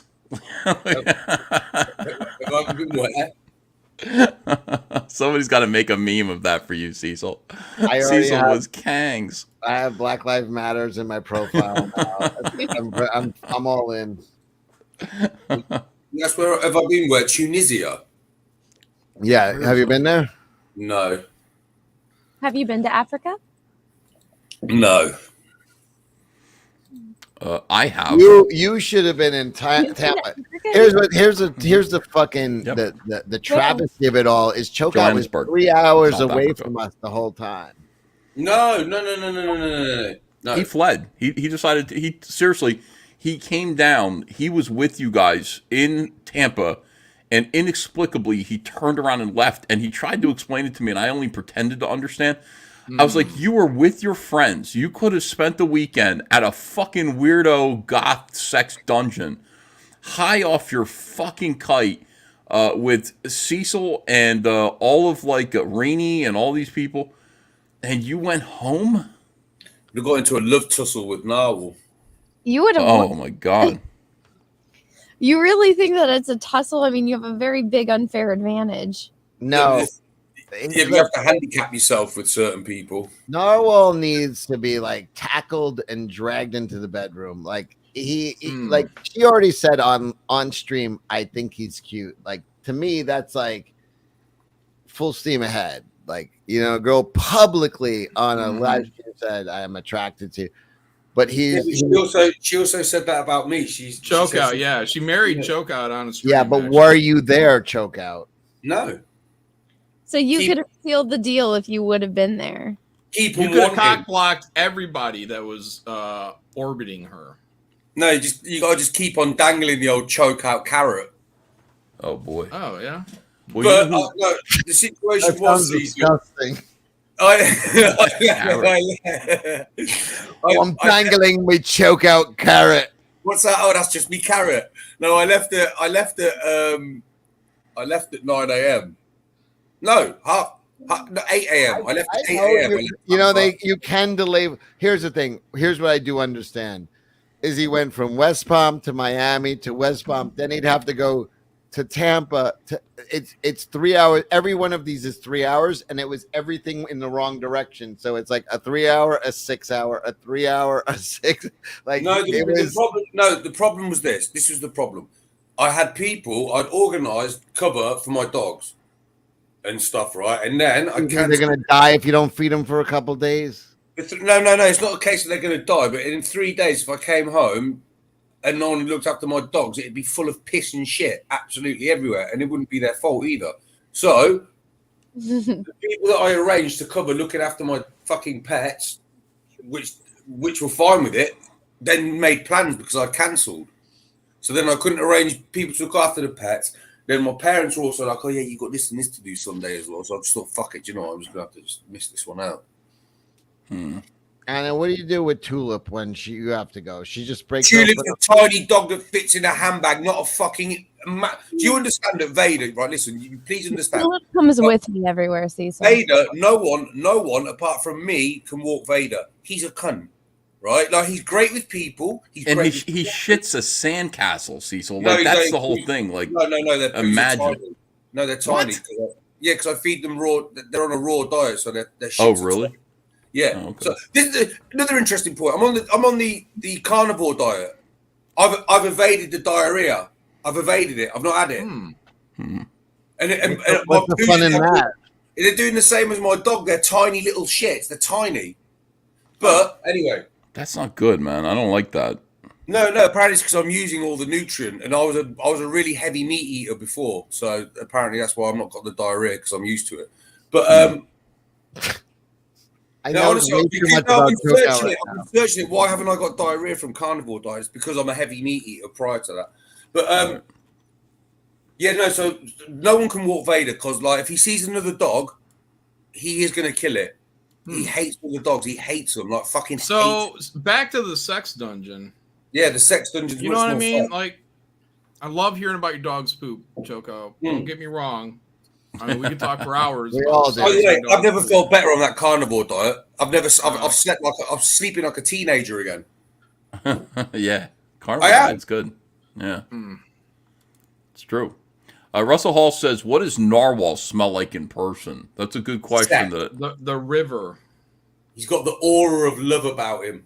I can smell it from Smells here. like pheromones that have been held in for years. That's what people would think.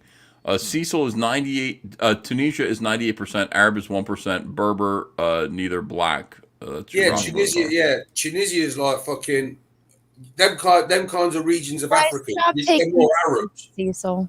Well, It's that like that explains my whole life. Every time I've said this on streams before. When I meet people, like I meet Greeks, and they will talk to me for hours thinking I'm Greek. I meet Iranians or Israelis, or they just immediately assume I'm whatever the fuck they are. You look a bit Arabish.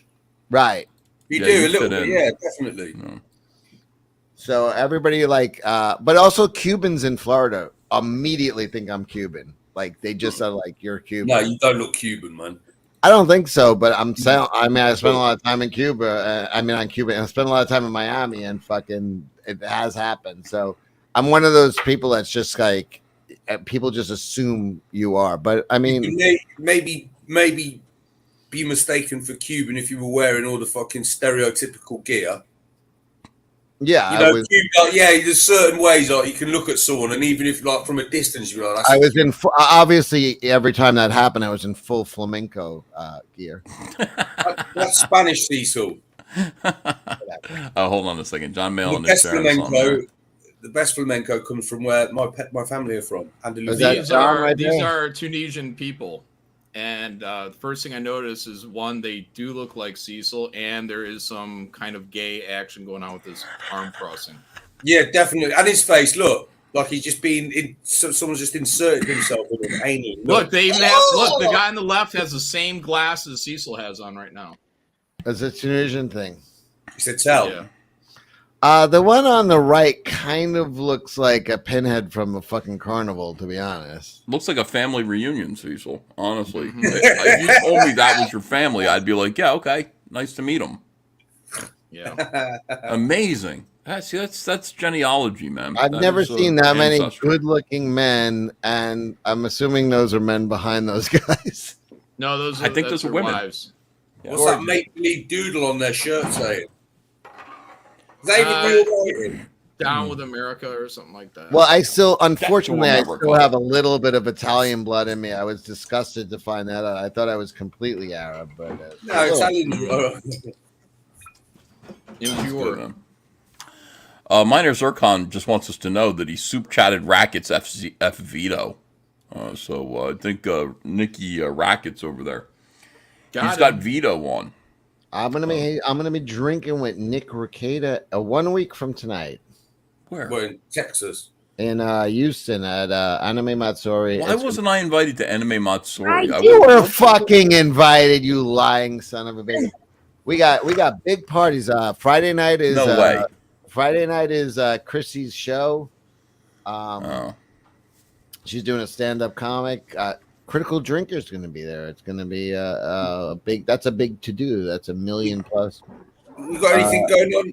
Anything going on November kind of time? That's when I'm due to be in. Yeah, we have a little thing called Thanksgiving in November. I get that. No, I'm there just before November. Just pick them up. No, I've got my son for Thanksgiving this year and for Christmas. It's people who fucking sailed on a fucking malaria-ridden boat to get the fuck out of England, and they were so thankful to get there. We have a holiday about it. Yeah, it's ridiculous. I don't understand. Like, I said this to the judge in our agreement thing. I was like, what? I don't need Thanksgiving. And they were like, yeah, but you have to have this holiday. I was like, you understand this means nothing to us. Nothing. Oh, my God. Ingrates. Like, we're thankful. You know what I mean? Gratitude is the attitude. Choke out. Maybe you should adopt it. No. I mean, no, I understand it for you guys. Do you know, like, yeah, please don't misunderstand. But you have to understand it from our point of view. I'm not trying to demean Thanksgiving, by the way. I lived in America. I'll explain it to you in one sentence. We're thankful to get away from you guys. Well, that's fine. But I love the food, the banquet. I used to love it. I'd watch Macy's parade in the morning. I was actually thinking about staying in America for Thanksgiving and going to New York with my son. Well, Thanksgiving's a wonderful time for you to express some gratitude and be grateful to God for your continued existence. You know what I'm grateful for, Ethan? What? I'm grateful that you have a campaign going right now. Let's go check in and see if there's anything to be thankful for. Okay, let's take a look at the campaign. Cyberfrog 3 Red Extermination. As we refresh the campaign, we can see that we're at 496, 679. We're getting very, very close to $500,000. Historic. Hang on. I was actually I hadn't bought the red box yet. Oh, did you just buy one? No, I was in the middle of it, and then John distracted me by calling me gay or something. John, what the fuck? That was a sale, John. Who are you, Nasser Rabati? Stop fucking with my money, John. Thanks. At this point, he's a liability at this point. Lose him. That's what I said when I came on here. I'm like, I'm not even sure I should be on here. I'm kind of, No, John, we love you, buddy. Everyone's way. The term you're looking for is manifest destiny, says Russell Hall. Cars and Depth says, I prefer calling engines Siberian Americans. And Urashima Taru says, not in a way. The other stuff is based on evolution. So Cecil is right. Mr. Berger says, EVS, when will you acknowledge the inspiration and the cosmic glory of John Malin's eyebrows?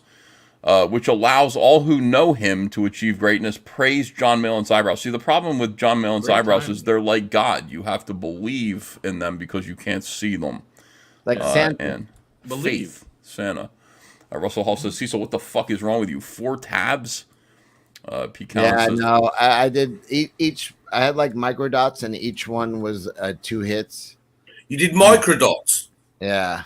Oh, good lad. I know, dude. My brain was burned. Like it. I literally wanted to crawl under the table and go in the dark at one point. Like I just fought it off for hours. Yeah, microdots are fucking powerful, man. They're the ones that are a little lighter flints, aren't they? Yeah, I was. They look a little plastic. Yeah. Oh, I had one of them years ago, Cecil. Fucking Jesus, fucking Christ! I did. How do you have acid? Not mushrooms. Mushrooms are different. The hit's different. The high's different. How the fuck did you have acid and then just quite happily, carefreely walk around complete and utter strangers that are interacting with you? I do not understand how you did that. I would not describe it as carefreely and happily. I was basically, my eyeballs were bulging out of my head, and people were I could see Cecil the video of you walking around like when you kept saying, "Oh, I'm on acid." To anybody that does drugs or has done drugs, it was as clear as the nose on my face what you were doing. Like you go, listen. That's acid. That's acid. That is when you're licking and rolling your lips. Dude, everything was like, there was not a single part of my vision that was not going in like a carnival mode. Cecil, I saw you. I was like, he's fucked. I was out of my skull. I really was. That was, and I was like, I'm like, that was it. That was the end. I'm never doing it again. You get to a certain point where the only words that come out of your mouth are, "I'm fucked." Well, so people would come up to me and be like, I remember Don't Call Me Junior came up to me and he's like, hey, blah, blah, blah, how you doing? And I'm like, you have a pyramid for a head right now. And he just started dying laughing when I said that. But he did. He had a pyramid head, and it was the eyeballs on a pyramid, and the bricks kept moving around. And I was just like, I was out of my fucking skull. Okay. Right. Listen, sorry to.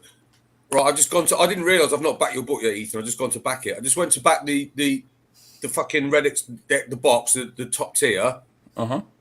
Take a wild guess how much it is to get it to England. $100.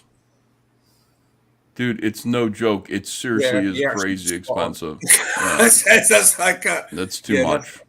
That's absolutely insane. I might get. Ooh, I've got an idea. No. What? I was going to say I could send it to fucking Cecil or someone, and then when I go have Florida, Cecil bring it over.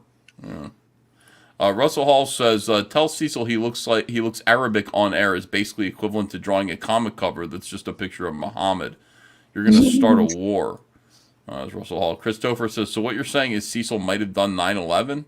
Might have. Might have been, yeah. I might have been like, what is You were doing terrorist threats like a week ago. Yeah. Patrick T says, "Oi, mi unta gunta." And Urash Mataru says, "The UK should be thankful for our revolution." Here in the Steadfast says, "Why did Vito say to check the credits of the next Cyberfrog? Was he involved?" No. He's lying. 7 of 9 says, "Ethan is best, then John, then Cecil, then Chokeout, then Kelsey, then Anna." Kelsey's not even here. Why is Anna at the bottom? What did I do? Nothing. No, that's probably why. What did I do apart from just sit here and be handsome? Do you know what I mean? Yeah. I know. I know what you mean? Of course I know what you mean. Fucking sickening. What did I do? The chat's tearing me up. They're mad at me for ruining the Jack show. And You're at the front of the fucking goddamn centipede. Enjoy it. Yeah, I am. I'm thoroughly enjoying it. Thank you, 7 of 9. Nathan Robinson says, "My first acid trip was the opening night of The Matrix." Oh, I gotta try that. Oh God. Wow, that's a rough one. Ron Crossman says, "I knew Cecil was wrecked when he refused booze." No, because here's what it is. Ron, by the way, Ron was ridiculously generous. All weekend, we have top rate wine, cigars, everything. Fucking thank you, Ron. Yeah, because I have a like if you this sounds like an odd phrase, but if you're sober while taking acid or hallucinogens, it's not that bad. Like even when it gets really bad, you're sober, so you kind of like you took this, yeah, right. You signed up for it, so you I'd can get rather be through it. sober.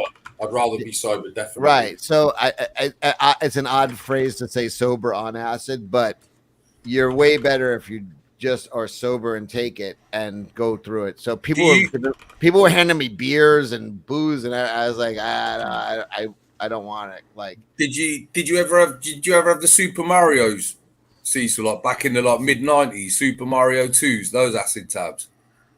Like Oh, the four of Jesus. them together would make like Super Mario in a circle, like doing that. Dude. Fuck me, they were strong as well. They used to absolutely marmalise me. Hello, darling. Marmalise. Marmalade, right? That's where that comes from. Turn him into he meant I'd turn to jelly. I marmalized.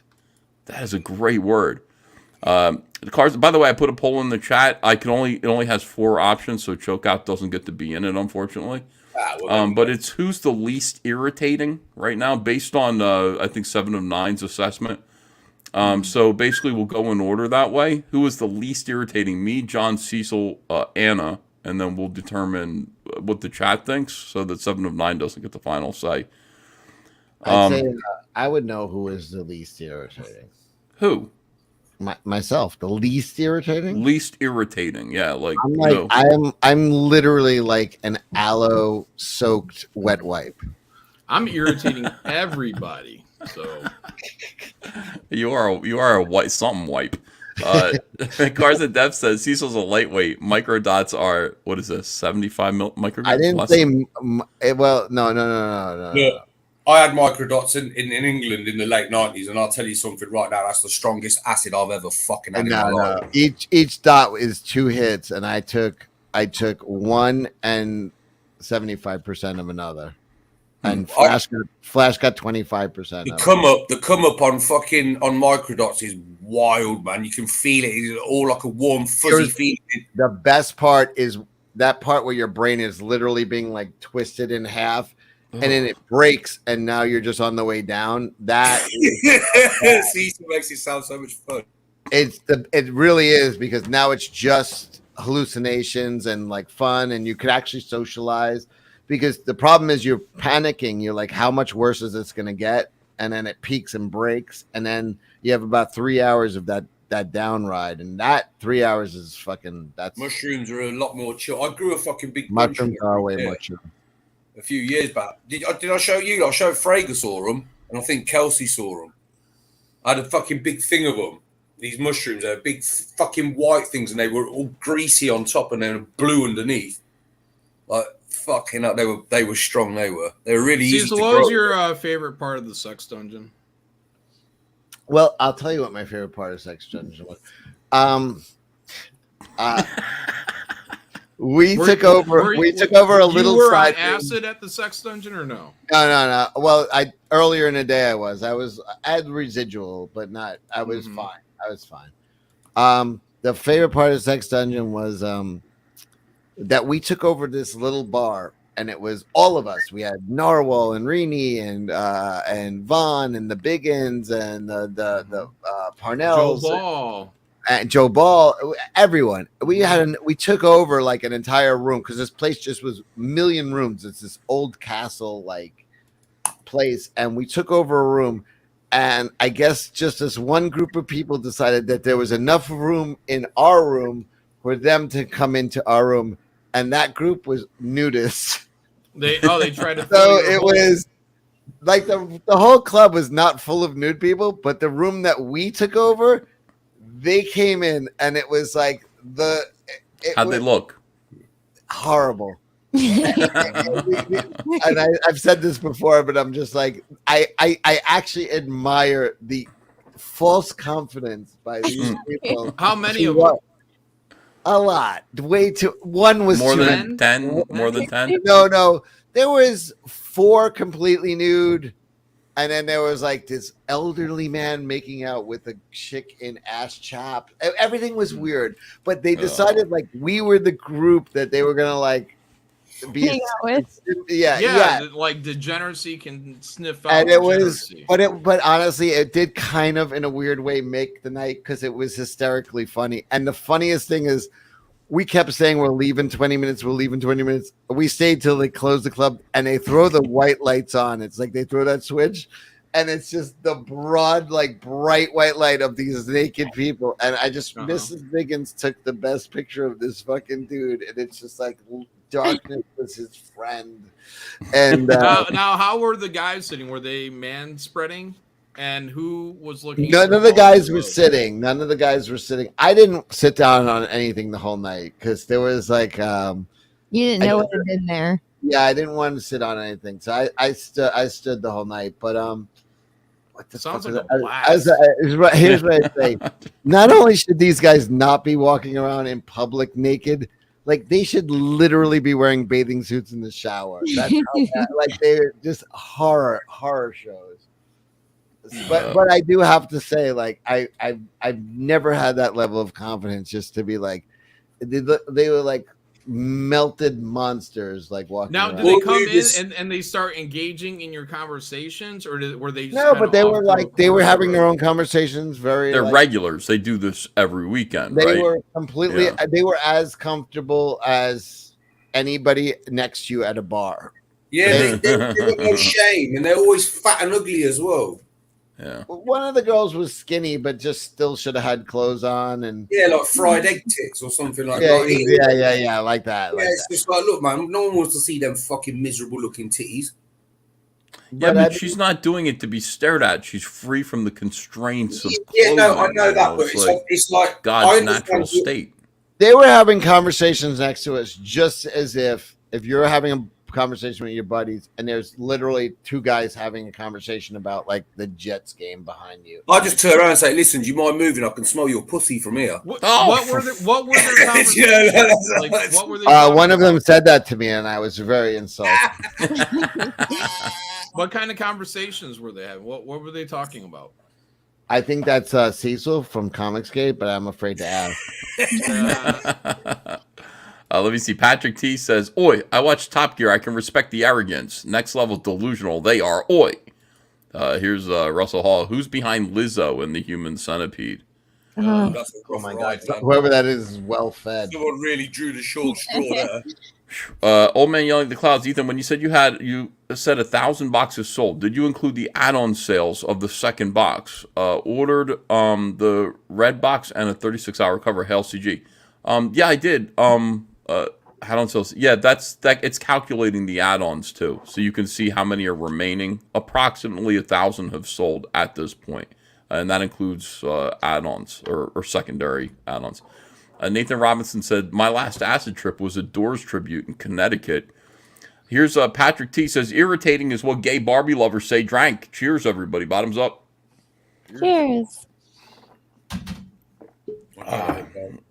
Joseph Fazio says, "Damn, tried cutting a video review in my truck for Wrecked, but I ain't got the right cables. Book was awesome, Biggie. Very happy with it. Except that twist. You don't like that twist?" Russell Hall says, "Bought my dad some Mad Money from Nepal for his birthday. Supposedly it makes you higher than Cecil. Mad Honey. Oh yeah. I heard about that.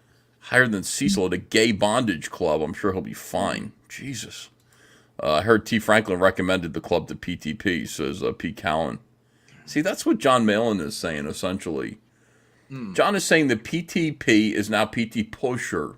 He's a terrible influence to Comicsgate, somebody who basically is trying to get our young kids hooked on drugs. Oh no, he was absolutely a wonderful host of the trip, and I felt like if you want drugs, he's got it.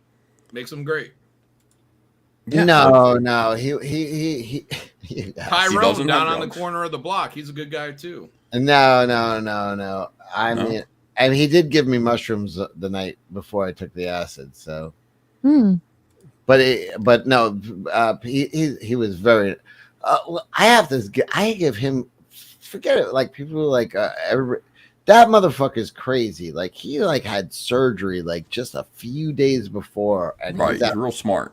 He's a genius. I'm not saying he's smart. I'm just saying like he's a crazy motherfucker. Like people don't realize like how crazy that is. Like he had heart surgery And a few days later, he's out partying with us, and he's like closing shit down. He's not fucking around. I give mad respect to PTP. Like he was fun. Whitney was fun. They were very nice. Very nice. Can you call him PTP PT is awesome. Pusher? He's got the hookup, drug hookup. Yeah. Cecil, can you call him PT Pusher from now on? I guess if I have to, yeah. PT Pusher. Yeah. All right, let me see here. John is jealous of people One going other reason outside. why Kelsey is mad at you, John. What? Yeah, Kelsey's mad at me because I gave Patrick a nickname. I'm such a jerk. Yeah, he didn't like that. No, he's Is that just right? reason. Did Kelsey say that? Like, I don't Yeah. like that you. Did he? Yeah, he said it's passive aggressive of me to give somebody a nickname. What How was is it it? passive aggressive? Was It's it aggressive. a mean? Was it a mean nickname? PT Pusher. It was Oh. coined by the chat, but I adopted it. It's passive aggressive. Look at John being Yeah. passive aggressive. I went too far, guys. I'm sorry. Didn't know that you couldn't refer to a guy pushing drugs on his friends as a He didn't push anything on anything. We're all. What are you talking about? Hey kids, wanna John, try John, this? watch this. This is people Hey, going kids, wanna outside try of their this? house. All right, let me see. Look, I made a little bit. I don't think PTP is in this video though, but he was a big. Well, that's a little passive aggressive. Are you doing anything? Yeah. Look how little you are. Little. Oh, hey, look at this.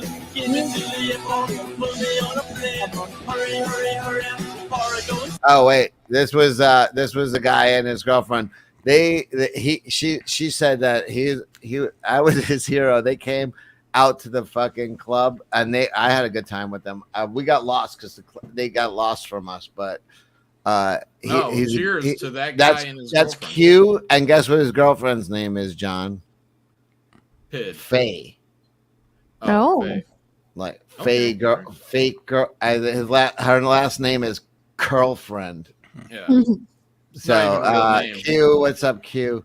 They were very, very fun, man. I wish I actually got to spend more time with them, but he's a big dude. Wait, did they go to the sex dungeon? They with you did. guys? And let me tell you, he brought me right to the girls getting spanked because he's like, check this out. There's like 3 like dungeon masters and they'll like beat your ass. And then there's a whole crowd of people watching, and then like you have to tap out when you can't take anymore. So it was oddly hypnotic to watch because you didn't know which was going to be the hit that was going to make this, but make the chick tap out. But here's the thing: there was a fucking line for an hour of chicks You're waiting. in a sex dungeon. It's filled with perverts, Cecil. What do you think is going to happen? Full of It wasn't like perverts. it wasn't normal people making. But this girl's so like she was so petite and cute and such a cutie pie, and she was front row center. She had a seat right at the edge watching, and she was like, because I swear to God, if they were that's putting the foundations for a lasting relationship. I wish them well. I do too, but I swear to God, if they were putting like bets on which spank was going to knock the girl out, people would have been betting on it because that's why you watch. It's not that it's so exciting, but you're just like wondering when are they. Yeah, How women, much pain other talk. human beings being beaten for your entertainment and Yes. sexual gratification. And here's I the- get it. It's a sex dungeon. Yeah. Did you ever go to the Heart Attack restaurant in Vegas, Cecil, downtown? They Yes. they make you put on like the gown and stuff when you're eating. Yeah, I got my ass paddled in there once. Of course you did. I'm Okay, very look, shocked. I find a photo for you. Hang on. It It wasn't in a sexual way though. Fucking the bird that did it. Oh Was no, yeah. You got your ass paddled at dinner in a non-sexual way. Yeah, she was hot as fuck as well. The bird that did it was hot. I'm This trying is to a drown big out your lies with music. for Ethan's closeout. That's Sonny Crockett, and that's Michael Bancroft. Yeah. Oh, this guy was 7'2", man. They also gave me a deal. Cecil looks like mini me in every single Wait, picture. Joe, choke Yo. out. What is that? It's a chocolate popsicle. Oh, in that right. same restaurant. Either way, don't. Let's put it down though, because it could be confused for something else. Oh no, it's a chocolate popsicle. I know, but it's YouTube. They don't care. This dude is 7 foot fucking 2, and there's J Bomber right there, and there's Sonny Crockett. Yeah, but J Bam was short too. There's me and Mange.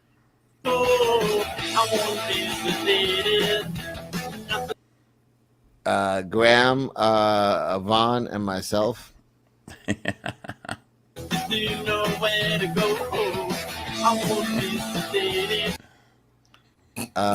Sonny, J Bomber. I forgot who this was, and this was oh my god, why am I blanking? Arvid Nelson. Arvid Nelson. Thank you. He was very nice. Both these guys are very fucking good guys. Everybody was like fucking great. Everybody was great guys. It was like such a good crowd. Look at this guy. J Bomber is a big boy. J Bomber fan is yeah. Look at the arm on this fucker, man. You see that? I like him since I saw pictures of him. I really like J Bomber fan. He just seems like a down home kind of fella. He's my boy. Why didn't Shane flex though? Jane doesn't have anything to flex, John. No. Look at that! Look at that fucking bicep on this motherfucker. He's a big dude. Yeah, he's a big boy.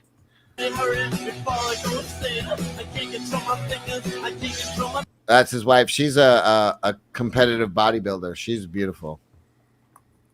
And that's Graham Nolan.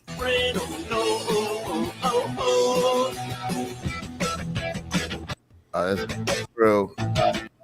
This is Jake and Vaughn and Brandon. I can't see who that is. There's Narwhal, Phil. That's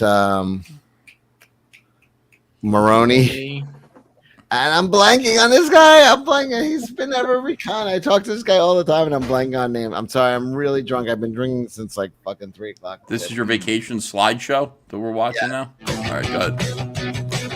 There's Mandy and Graham. Myself, I mean. Thank you for that, Cecil. Oh, here's the image that has everybody talking.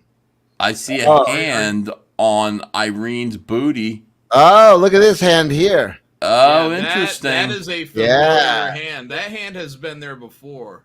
Mm-hmm.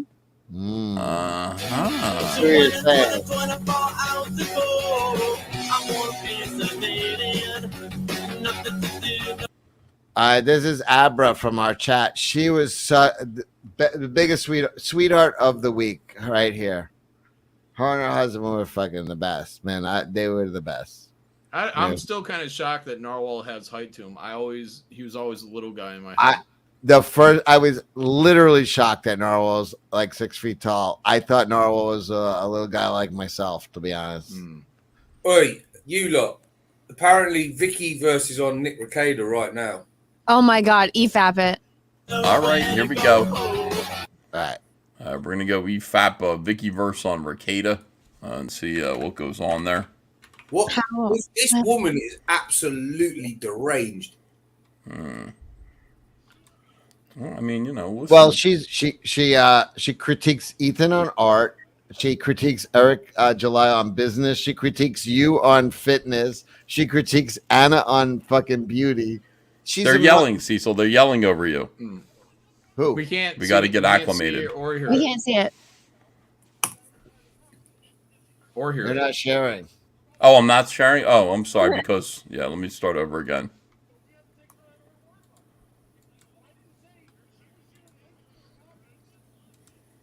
There we go. I mean, it's using your logic, Vito. We all taking each other at each other's words. Shut the fuck up. You have nothing to add to this conversation.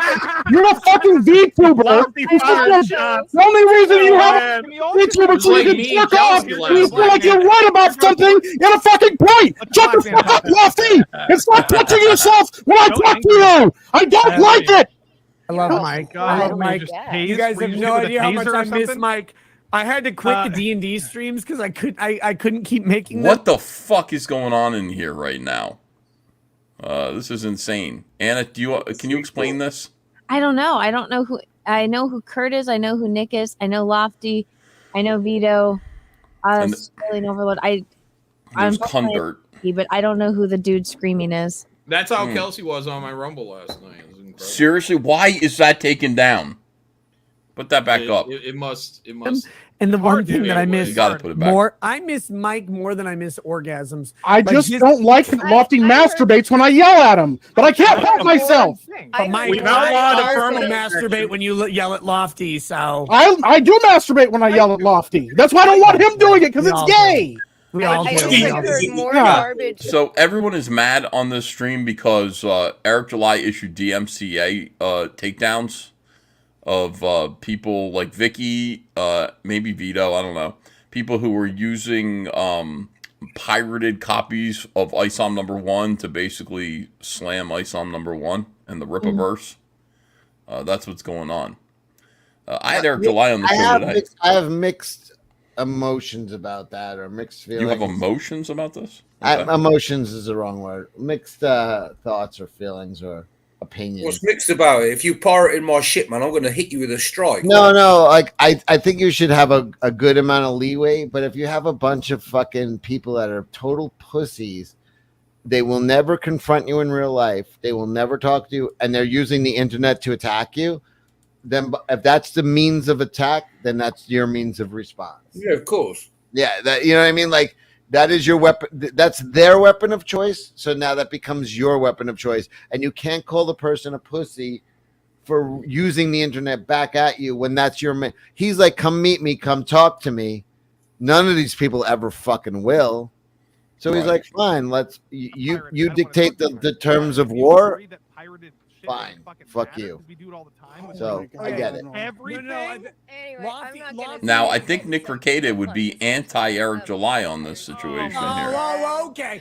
But I Vicky's will- too good for the show. No, it's fine. Which is interesting. It's 2 in the morning, but I am. I'll be right. looking I'm listening, but I gotta turn off the camera. Let me just get a taste of this, because I only care a little bit. It's coming. And by the way, hats off to being out of that lawsuit. No matter what has ever transpired online, Preston suing you guys for what you guys said is absolute fucking cockery.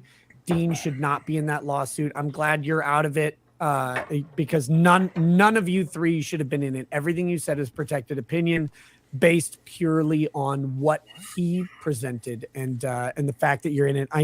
The fact that you're not in it is good, but the fact that you might have been in it is bullshit. So I just wanted to say that.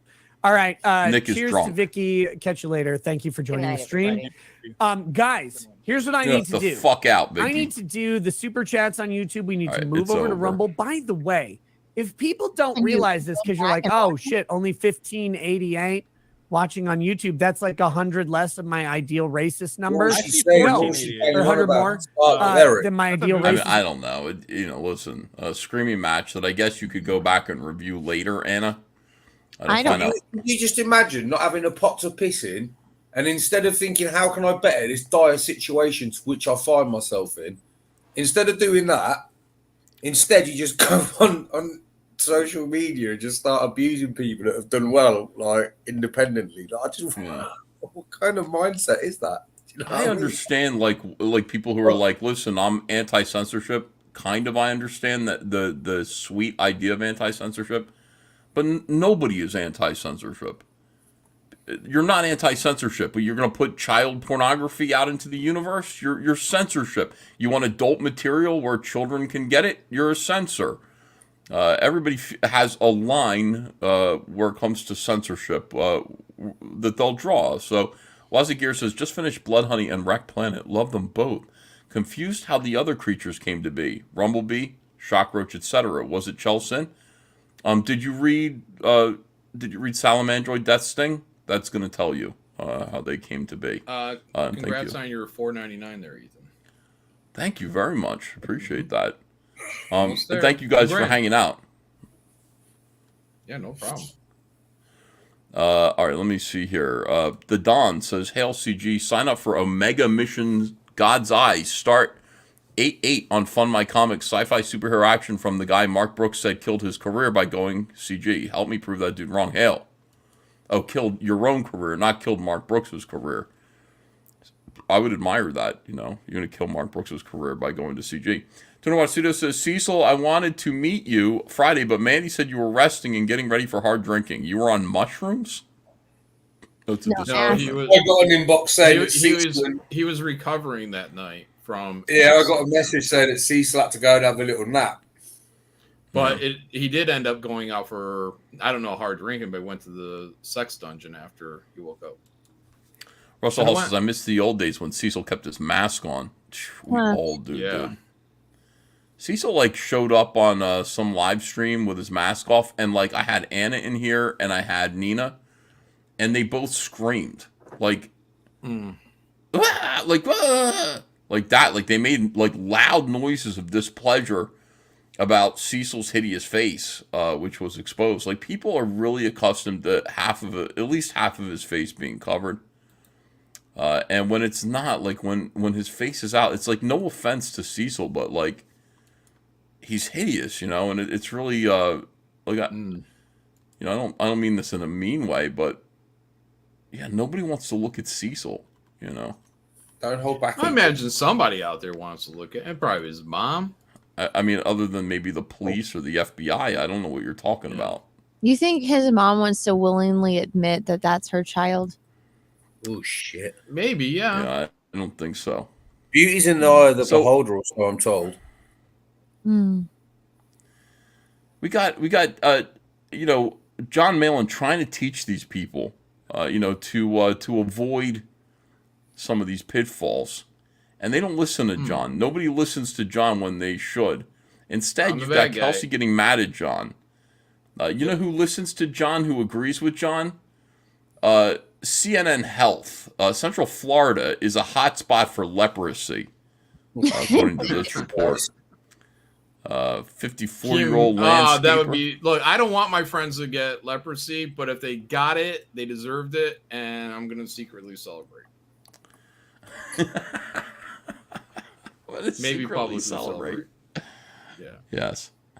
All right. Well, what is this? Get this out of here.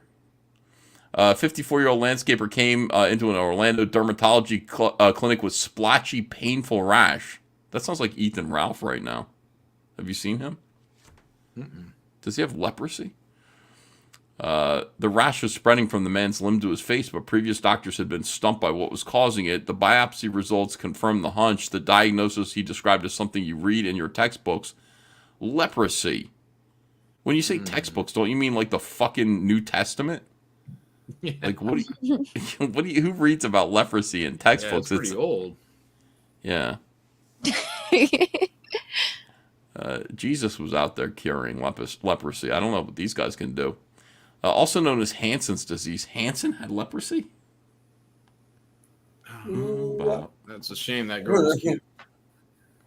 That's what they were talking about in Mbop when they're like, you're going to get old and lose your hair. They were talking about leprosy. Caused by a bacteria, Mycobacterium leprae, which attacks nerves under the skin. Scientists aren't completely sure of how it spreads. Most believe it's transmitted via droplets when an infected person coughs and sneezes at a sex dungeon. It's a telltale. You get lesions and rashes that are numb or lack sensation, etc., etc. So John Malin tried to tell these people, Clean up your act. Clean up your act. Clean up your act. Do not go to the sex dungeon. Southern Florida, hotbed of leprosy right now. Holy shit! We did it, everyone! We did it! Amazing! Oh, thank you, everyone. Thank you so much. This is incredible. Yes! I did it. I did it. $500,000. Cyberfrog 3 Red Extermination. You're welcome. All I can say is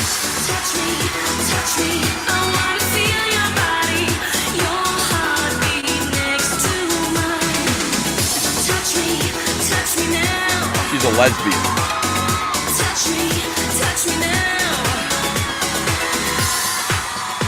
Yes.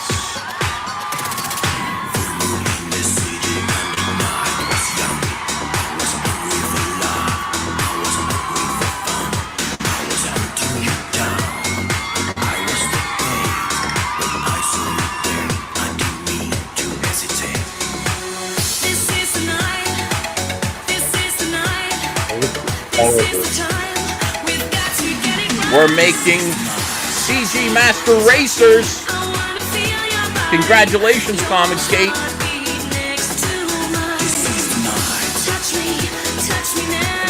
Finally, our time has come.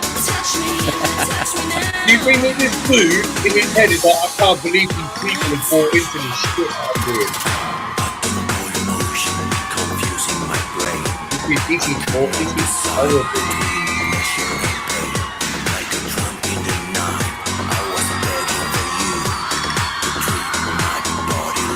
Samantha Fox can still get it. I mean, if she wanted it, but she doesn't, but she's a lesbian. Raven Red.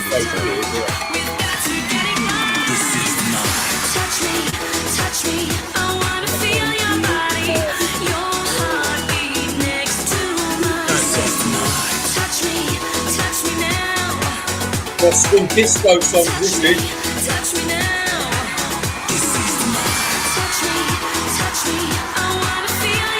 I want to feel your body.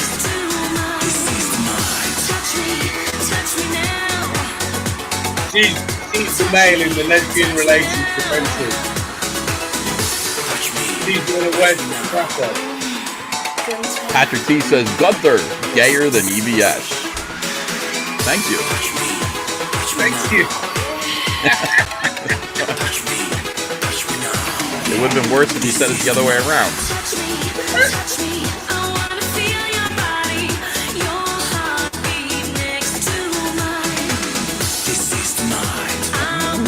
Your body. Yeah, she was a lesbian. She's a little minx. A little wasted. She's got great tits. Yeah. She's got 2 Hindenburgs on her chest. You've seen them, right? Choke out? I've not seen her tits in about 20 years, but I can remember they were fucking tiny.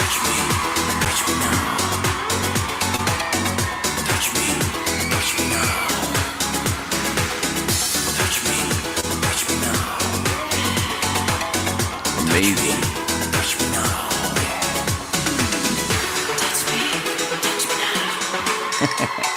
People are saying Anna's tits are bigger. Yeah, I guess they are. Come to think of it.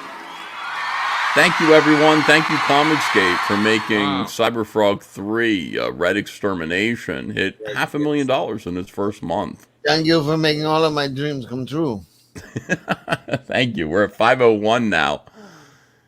Amazing. That's not bad, right, Cecil? $500,000? Yeah, it's not bad. I guess. Yeah, we've got. I just wish you would apply yourself. Yeah, I know. I feel like I could try harder. But we've got the Heather Swain cover for one more hour and 6 minutes. If you want to get the Heather Swain cover, and that's it. Then we're going to take it down for good. It will be permanently added to the Executive Red Frog box here. Okay, so if you want to buy it separately, you have to buy it right now in the next hour and 6 minutes. Otherwise, if you're planning on getting a Red X box, it's all good. It's going to be included there. So far, in the Red X box, you will be receiving the Cyberfrog 3 Cover A by the incredible Dale Keown. The original art sold tonight to a fellow from Saudi Arabia. That's cool. Wait, I think everybody is. I hate this. I do this. John always yells at me for stepping on plugs, but people are saying Anna's the least irritating, but I don't understand. I don't think. Oh, let's check that out. Yeah. I think they mean. I think that the way it's worded is they're assuming who's the most irritating. No, I think I'm going to be the most irritating just because I ruin the Jack Show every week. Well, yes, you are. Oh, I am the most irritating. All right, hold on a second. Share this tab. These are the results as we end the poll right here. Oh, come on now, end poll. Is Anna actually here, or did she just put a still photo of herself up 3 hours ago? Yeah, Anna, you're being complimented by the chat for some reason. Thank you. Thank you. Anna is the least irritating, followed by Cecil, followed by John, followed by me. I'm in last place, 18% of the crowd. Don't worry, Ethan. It'd be me if I was on there. Don't worry, mate. You're all right. No, I'm the least irritating. I'm America's sweetheart. Well, not according like to the Renee Zellweger before she mutilated her face. Yeah. I mean, maybe, but people are saying they prefer Anna to you by 6%. So if this were an election, it would be a landslide for Anna. Those 6 points are a lot, man. Like, this isn't like 49-51. This is 25% to 31%. You know, Anna wins in 3 a years ago, landslide. my tits were bigger than hers, and I feel like that's what You would have won 3 years ago. Yeah. everything in this world. Isn't it funny? More people met Cecil in real life, and now they're converting over to vote for me. Look at that. Yeah, I think meeting Cecil, the reality of Cecil, will probably make you appreciate him less. The reality is like, Yeah. oh shit, is this really it? Is it? Yeah, this is this is the people real come up thing. to me, they touch me and they're like, I can't believe you're real. They put their finger through the holes in my palms of my hands. It's a lot of doubting Thomases. It's understandable. All right, we got a request for a new poll, creepiest panelist. All right, that's a good one. That, surely. I'm going to skip out of this one because I don't really belong there, and I'm sure I would win Put it. Kelsey in there. Kelsey? Kelsey. Let's just keep Anna out because Anna's not going to be close to that. Anna's Cecil, not creepy. She's a lot of things, but not creepy. I'll give her that. choke out, and then we'll put John in there. I'm not creepy. Well, then we'll find out. We'll find out what there's people say. Well, yeah, there's who else are we gonna put in there? You know, you don't have to vote for your. Feel free to vote for anyone else, choke out, other than yourself. But yeah, we're gonna find out really quick, like what the chat thinks. Who is the creepiest? And we could. Well, I can only do 4 options, guys. So otherwise, I would put PT Pusher in there. All my activities are always consensual. I mean, I might have lied to get there, but it's always consensual. Here's the way I would, if you're trying to figure out what do you mean by creepy. All right, let's put it in a situation. One who creeps. No, let's If put it was it sex this way. scene, I'd expect to win. Yeah, sex scene, someone. You're in a underhanded. situation where you have no arms and legs, right? Yeah. You can't feed yourself. But who's in this? Who is the choice? You, John, or choke out. All right, or Kelsey. Me, John, choke out, and Kelsey also have had our legs removed, but not our arms removed. And we are responsible for feeding you, but we have to walk using our hands. So the only way we could feed you is by filling our mouth with food and coming over and feeding you like a baby bird. Oh my God. Okay. Who among us would be the least creepy, would say this person's just doing it because they need to, and I'm afraid this person might be enjoying it. John John would be the one who's doing this because shit, I fucking got to do this. I mean that'd be John. Yeah, I'm gonna be bitching about it the whole time. Yeah. I think John would be dragging his erection behind. Can you imagine? Oh, fuck, why have I got to do this shit? I like how that whole scenario we all unanimously picked John. You can imagine him just having a full-on tantrum throughout the whole ordeal, like for fuck's sake, for fuck's sake. I came up with a perfect scenario, but that's the least and creepy. The chat is turning on. Yeah, me. yeah, I know. No, it's the quiet one who's enjoying it. You know, like that would be the creepiest, and that would be Cecil. Yeah, Kelsey. That would be Kelsey. I go. Are you still hungry? Yeah, no, Kelsey would be making a lot of eye contact with you. Sorry, I'm a feeder. All right, Chokeout is clearly winning here, 37% via Cecil's next, 25%. Kelsey's 21%. John Malin, not creepy according to the people. They don't find. Feels like to win. They're not picturing him dragging his erection behind him as he walks on his hands. Who, me? Me. No, it's John. It fully engorged, spitting SpaghettiOs into somebody's mouth. All right, let's do a new one. Worst influence on Comicsgate. You know what I would say? Whoever came up with this scenario is a fucking psychopath. Me, Kelsey. put me on there. Put PT Pusher on there.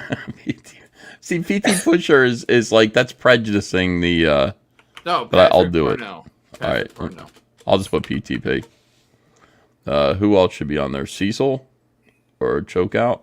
No, you don't put a ringer in there. Let's see. Shane. Yeah. Okay, Why let's see isn't how this Shane in goes. here, by the way? Well, Shane is a bad influence in a way because maybe he is in here now. Hold on a second. There he is. I'd say I'm a great influence. Shane, what have you been doing all night? I've been sleeping. Do you care that your I'm friend on- Ethan I'm Van on- Skyver is out here trying to raise money to help feed the poor? I was on earlier today, John. I took my antibiotics. I have a really horrible ear infection, and I didn't set the Can I alarm. see it? You get ear infections from Oh my God, swimming take in a picture and pools. post it. Did Take you a go picture swimming in that pool? Yeah, that's what it is. It was I swimming in know, that. that's what I'm telling you. Shane, can we please see it? My ear infection? Yeah. What am I to do? Like get like? No, take a picture and like send it to us. No, I'm not doing that. Take a Not picture and doing look that. at it, and then send it to us if it, I if wanna it looks see it. acceptable. That's I don't know if disgusting. you I don't can understand. Like how do you take a picture inside your ear? You take your phone and you hold it up and you go click like that. By the way, we got a nice $50 super chat from Patrick T. Parnell. Patrick T. John is the moral compass. Hail John for exposing the brand. Drank. What have I Everybody's missed? calling me the moral compass for some reason. That's really cool and I appreciate it. Yeah. Wasn't that Mark Polton's thing? Look, I'm not dubbing myself this. The chat's dubbing.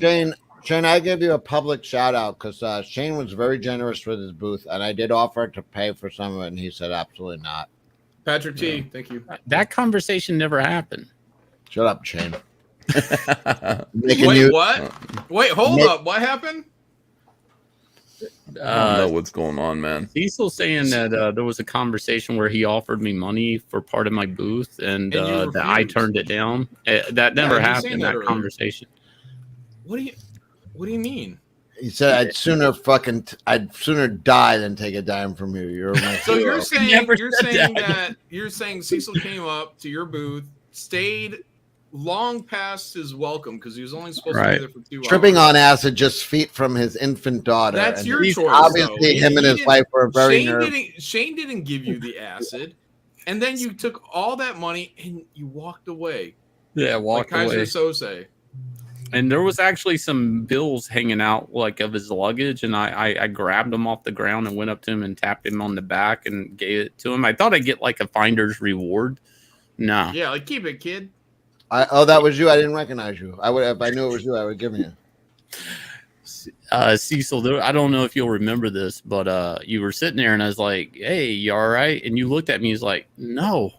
Yeah, you told that story a bunch of I'm times. never going to be okay. Why Yeah. would you think that? You go, why would you think that? Yeah. Cecil was not okay from what Cecil was saying. I was definitely not okay for a good portion of that day. I remember I slapped you. I was like, "Hey, there's a Hooters girl with a Jar Jar Binks mask on," and you just it's like your eyes went in two different directions, like a chameleon. I was like, "Oh man." Yeah, it was bad life choices that day. Do really you guys bad. have a love connection right there? Do you feel that you're really good close friends now? I like Shane. I've always liked Shane. He never understood. Listen, Shane finally understood that if I'm breaking your balls, I like you. It took him about, I don't know, 5 fucking years to figure that out. I don't think Shane about understands 5 that. years. About 5 years. Yeah. Well, here's what's gay is Jay Bomba fan grabbed both my ass cheeks on 2 different days. And what's weird is he slapped me on the ass, and he didn't even slap me. It's more like a cupping one ass cheek. No, he did for a photo. He's like, "Let me get a photo." Yeah, you're not supposed to do that, Jay. That's That's kind of gay. Like, guys don't like that. Yeah, you're and then not the playing next football. day he gets a photo again, and then he gets on the other side of me and then grabs the other cheek. And he's like, and I'm like, "Fuck!" And he goes, "Yep, I got both." It's like he Saying you liked it, so why are you? He claimed your ass is what he did. He's like, "This ass is now mine." He planted a flag. Yeah. He left Shane, did he leave a tiny chocolate on your pillow in your hotel room the night before? No. He didn't do that. Because that means if you eat the chocolate, that means he gets to ass fuck you. Those are the rules in prison. By the way, if also, anybody... that's not chocolate. Yes. Let me see. Robert Romano says 500K exterminating the competition. Thank you. Trevor Bruce says Cecil's face is bad for business. I agree. Comic Book One says CG Master Racers. We're doing it. We're making cars. We're making cars. We're doing it. Yes. We're actually doing it. Everybody who backs Cyberfrog 3 Red Extermination, I had 2 beers, so this didn't even occur to me. We are making the cars now. If you back Cyberfrog 3 Red Extermination, any of the books, you're getting a free Cyberfrog Hot Wheels style racing car. The CG Master Racers, car number 1. We're going to number them. CG Masters, that's us. We're the CG Master. Yeah. I'm a CG Master, and this is my racer. It's a racing car. CG Master Racers, number 1 is going to be Cyberfrog. Everybody's welcome. I'm going to number them. So if John wants to make one, John, get in touch with me. I'll give you the price. I'll tell you how much it is. Shane, the same as you. Cecil, same as you. Anna, if you want a race car, I'll make one. I'll get the guy to make a race car for you too. I'll tell you how much it's going to cost.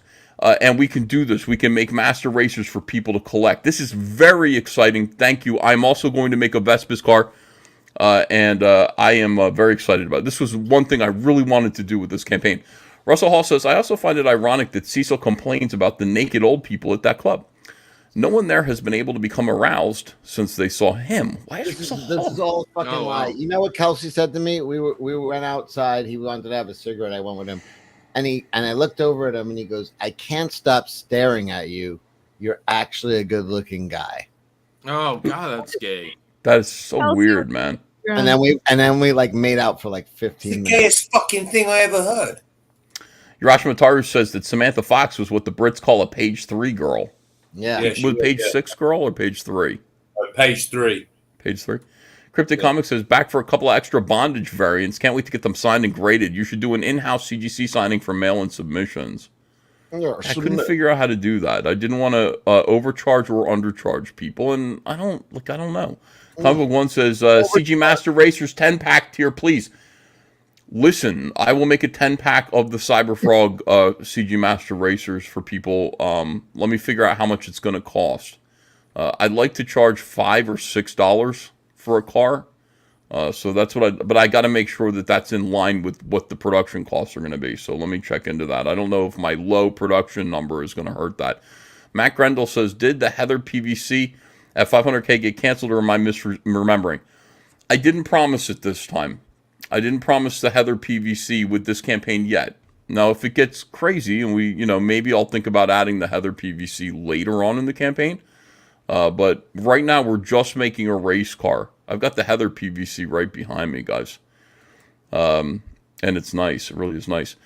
Patrick T. John's the Moral Compass. And then TC says, show what Brohawk sent you. You want to see what Brohawk sent me? Yes. Like a white powder? Or? I've been highly critical of an individual named Andrew Tate. Oh, God. Oh, God! I love Andrew Tate. I think I'm the only person in CG that's defended Andrew Tate. I like Andrew Tate. His comic looks terrible, though. My son is a big fan. Big fan. By the way, I'm his hero right now, and I'll tell you why in a minute. Steve Roberts says, hi, Anna. You look dazzling tonight. You too, Cecil. Thanks for $50, Steve. Thank you, Steve. Boy, I like hosting the Jack Show with Anna on it. I'm getting rich here. Let me see. Urashima Taru says, ever think you would say just making a race car? I can't believe it. I'm crazy, excited. Jealous Much says Spanking Mad. Andrew Tate is great, but the book sucks. All right, so here's... I designed Anna's car for her. You're welcome, by the way. Oh, it's a booby mobile. Nice. Oh, and Anna's driving it. Yes. That's good. There's scratches. You got to add. There's going to be dents and scratches. Nobody wants to hear about Andrew Tate. I like that you can. Oh, I do. It's tits and ass. I see. I forgot. I didn't see. I noticed the ass. I actually would. I like him. Okay. Well, let me explain what happened. So Andrew Tate has a comic book that he's trying to put out, $97, called Top G, and I was critical of it on a live stream. I know you are, John. You're supportive of it in a sense, and I am too. But what I said was, I think that if these guys are going to be making comic books, and I want them to, the comic books need to be of a higher quality. Okay, people need to. These guys need to learn. They need to be educated about what a good comic book should look like. They should realize and utilize the resources of the vast talent pool of comic book artists who don't have anything to do right now, who are finding it hard to get work. Find somebody from Hustlers Academy or Hustlers University, which he's the headmaster of. And no, you don't have to do that. Hustlers Academy. Why would you? No, he's the headmaster of that. So get somebody who's got a PhD in art from Hustlers Academy and get them to do it. Right. Well, no, I'm going to say no to that. I'm going to say that's probably not the best thing that he could do. So anyway, believe it or not, I got notified today. I got reached out to by Andrew Tate, who said, yes, who said, I saw your review. I saw your comments. He's like, I'd like to talk to you. For real? Yeah. And I said, oh. I said, sure. Well, what do you want to talk about? And he's just like, listen, I'm trying to make a good comic book here. I just don't, listen, I don't want to do something bad. And so I said, well, I'd love to talk to you about it. And here's the thing, like, I think we could, he's like, what do you suggest? I said, what do I suggest? You should hire me. That is what you should do. Hire me to help you put together this comic book. So he's like very interested. So he said, I'd like to talk to you. That's fucking unbelievable. So we have a meeting. Save your money, Andrew. Hire me. And what I would do. I mean, there's some comic skaters who are really, really good artists. So, like John. Why are people saying F no? I don't understand what any normal alpha or red-blooded male's issue would be with Andrew Tate. Everything that he's just like Trump and everybody else that's got something to say that's right. Everybody misinterprets him. They misquote him to make him look like a cunt, and it's not true. Yeah, but here's what Comicsgate could make his comic book look like. You understand? It could be fucking awesome. Oh, who heard that? This is David Williams. So this guy looks like a top G. That's correct. So my concern is making sure that this comic book, it's not $97 is a lot, but if we're going to charge $97 for it, if that's what's going to happen here. If that's what's going to happen here, then the books need to be top quality. I've already rewritten the story. They when a guy is simping out for a girl, they put the simp signal in the sky, and him and his brother transform into Top G and Tristan. Yeah, and they go to save him. But their superpower is they have a utility belt, and they take the red pill, and it powers them up. Right. I like that. Listen. I designed my car. Oh, let me see your car, John. Okay, ready?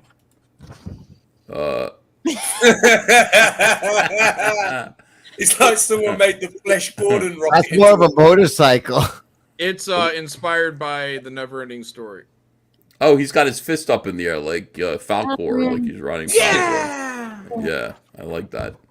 Are they chasing down bullies in an alley? Chasing down the Cyberfrog car. Who's the guy riding the dick? That's me. Oh. Yeah, I'm Atreyu. A tranny? No, Atreyu. Atreyu. The hunter? It's the Mike S. Miller car. Yeah. By the way, people want to buy that from you. 20 pounds confirmed, so it's grim. But you can't. You gotta save it for the anybody bidding on this yet? This is one of my smaller paintings. Painting. Speed Killer says, what if you backed a figurine and got a book with an add-on? Do you get a car? Yes, as long as you purchased a copy of Red Extermination, a car is coming with it. So wait, I'm making as many cars. I'll make more, but I'm going to make sure that I have as many cars as copies of Red Extermination, with the exception of the Red Xbox, which will receive one car. Even though there are going to be like 4 copies of Red Extermination, I think, in the box. I got to go count. It will come with one car, one of each car, because there's going to be a Vespis car too. So it'll come with one of. It comes with one of everything. I have a question about that super chat. you can back a fingering with your campaign? He means figurine. Oh. So, or speed killer might be, I don't know, if it's which, because I'll get that sir too. or madam. I'm not sure. I'll right. take the fingering and the car, please. Oh. No. Shane, what do you think of that idea? Like, seriously, can you imagine, like, if we got, if we were able to make Top G a great book, and then we were able to get Andrew Tate to use Comicsgate talent to make it, to create it, to make it good. Now, there's some people who go, it's just a self-insert, right? To which I say, yeah, that's all his fans want. Okay, these aren't comic book collectors. These are people who are like, can I get an adventure story about my hero Andrew Tate? That's all they want. So since it's the same with our stuff. If you don't like it, don't fucking buy it.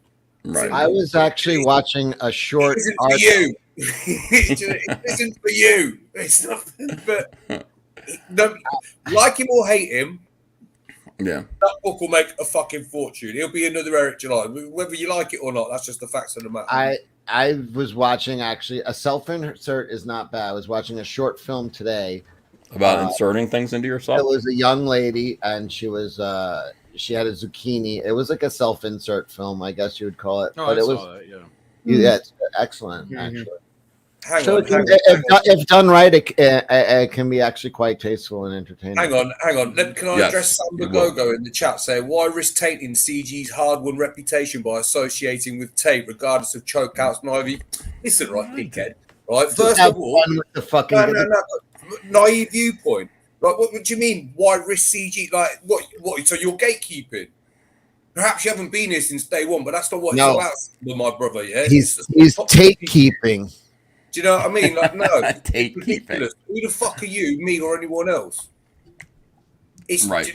As if we could even try to stop Top G from coming in here and just like if he makes a book, he's gonna make a book, right? It's gonna make a fucking fortune. If you can get involved, it gets CG people involved. Falsely charged. Other people, like, who the fuck just drew like this my book? president. Do you know what I mean? It can only do good. Say he hires the person that just drew that picture of him there. That dude's going to get endless work off of the back of doing that. Who gives a fuck? The book. It's just like the Barbie movie. The Barbie movie ain't Ethan draw that? No, Brohawk drew it. David Williams drew that Andrew Tate drawing, which I think looks great. I told him to do one more, do a nice stoic. Oh, yeah. Sure. So you asked me what did I think about it. I think it would be actually great for us in general. To more people, I kind of agree with John. The more people come in, the better it is, especially if they have a huge audience. My number one concern is he cross-pollinates with us. If he's coming in to have talent from CG to make his books look better, than what I saw online, I'd like to see some type of cross promotion stuff going on. I don't care about that. There is no cross promotion though, because his fans are not interested in comic books. They're interested in buying a comic book that is a story about Andrew Tate. What you can hope that happens is that they see Brohawk's art and then they start trying to figure out who David Williams is. Yeah, not only that, through proxy, people start coming over here and checking out, and then they say, "Oh, that's cool." Okay, can I talk? More or less, I was going to say more or less what John just said. Like at the end of the day, I could not see him being the type of dude that would have an issue going, "Oh yeah, this is my book. It's blah blah blah. By the way, it was done by a group of artists from this great group. Blah blah blah." Awesome. And then you don't know how many, because you got to understand just how fucking big this dude's reach is. Okay, right? So there's going to be people in that group that do like comics that have probably never heard of Comicsgate because they're not hardcore fans. They're just like casuals. Can I talk now? Yeah. Mm-hmm. Okay. Shane, if you're worried about cross, fans coming over, you also have to remember the fact that people are going to see that Andrew Tate is going to make a shit ton of money from this and it's going to look cool. And maybe his fans might not come over to Comicsgate, but he knows a lot of powerful people that are probably want to jump on the bandwagon and make a comic book about themselves. And then they're going to want to hire the artists that made these cool images that worked with him. So you might not get the more people coming over here, but there's a potential of getting other people with giant audiences interested in their eyes on Comicsgate. Yeah, look, all the judgment aside, I don't give a shit. Like, he wants to make a comic book, and my thing is the comic book should be good. Okay, that's all it is. It should just be good. What he has right now doesn't really look good. This is better. That looks awesome. And one of our owners is going to make a lot of money off of it, and that's what I'm interested. Can I just show my art? I updated my art. Sure, Cecil. It's I've updated the art. This is Andrew Tate riding a chariot being pulled by Anna's being played by a Romanian prostitute. Why are we making out like there aren't already fucking diabolically shit books in Comicsgate already by people that are dickheads? Do you know what I mean? What, just because they're not Andrew Tate, it's all right though. Yeah, no, it's ridiculous. Right, I don't care. So, I mean, if people want to make comics, make comics. I don't like the whole gatekeeping thing. To me, like, anybody can come in and make a comic, whether it sells or not, whether people are interested in it, that's a whole nother thing. I mean, he has a huge audience. It's great. I don't, you're asking a guy that did like 20 plus years of work for hire stuff. You know, I really never did much creator owned stuff. So I don't know what you expect me to say. Well, look, it is what it is. I don't, again, this comic book exists. It's going to happen. Okay. It just doesn't, it's not right now. We can make it a better product. We can make it a better comic book and give some comic skaters opportunities. A lot of people like Andrew Tate. A lot, despite what some of the pussies are saying, like Alfred Ortiz. A lot of people really like Andrew Tate and see him as like, sometimes thought leader. We looked at a property and said we can make this better, and a lot in the way that Disney took a look at Starlight Cats and said, "Let's fix this." Oh, I love that. That's a great analogy. You know exactly. I mean? Yes, they saw Starlight Cats and said, "We can help you with this without, No, they said I can help myself to this. That's what they mind if I do. Maybe that's not the exact analogy that we want there, but it's close. All right, let me see. We got a $20 super chat from Pearl, who says, of all the interviews Tate has agreed to, Candace was the best one. Also, Dianne Feinstein is a California senator since 1992. Yeah, there you go. Camelot drives amateur NASCAR, just saying. And Speed Killer 3000 says, what if you... Okay, I read this one. Master Racer Insertables with perks, says Patrick T. Christopher says, John's car is a runaway unpaid intern catcher. Sean says, I ordered a red Xbox and a 24-hour cover, so 2 cars? Yes, you'll get 2 cars. The red Xbox comes with 1 car. Any additional copy of Red Extermination means an additional car. People who backed a Wreck Planet with the first campaign, some of them ordered like the 24-hour cover and then the Jay Lee cover, and they're like, why do I get 2? They're getting 2 Cyberfrog PVCs, and they're confused. You get a PVC frog with every book that you ordered. So if you ordered 2 copies, you're getting 2 PVC frogs. It's magic. So the same thing here. You're getting 2 cars if you back twice. Carbon Heart says tons of new business potential to be made from this Tate collaboration. Just keep your fingers crossed. We're gonna talk to him. He's interested in our books. I showed him Cyberfrog Blood Honey, and like the meme of it that says $1 million in shiny.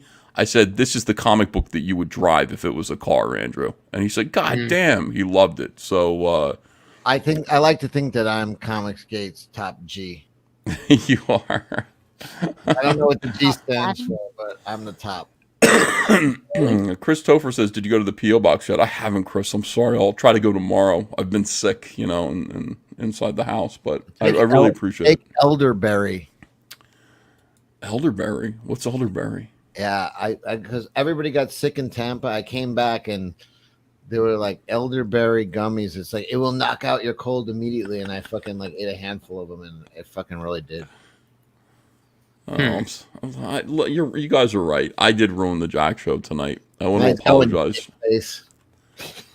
I want to apologize to everybody. I'm so sorry. Way to go, jerk. Top Grandpa, that's me.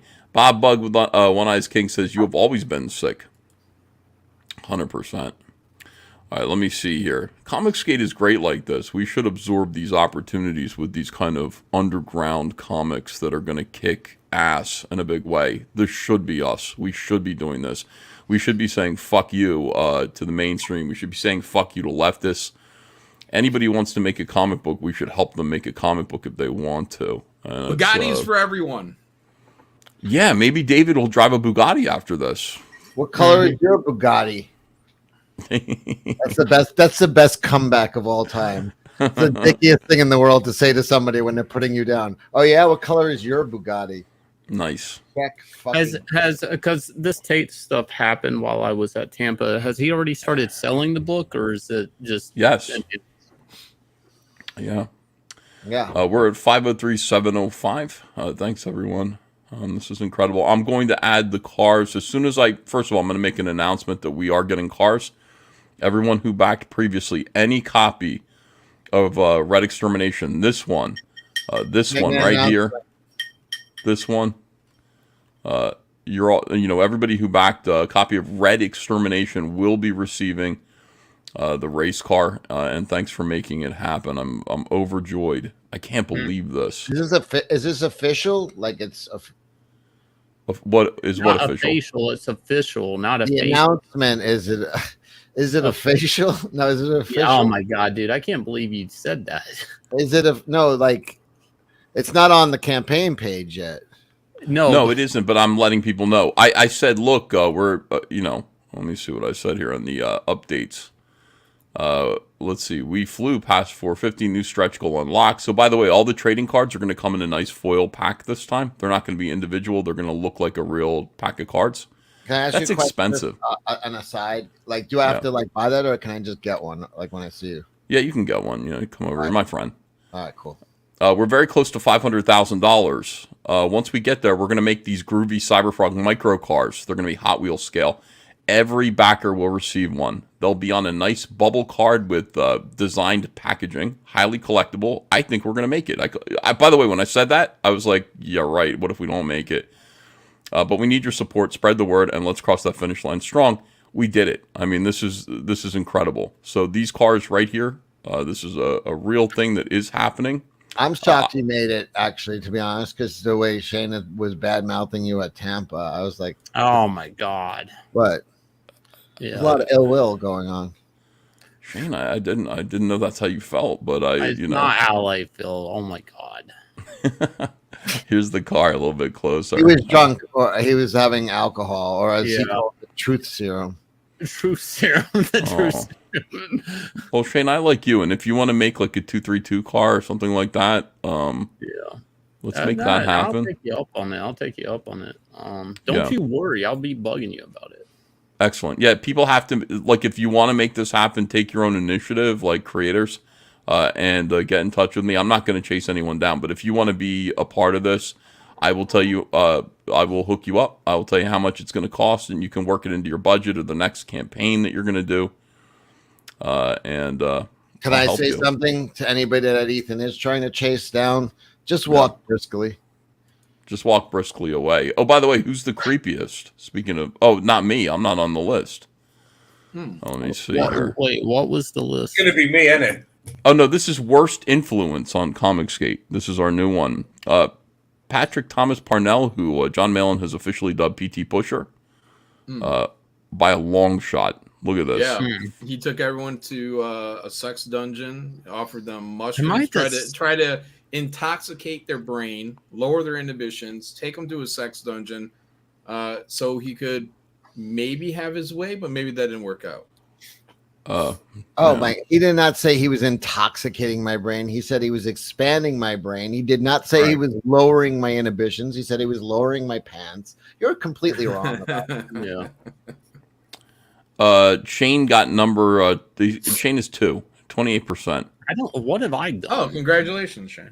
I mean, yeah. Well, I think what Shane did was he drew a penis on the back of a fellow, like the stranger who was passed out on a bench. That's not so good. That was criminal behavior. Yeah, but he did that under Ethan's influence. Yeah, but I'm not on this list, so yeah, Shane was a weapon. Yeah, I just pointed him and pulled the trigger. Shane was just a tool. Yeah. All right. Don't I'm blame God's the gun. holy instrument. Shane is. Blame the hand that wields the tool. Yeah. There you go. John Malin is number 3 in this, and by the way, Made the 19%. That's healthy. Yeah, made the podium. Yep. Kelsey's 8%. Not a bad influence at all. Amazingly. Yeah, well, he lacks influence. Somebody said PTP should have a warrant for attempted murder. Oh yeah. He tried to kill me with the lobster roll. Yeah. He tried to kill me with kindness. Yeah. All right, let's ask people about Andrew Tate's comic book and if they're excited about it. Is that a good poll or not a good poll? They're gonna say no, right? I'm kind of curious. Like, maybe you should have the meeting to see where this goes. It doesn't matter. I mean, it's gonna go. If it happens, it happens. If it doesn't, I don't care. But have zero expectations, and you won't. Zero expectations. Mm-hmm. Yeah. We're just enjoying it. Just enjoying being a part of the conversation here. Well, listen. I mean, if he does, we're gonna do a great job. So then I'll quite happily pop over to Romania to go oversee everything to make sure it's all running all right. You should join his club, man. I mean, you definitely belong with the Tate brothers. I do. I really think so. Yeah. I could see you driving a Bugatti and spanking women. Do you know? Can you? Oh my God! I'd be just like him if I had his money. I'd be just like him. Yeah. I wouldn't be online chatting all the stuff I do. I'd just be doing what he does without all the. Both Chokeout and Andrew Tate would rather bang a man that looks like a hot woman than a woman that looks like a hideous man. I would. I would. That really says something amazing. I don't know what, but it's crazy. I would, but can you?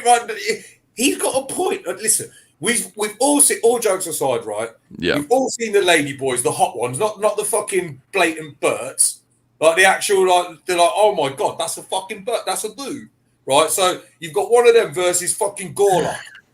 Nah, man, you're taking the lady boy. There ain't nobody here fucking some bird that looks like Gorlock is a dude, though. Hang on. No, I know. I'm saying There's plenty of women that actually do look like Gorlock. No, I know, but you said, would you take a fat dude that dresses like a girl or a skinny dude that dresses like a lady boy? No, I'm just I'm saying there are actual women, not Gorlock specifically, because that is a dude, but there are actual women, countless of them, that actually look like Gorlock.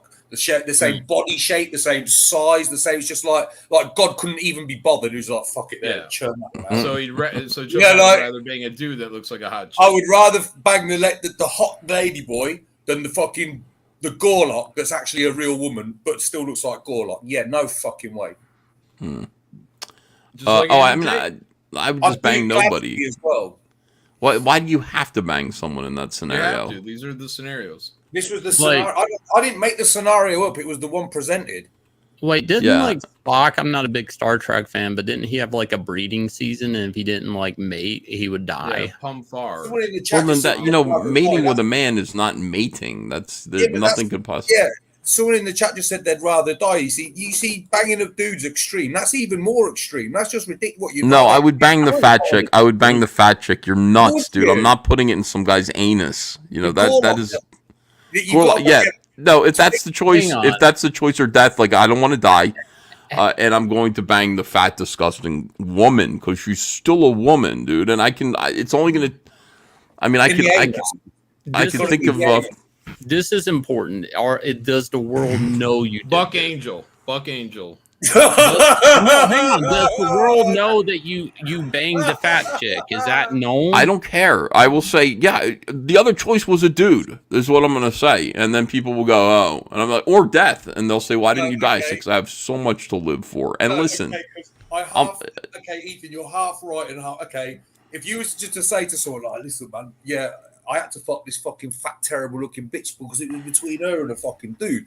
Without any sort of context, everyone would be like, yeah, fair enough. But if you had two cards and you held up Buck Angel and then you held up the lady boy, you're like, yeah, I fucked her over that. Everyone would be like, ooh. There would be people that would question. Oh, it's so wrong, man. It's such an evil choice. It's just the devil. There's no win. You understand that there's no winning choice. No, there's not, but I'm still going to have to go with the biological female, and I'm just gonna have to close my eyes. I mean, I'm not doing it, man. I'm not. That's a dude. It doesn't matter. It's a dude. You know, you're Here gay. Ethan Van No, I Gorlock. got it, man. I've seen it. I Pull don't it want to up. see it. I Pull it don't up. know. I don't want to see it. I'm not pulling it But up. if chat doesn't see it, they don't understand. Oh, fuck me. You and Buck all night. Biological female transition to a male. Some may say that Buck Angel's in his sexual prime right now. Versus.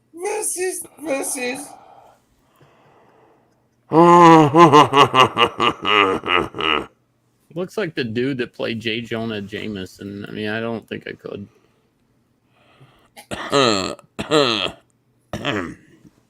Look. Let me find one. The thing is about these scenarios that there's one true north, and the true north is biological female. And then the other reality is it's not going to happen. So it doesn't matter. And you could say, yeah, but look at that. And I'm going to cringe and I'm going to shudder and I'm going to have I'm probably going to have nightmares tonight thanks to you. But I know I'm right. I know my answer is correct. I see it's a man, dude. It's a man. What, Book Angel isn't? It's that versus Book Angel. See, it doesn't. It's still. What a conundrum. That thing has a penis, dude. But it's more. The answer is an 8-year-old would say, "Do it got nuts."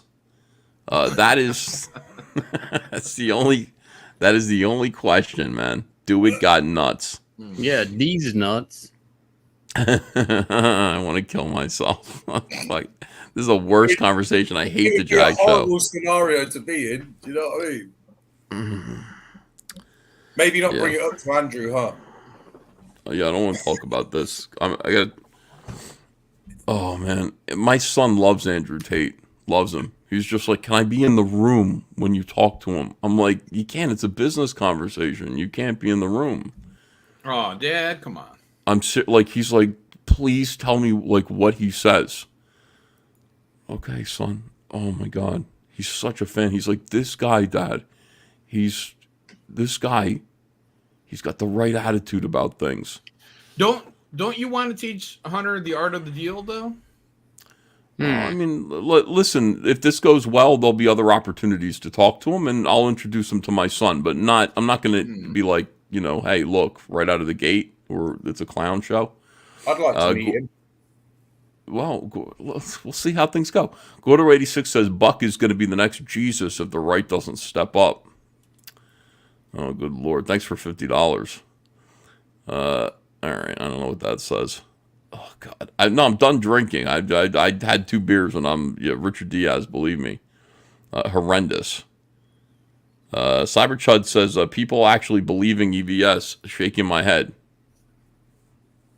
You think I'm lying about this? Ethan's never steered us wrong.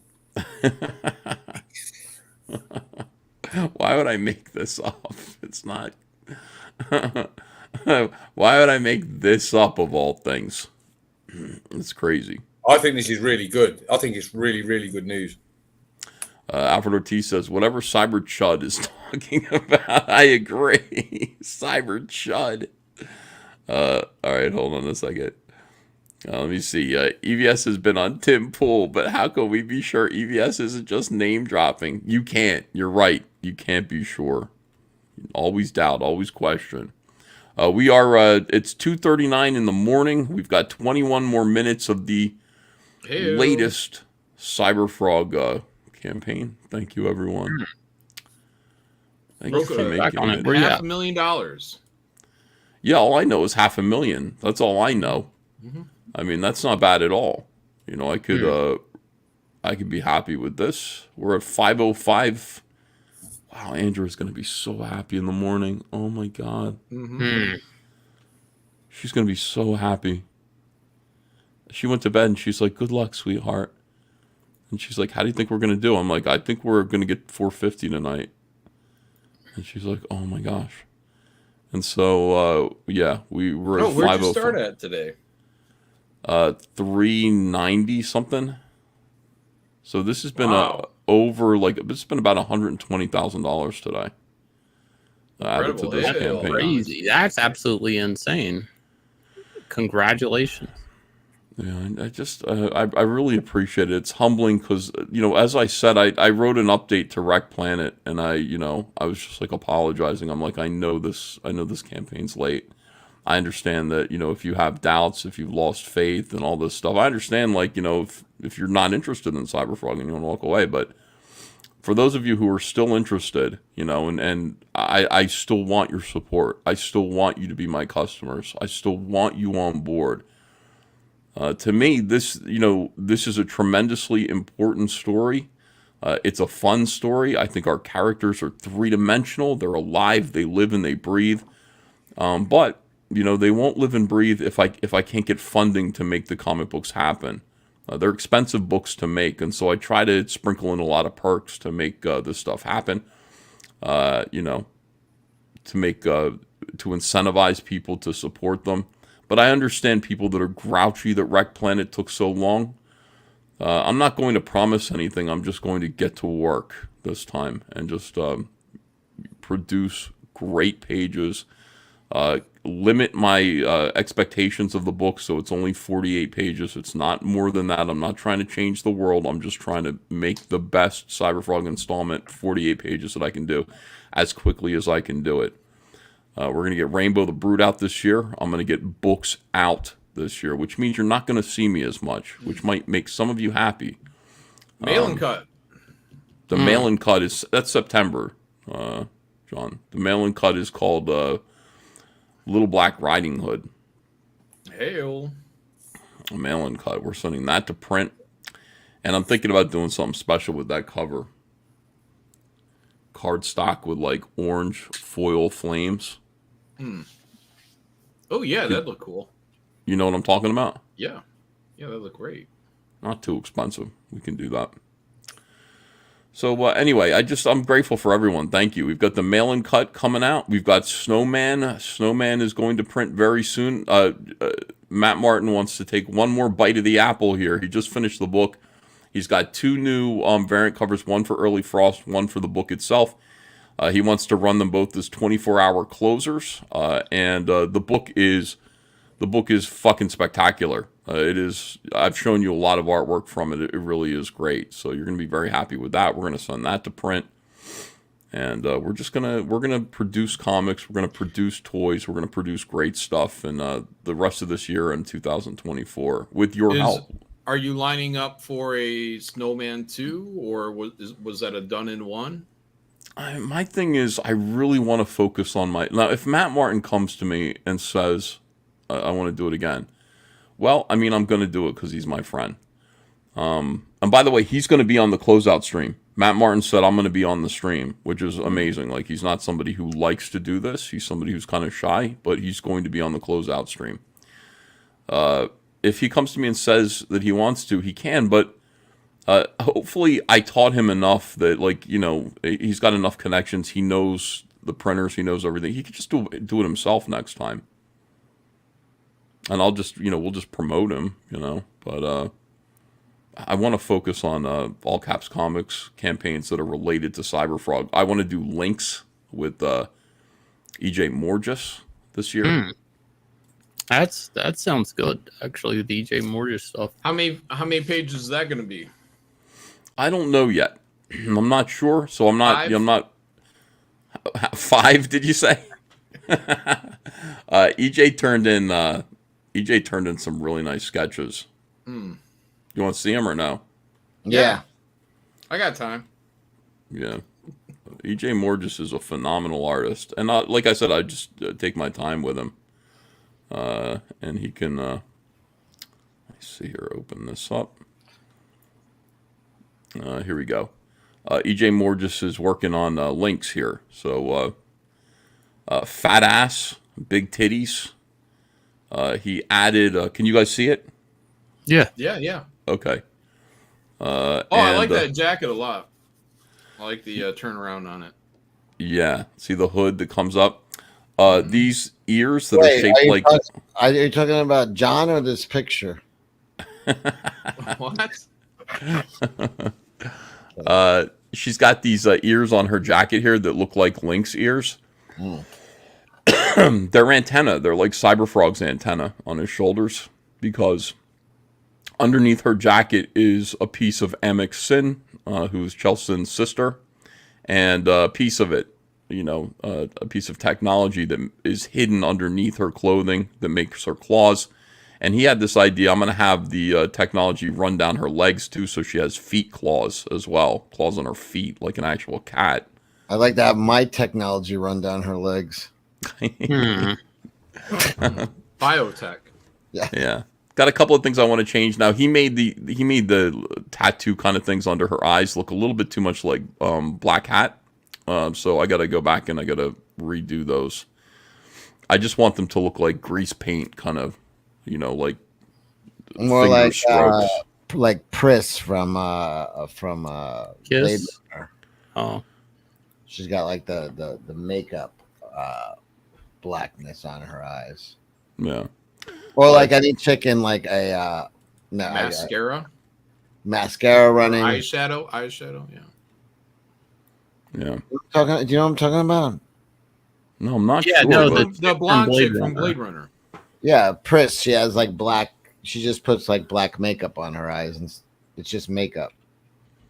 Yeah. I'll pull it up.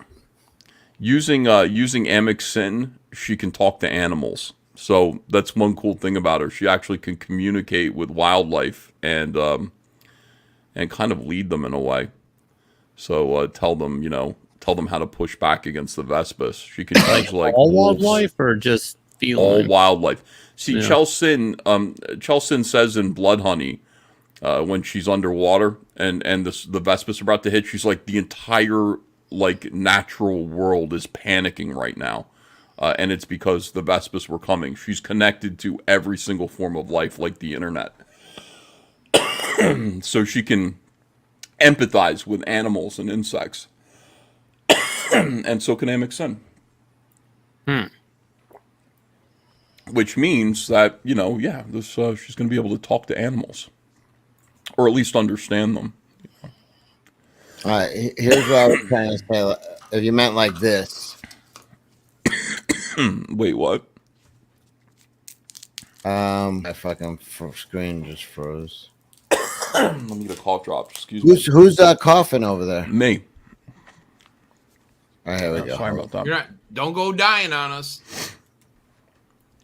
Like this. Oh, look at that. Do you mean kind of more like that? Maybe. What I mean is I want to look at a lynx and try my best to do the equivalent of the way lynx have black stripes around their eyes and make it look like something natural that a girl would wear, that she would put on kind of like Native American face paint, Like Maybe. engines. Exactly. Yeah. So I don't know. I like it. So that's EJ. So we're gonna work on that. I'm working on the story. You want her to be more like feral, more like a little. She was too cleaned up, that version. You want her to be a little more like. She feeds on Vespis. She like on the larva, not the full-grown Vespis, but like she is an apex predator to the Vespis. She actually will eat them because that's all she knows. She was born when the Vespis came, and so she sees Vespis larvae as food, which is sick, crazy. But she finds them nourishing. So it's going to be kind of cool that she doesn't. Nobody. Are they sweet or is it like a savory? Isn't this the thing that you told me I should cosplay as? Lynx, yeah. Can you show a picture of it? Oh yeah, I'll put it back up again. Blade Runner. Oh. Yeah. Ooh. Okay, that's cooler than the other one. Yeah, like she thought I meant like dystopia. No. You should be Lynx with the fur coat and everything, and it'd be kind of cool. I'll cosplay as that one. Yeah. Okay, Shane, you need to get this. You can get this on Amazon. It connects to your phone, and you can see. Oh my god! It connects to my phone, and I can what? You can. Can we see? All right, can we see inside your ear? Blow up her screen. Let's look in Anna's ear. Let's see right inside now. How you doing? Oh, full screener. You know what's creepy is Hold she it up. has Hold that. it up. Give us Does a that phone. not? Hang on. Does this not bother anybody that she has this? Can you put it in your? Can you? Anna, Could get you your put it in your phone vagina? closer. I don't Oh know. my god! I knew that was gonna come up. Look at how hairy. Oh my god! There's hair in there. I know. My ears are hairier than Peaches. Yeah, Stick how it does up your butthole. sound even get through there? Well, here, watch. I'll take the little tip off, and then you can. Put it in your hairy nose. No, stick it up your nose. Yeah, yeah. There we go. Oh my god. Oh. Eye hole. Clean it first. Jesus Christ. I didn't touch anything. You're gonna get pink eye. You want to see Put it my in your butthole. I'm not putting it in my asshole. Here, you want to see my eardrum? Oh my god. Ethan. So Shane, get one of these. Oh, worm. That's Yeah. cool. I'm going to buy one of those. I'm going to have fun with that. Did you I guys have one of those up my urethra right now. Yeah, I was going to say, I bet you got some fucking, you go on Pornhub, I bet there'd be some sort of... What does it look like? Like, just hold it at your face. Is it just like a regular camera? And it's like, oh yeah, look at that. Excellent. What if it went in between your cleavage? Oh, that's actually, I like that. Hello. That's kind of cool. But Anna will play a little bit. it's like $30 on Amazon. You could actually, Shane, you wouldn't even need to go to the doctor. You could fix your ear infection yourself. Yeah, And yeah. they How is that gonna? replacement tips. You get one of those Lansing devices, Shane. Shane, I'll Yeah. send you one. I don't know A when your Lansing birthday is, kit. but I'll send you one. Yeah, I I'm think going to Anna get one sent and me put a it in my Lansing bird's kit. asshole. Shane won't accept it. I tried to give him money for his booth. He's like, absolutely not, Cecil. It's an honor to have you here. Wow, that's Yeah. really nice, Shane. Yeah, I'm a nice guy. I mean, Yeah, I but don't Shane, know if you know that. and we can see the inside of your ear on air. Because Oh ear my infections God. are The problem, if you give me something like that, eventually I'll be sticking it somewhere else. It's like there's just no way, like you can trust Like me your with pee that thing. hole. Listen, Shane, I don't care Okay. what you do with it after, as long as you show us your ear infection on air. How bad is your ear infection, Shane? You okay? No, see I've pus. been We taking wanna see antibiotics for like 2 days. You know, So we I'm still not- have some time left. Let me see how fast this can get to you, Shane. These cough drops are really tasty. They're banana Anna, flavored. stop. Strawberry banana. I don't need that. I know you don't need it, but I want to see it. So Shane, just show her your infected ear. Come on. Order the Yeah, what is the damn problem? camera. Show Let's see her if I your can ear, find then it stick it overnight. up your ass. look, there's one. It's $16, and it can get to you like tomorrow. Why is All that right, send me embarrassing? the link and I'll buy it. Put the link of the product in the DM group or whatever. This is good news. Does it It's come good with an content. extension? You can show it on Ballers this weekend. Does it come with an extension? Can you make it longer? I'm sure there's one. Let me see. Everyone, John Malin's got like the Romulus Saga exclusive variants. Picked up like $1,000 in funding tonight. So this is great. Wow. Thank you guys very much. Appreciate it. Yeah, if A you back like godlike today. Yeah, a little sci-fi, sword and sorcery mixed together, but cool. Yeah, check But it the out. second link I'm sending you is the one I have, I think. But Yeah, no, I want one that's at least like a foot long, or maybe half a foot. What do you do with it? Incredible artwork. Oh, straight in a butthole. Can you please buy one, Shane? And found a polyps. I'm doing my best, John. I know. Goblin Yeah. Girls. Make sure it's clean And you can get before that you great T-shirt too. With it's an add-on for any. Wait, Shane, anything you guys if- want it back. or John, if I send you one, will you use it on like the godlike closeout stream? Use it where? Like show your ear on stream. If you're buying it, how much is it? Yeah. It's like I don't see why 20 not. bucks. I mean, as long as my ear isn't freakish. If it's Don't freakish, do I'm it. He not won't doing even. I anyway. sent him a gift. He never wore it on stream, not once. What was it? The gay shirt? He showed it a lot. Dude, I swear, Cecil is like, I don't know, it's cursed whenever Cecil sends people stuff. He sends John a present, it sits on his porch for days. He sent me something, and my mail person lost it. All I wanted was the I Heart New York t-shirts, and it never came. I got you. I know. And it never came. It's No. horrible. I know. But everyone should go and buy these ear things and support John Malin's book and buy that too. 100%. By the way, I can't. I'm doing a. While I was in Tampa, we were discussing doing a Mike Oxmall origin comic. And tonight I was over dinner coming up with some villains, and I like Heroin Chic, and it's a skinny heroin addicted Chic. That's good. Yeah. And Mike Oxmall is it's gonna start with him as a very young child getting spanked. Oh. Michael, have you learned your lesson? No.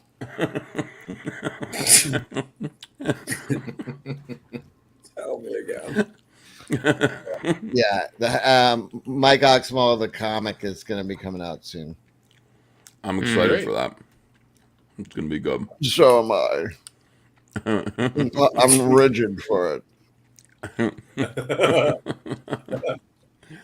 That's insane.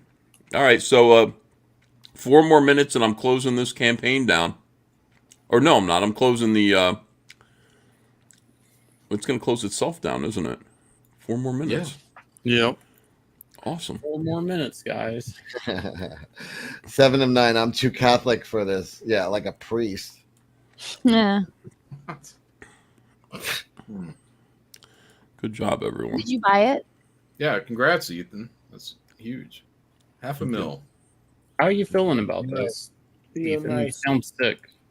Yeah, I'm not well. I'm really glad that I'm healthy enough to do this right now because I was sick for like 4 days, and I was like, shit, my campaign's ending, and I couldn't extend it. I decided I was not going to extend it another 30 days. We're just going to do the first 30, and then just let it go in demand. And so I was worried about that. If you don't make it through the night, what are your final wishes? Who do you want to draw this book and get it done for you in a timely manner? Cecil. I think he can do it. You will be remembered. Because I don't want anyone better than me. You know what I mean? Like, what am I going to do? I'm going to hire somebody. People are like, boy, I'm glad he died. Yeah, no, it's kind of like you want your wife to marry worse than you after you pass away. I'm also going to marry Andrea. I would not. The whole package. On that Everything's going down in flames after. Well, you could use those warehouses, Cecil. Or all right. Thank you, Cecil. So 7 of 9. Everybody is thanking Cecil tonight. I appreciate it. We got a super chat from Anacam. More Anna, please. Thanks. Okay. Sure. I have to say the cleavage cam was actually more was better than I thought it would be. I would get one. Would you put it in your mouth? Would you show your tonsils? Yeah, I'll show him. Okay. Not. You will? Okay. I have to connect it to my phone. Give me. All right. Let me take this. I don't know what's close to being dirty and acceptable by the chat. I think the mouth is pretty good. So it connects to your phone through like Bluetooth, and then you can show everything. All right. Yeah. Let me take this tip off then. All right. Yuracha Matar says Cecil's going to change his name to Cecil Van Sciver. $50 and she'll put it in her belly button. Oh, wow, yeah. Probably not the best thing. Okay. Well, we should see that sometimes they need to be cleaned. Let me clean it.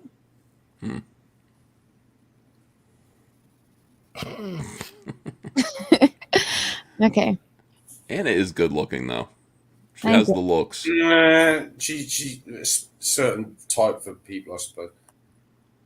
Let me see. Oh, I see your uvula. Yep. Jesus. I see leftover peaches. You think that's what the tip of a dick must Anna, be? put it in and out of your mouth. Yeah. No. Cock cam. There you go. What do you got now? No, Anna, no. Why? Anna, no. Anna, no. Oh, that's gross. My eye hole. The one I can see out of. Yeah, we know. No. Can we get a palate cleanser? You can stick it down the front of your shirt again. Thanks, Anna. There we go. That is fun. No, Ethan, if you're sick, you should get one of these. As if you didn't put it in your butthole. What a bore. Oh my god. No, I'm so excited to see like the inside of all your guys' ears. I bet they're so full of wax. I bet if only Chuck Berry was alive to get one of those cameras. Technology just he died too Stick quick. it in his dingling. Oh my god. We're talking about this and it's 3:00. So the app, it'll record for you, so you can do recordings, cleaning out your ear and all of that stuff. I'm so excited. Did the campaign shut down? Let me see. Let's find out. Christmas. Funding refresh. Oh, somebody said show taggy. Oh, okay. In demand, we did it successfully. 507 in the first month. Phenomenal. Well, thank you, everyone. Is there a reason why you're not doing another 30 days? Yeah, I just don't think it makes any sense. I think that when you go another 30 days, the campaign really, really, really drags. And then you get another 24-hour period at the end of the 30 days, and that's okay, but it's not as good. Like there's And so basically they hold up your money. You can't produce anything. If you just ended at 30 days, your money, you can immediately access it and then start making the stuff. So it just kind of doesn't make sense. And the thing is, like, I noticed it with Cyberfrog Dark Harvest.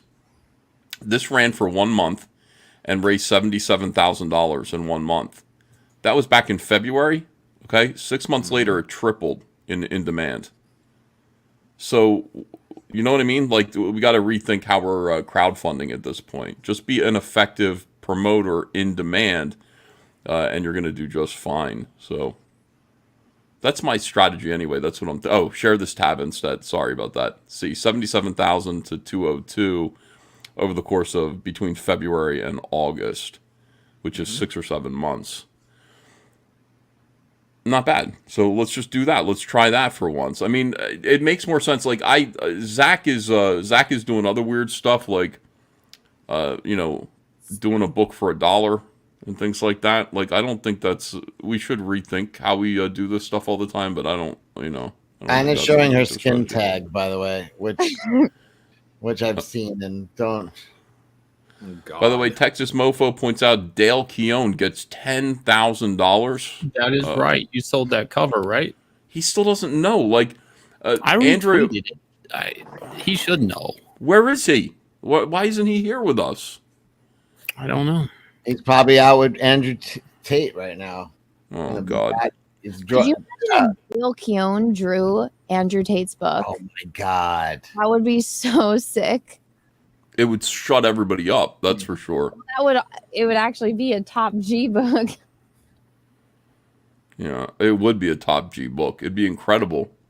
But you know what? David Williams is really, really, really good. Nobody's Dale Keown, but David Williams is like Gaijin Studios good, which those are Adam Hughes, Brian Stelfreeze. Like, he's in that class. And I think he's going to do really, really well. If he gets a job like this, he will definitely perform and do a great job. Andrew, if you're watching, I'm in a class by myself. That is you in a chariot being pulled by Anna's assmobile. Now, that's not the actual Anna. That's a Romanian hooker that's been paid to look like Anna driving it. Obviously, they could not afford the real Anna. Yeah. All right. So anyway, I got to close out the. I'm going to close out the Heather Swain cover here. Oh God, 2 beers and I'm stupid. I'm getting old. I got to get back to drinking like you guys. You guys know how to drink.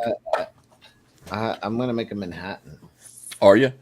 I'm going to close out. I'm going to say goodnight to everybody tonight. I want to thank everybody for being here. Thanks for letting me host the Jack Show here. I know, I've ruined every Jack Show I'm on, and I hosted one, but boy, it was a pleasure. You made it the shortest show ever. Is that a good thing or a bad thing? I don't know. No, we did almost 6 hours. What are you talking about? I've been going for 6 hours now, and then I did a 4-hour live stream earlier today. I'm like, with Shane Davis. But somebody else might want to do a post-Jack show, and does anybody want to do that? Post-Jack, I'm always sleepy. John, do you want to do it? Oh, you're on a Rumble, so I don't know if you want to. Shane might want to do it. Somebody else does. I'll I'll set up the stream. There you go. All right, I'm coming over, Jane. Beautiful. All right. Thank you, everyone. Anna, great seeing you again. You look beautiful. Your hair really looks nice, and I appreciate your being here. Choke out for everything that you add. Appreciate you too, my friend. Thanks, everyone, for making this campaign. There were so many haters just hoping this thing would flop. It didn't flop. It did marvelous. It did incredible business. Thank you so much. Those of you waiting for Wreck Planet, tomorrow we get right back to work, shipping out Wreck Planet honeycomb boxes as quickly as we can. Those of you who are waiting to back until you get that, we understand, and you'll get yours as quickly as possible. And I think you're going to be happy with what you get. Thanks, everybody. Have a terrific night, and we'll see you again soon with another video. Bye.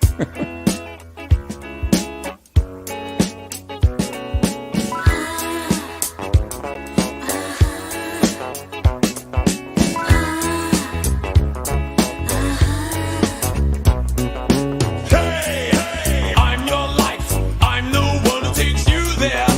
Hey, hey, I'm your life. I'm the one who cares. They betray. I'm your only true friend now. They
No time at the start, but you gave me nothing at all. But still you're in my way. I beg and borrow and steal at first sight, and it's real. I didn't know I was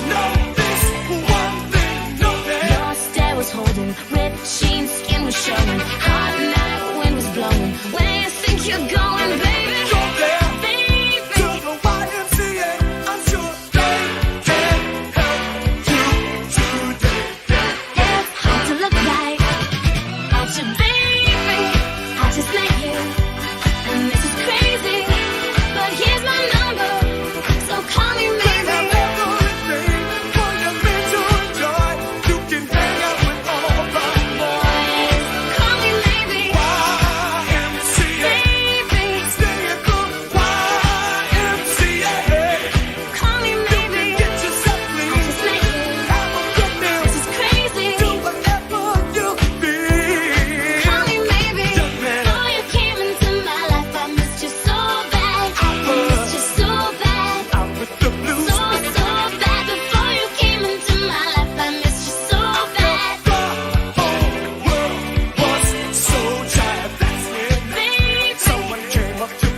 coping and seething.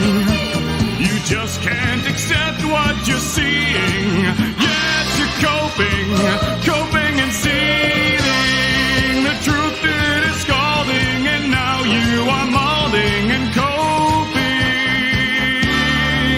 coping so hard.